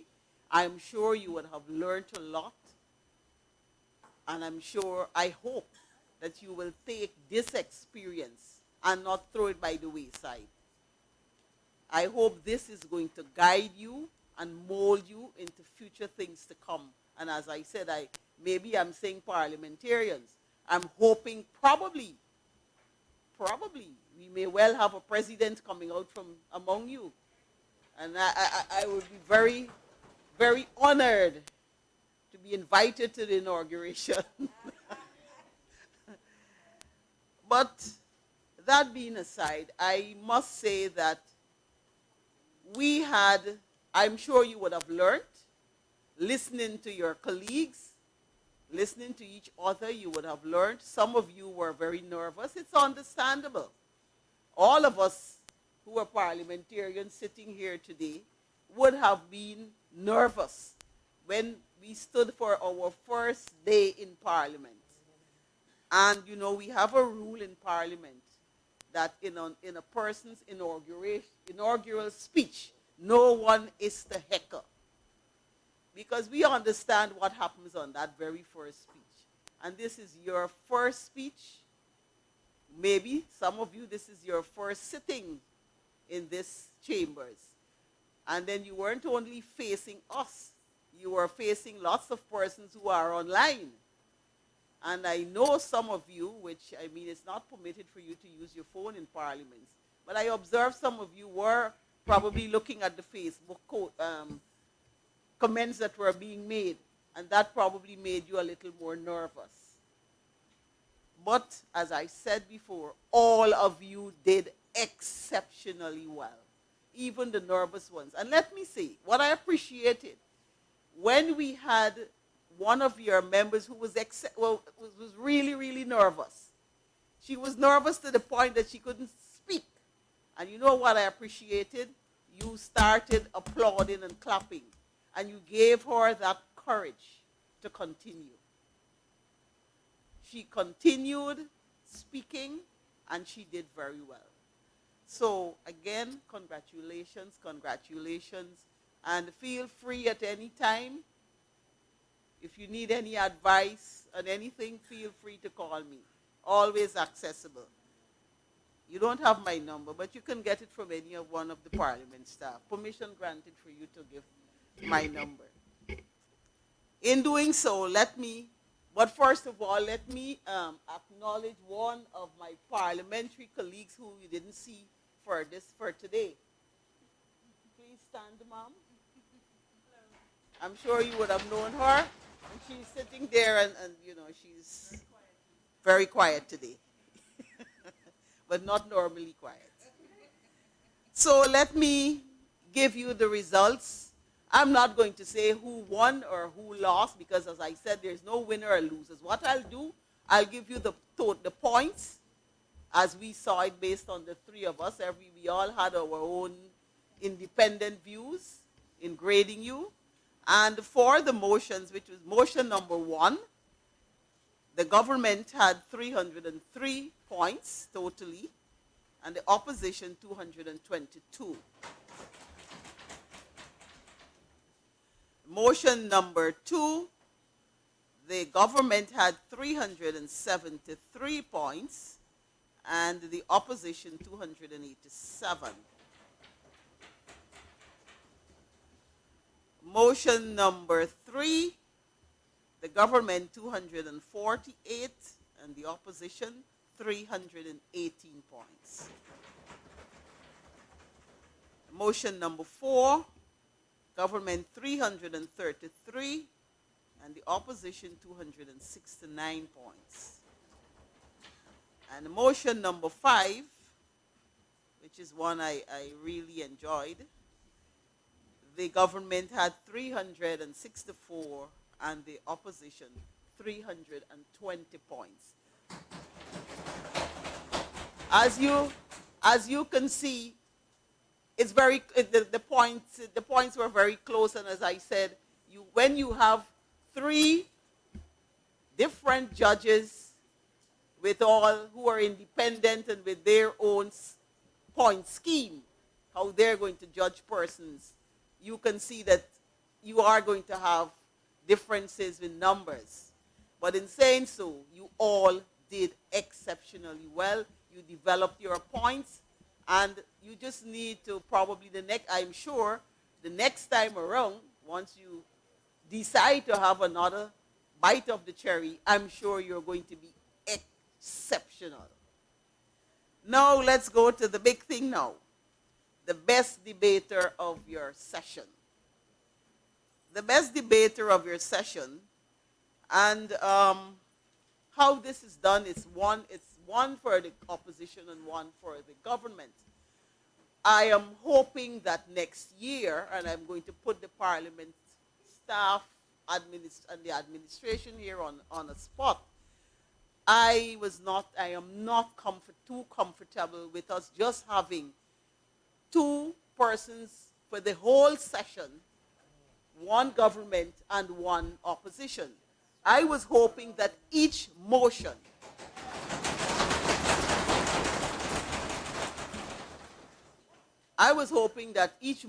would have had a best debater for opposition and government. Each motion should have had that. But that's not how the rules are now. I'm hoping it will be changed.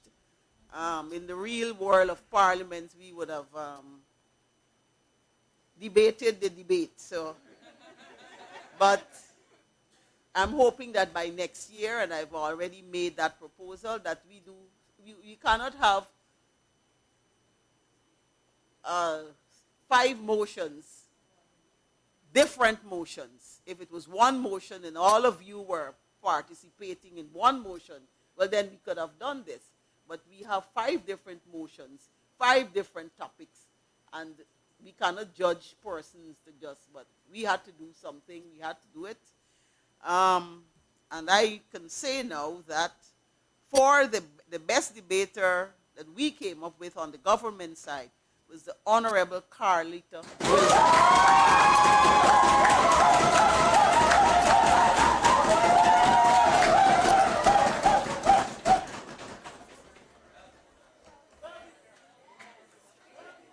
Congratulations. She was very good. I'm sure we will all agree. She was good. She was exceptional. And for the opposition, we selected the Honorable Leon Beaton.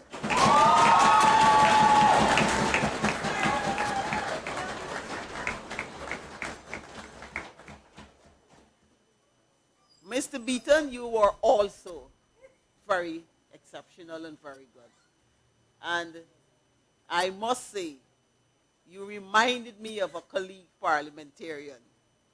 The way you projected yourself and you put, you know, and if you're, I hope you're hoping of becoming a parliamentarian someday, because I think I might sit in my rocking chair and enjoy looking at the streaming when you're there.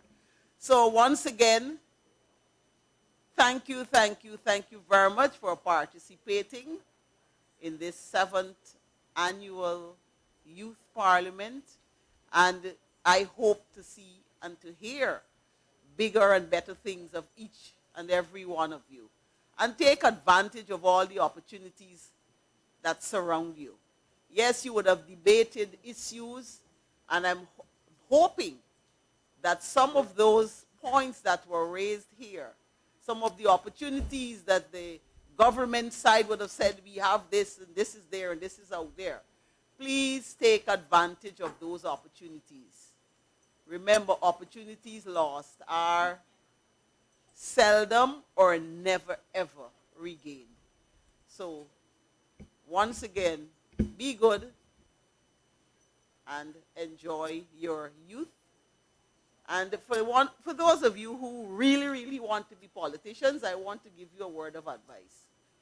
One thing first. What's that? Education. Education.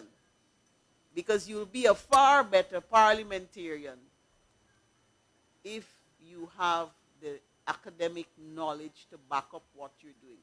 I hope you understand here. If you don't know what you're getting up to say, you're in no man's land. So you have to be on the ball. And something, before I go, let me say something that was lacking, and I hope that some of you might be mentors in the next parliament. Please, you have to listen carefully to what the person, either the person before you or anyone who would have spoken before you said, and do rebuttals. There were not many rebuttals, and when there were rebuttals, they were not really on the ball. You need to rebut what somebody would have said. And that's the trick and the name of the game. And to do rebuttals, you have to know what you're saying. Or don't say it. So better not to say than to rebut and say something that is not accurate or that would make sense. But it's a learning curve, and you have already reached 3/4 of the top of that curve. And I know you're going to get to the top of it and even over it. So congratulations from me. Congratulations from, I'm sure, all of my fellow parliamentarians around here. And congratulate yourselves. You did a good job. And I'm sure the viewing public out there would agree you did us proud. Thank you very much.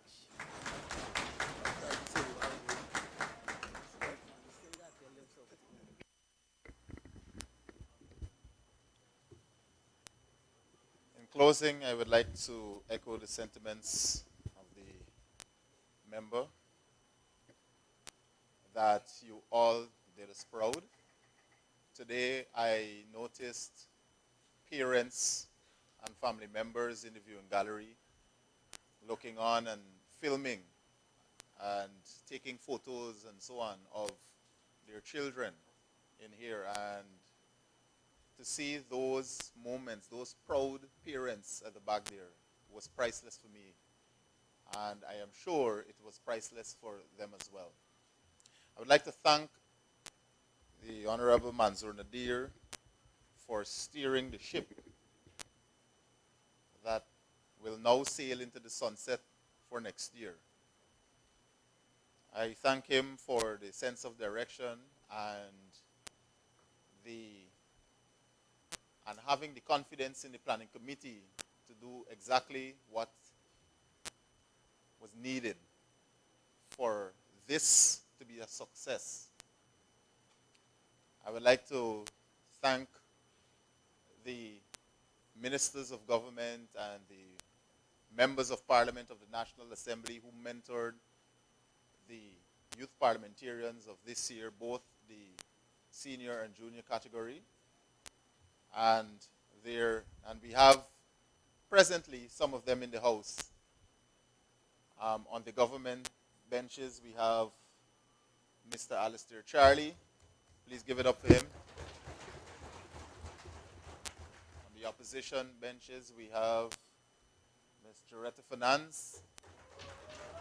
Yes. We have Mr. Devon Sears. He was here since this morning, and he was in the MP lounge there still giving advice whilst this was going on. Also, Miss Walton, she is, please wave your hand, wave. Of course, she came in, she was quiet, she didn't say much today, and of course she has been giving, her bits and pieces so far. To the actual mentors, the other mentors, the previous youth parliamentarians, thank you so much for your hard work. You have been at the hotels, you have been, there 24 hours, 24/7 behind us, behind all of the youth parliamentarians. Thank you so much for your work, for your hard work. Thank you to the teachers who accompanied the youth parliamentarians here. Thank you also to the members of staff of the Parliament Office who, like we all said, worked not only this week, but prior months in advance to ensure the success of this youth parliament. Put your hands together for them.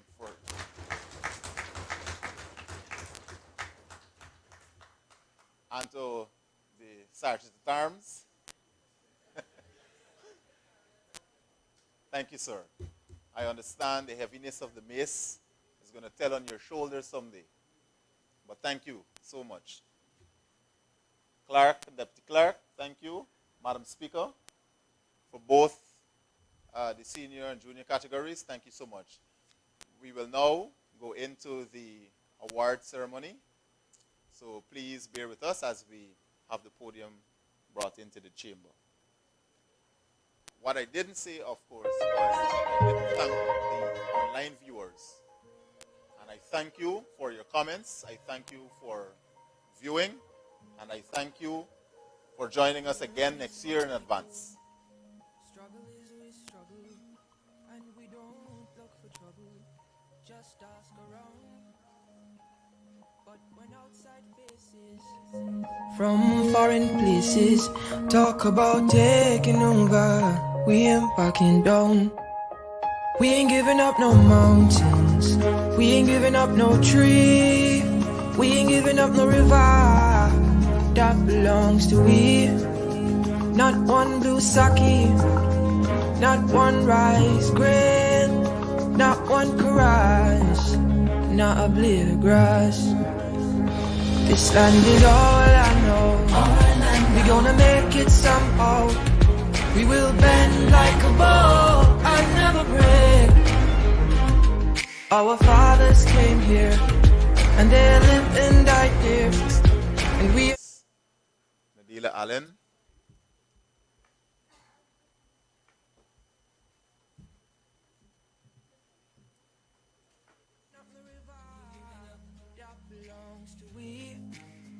Not one blue sake, not one rice grain, not one rice, not a blade of grass. We love the open country of the Rupununi and the Essequibo, the time of night.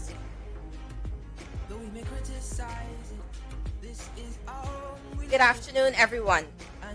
Members of Parliament, distinguished guests, colleagues, mentors, members of the media, participants of the 7th Annual Youth Parliament, teachers, members of the public, good afternoon, and welcome to the 7th Annual Youth Parliament Prize-Giving Ceremony. I am your host, Ms. Nadila Allen. Let me start by congratulating our youth parliamentarians who performed exceptionally well in this year's sitting. Let us have a round of applause for them. Not one blue sake, I stand before you with a deep sense of honor, privilege, and humility to express on behalf of the Speaker of the National Assembly and the Youth Parliament Planning Committee our profound gratitude to everyone who participated and supported this year's Youth Parliament.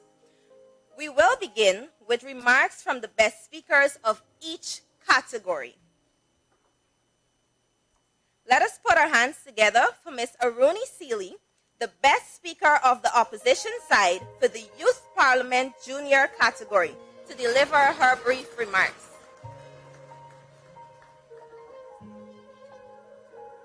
We are a peaceful people. Struggle is we struggle, and we don't look for trouble. Just ask around. But when outside faces from foreign places, good afternoon, everyone. After the session we would have had today, I promise you I'm going to keep it simple. My name is Aruni Seeley, and for this 7th Annual Youth Parliament, I would have taken on the role of the Shadow Senior Minister in the Office of the President with responsibility for finance. In shorter terms, Shadow Minister of Finance, or as my members like to call it, the Money Woman. I am beyond thankful for this experience that I would have been granted. So shout out to my school, St. Rose's High, for providing me with this opportunity. I'm also very grateful for the journey I would have had along with my teammates, my team members of the opposition at the back there, and to the government who would have given us, who would have inspired us with the constructive confidence, I would say the competitive confidence to give us the performance we would have executed today and yesterday. I'd like to thank our mentors, Sarah, Anika, Ruth, for their tireless work and relentless support of us. They would have spent days into nights working with us, working and emphasizing and pushing us, inspiring us to do our best in our speeches. I would like to thank the entire body of Parliament, the parliamentary staff, that is, for their continuous support and commendable hospitality for every moment that we have been here. Last, but certainly not least, I'd like to thank my family and my siblings for their utmost faith and support in me throughout this entire experience. And finally, I express my deepest gratitude to be here and to be able to receive such a title as Best Speaker of the Junior Annual 7th Annual Youth Parliament. I am deeply, really, and truly honored. Thank you very much.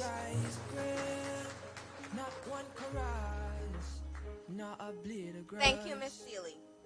Let us now put our hands together for Ms. Terry Ann Wright, the best speaker from the government side of the junior category of the 7th Annual Youth Parliament, to deliver her remarks.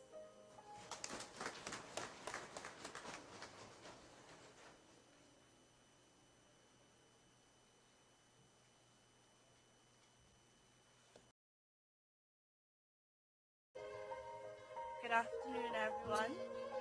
I am honored to be the recipient of this award.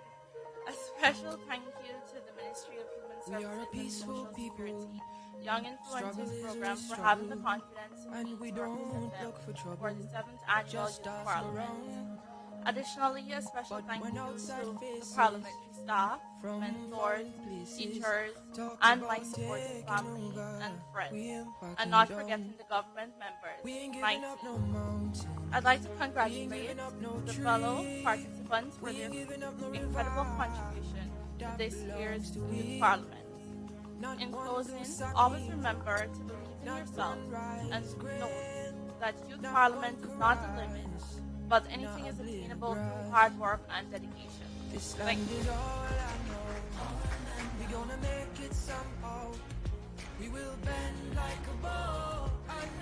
A round of applause for Mr. Leon Beaton, the best speaker from the opposition side of the senior category of the 7th Annual Youth Parliament.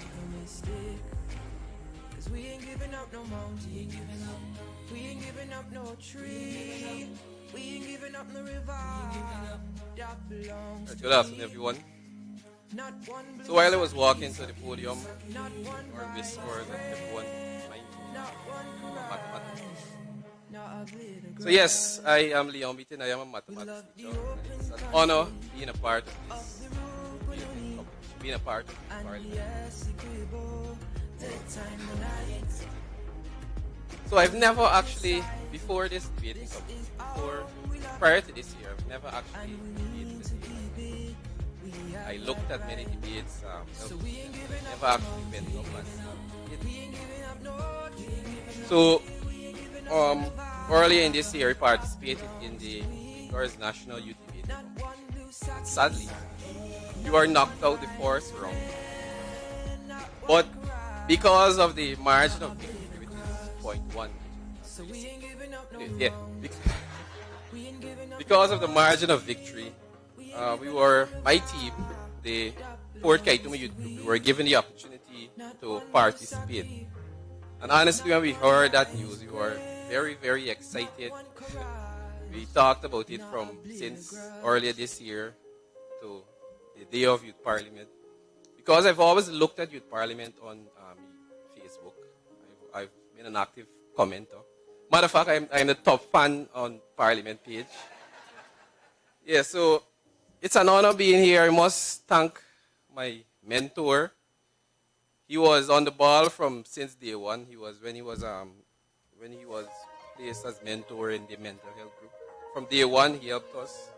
I crafted my speech, and he made corrections. And because I respect him so much as a professional and an individual, I took each criticism and I placed it into my speech and my delivery.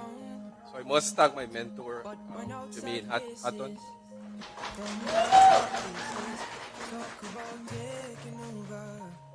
And to conclude, I must say it's an honor being a part of the opposition. So many wonderful faces, friendly people. And I saw a message in the opposition group. Yes, I will do that. I must, to conclude, thank you to everyone at Parliament, staff. Thank you to the judges. It's an honor. Thank you very much.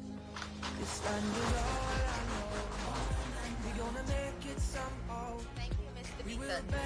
Let us all give a warm welcome to Ms. Carlita Williams, the best speaker from the government side of the senior category. We ain't moving nowhere, make no mistake. 'Cause we ain't giving up no mountain, we ain't giving up no tree. Everyone, first and foremost, I want to say thank you to the Honorable Manzoor Nadir, Speaker of the House. Without him, this opportunity would not have been possible. This experience would not have been possible. I also want to extend a special thank you to the judges who, believed in me, and I believe that they would have scored fairly, I must say. I also want to say thank you to my mentor, Ms. Felician, to my team members. You guys have been wonderful. We have been like a family. We've been at the pool, under the shed, in the room, on the floor. We have been there, and you've welcomed me and made me feel at home. Now I want to say this to all of you. Believe in yourself. If you didn't do it early, you can still do it late. And I say this because the reason I am here today is because my 14-year-old daughter joined the debating team in her school, 3 Mile Secondary in Bartica. And I was practicing with her every day. Mind you, I had no experience with debating. But I also love to be in front of crowds. So I said I'm going to coach my daughter. And after 2 competitions, she did not get Best Speaker. And I was a bit angry. So I said, Sierra, I need you to get Best Speaker. She said, Mommy, if you want me to get Best Speaker, then you need to get Best Speaker. Surprisingly, the Bartica Youth Group, one of the members fell out, so they came to me, hurriedly. I think it was a Saturday, and then we had competition a few days. And they asked me, one of my very good friends, Sir Joseph, and I said, I pondered, I thought about it, and I said, man, me? But then I remembered what my daughter said to me, and I said, okay. And I went there, we did our first competition, and guess what? I got best speaker, so I went home happy, happy, happy. I said, Sierra, well, you know I got best speaker, so guess what? You gotta get best speaker. As the fate would have it, my daughter went to that competition and she got best speaker. So it is because of my daughter that I am here today. And I say this because a lot of people might not know. I was one of the school dropouts. You know, I never completed secondary school. I wrote CXC at 21 years in a full uniform, believe it, today. Today, I am 33 years, and I stand here in this house as the best speaker. And I thank you all because this is a monumental moment for me. Thank you all for giving me this opportunity. Thank you. I am extremely happy and proud to be a partition that followed her dreams. Thank you.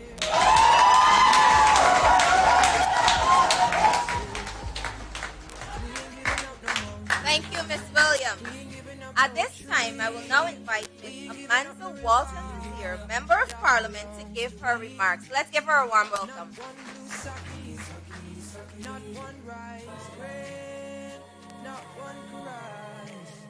Notification from the chief judge that it's 6 o'clock already. So, you know, they know that I can carry on. But let me say, I am so inspired by what I just heard. I am so inspired. Congratulations to you, my dear, and you keep soaring, keep reaching for the stars. Let me say that I was asked by the leader of the opposition to come to deliver very brief remarks on his behalf, and it is certainly my pleasure to do so. I've been following online for the last few days. I've been asked to give some remarks in the opening session, and I will say that I am so heartened by the level of debate that I heard and that I was witnessing. And I felt that, you know, we are in good hands. The future of Guyana is in good hands. And if there is anything that I could say to you as a sitting member of Parliament and as someone who loves this country deeply, is that you have a mandate and a duty to take this thing forward when we would have long gone out to pasture. But I beg of you, let your debates be about issues. It is time that we govern our nation on a contest of ideas and not personality. That means that you'll have to be well-read, you'll have to be well-researched, because Guyana is on the brink of significant development. But how that looks depends on the policies that you implement and how sound they are fiscally, how sound they are developmentally. And for that, there is no substitute for reading, for research, and for simply being a sponge for information. So going forward, I want you to pledge to yourself that irrespective of what you see us behave with in Parliament sometimes, that when your turn comes, that you will govern on a contest of ideas, that you will bring your best ideas, understanding that as Guyanese, we are better together, we are stronger together, and that together, government and opposition, we have to take this nation forward. So allow me to congratulate you once again. Congratulations to those who would have been identified as being best speakers. But to my mind, based on what I saw, you all did exceptionally well. And I'm so proud of you. I am so proud of you. So congratulations. God bless you. And I hope that like Jenny, like Dr. Westford, the honorable member, I can rock back in my rocking chair sometime and see that our country will be in excellent hands. So thank you so much. And God bless you again. All right, now it is time for the distribution of prizes. Honorable here to join us in the front. The prizes for and we need to keep it. We have that right. So we ain't giving up no mountain. We ain't giving up no dream. We ain't giving up no revival. That belongs to we. Not one blue sake, not one rice grain, not one crush, not a bit of grass. So we ain't giving up no mountains. We ain't giving up no tree. We ain't giving up no river. That belongs to we. Not one. All right, everyone, let's welcome Ms. Aruni as she receives her tokens for the best speaker from the opposition side for the junior category of the 7th Annual Youth Parliament.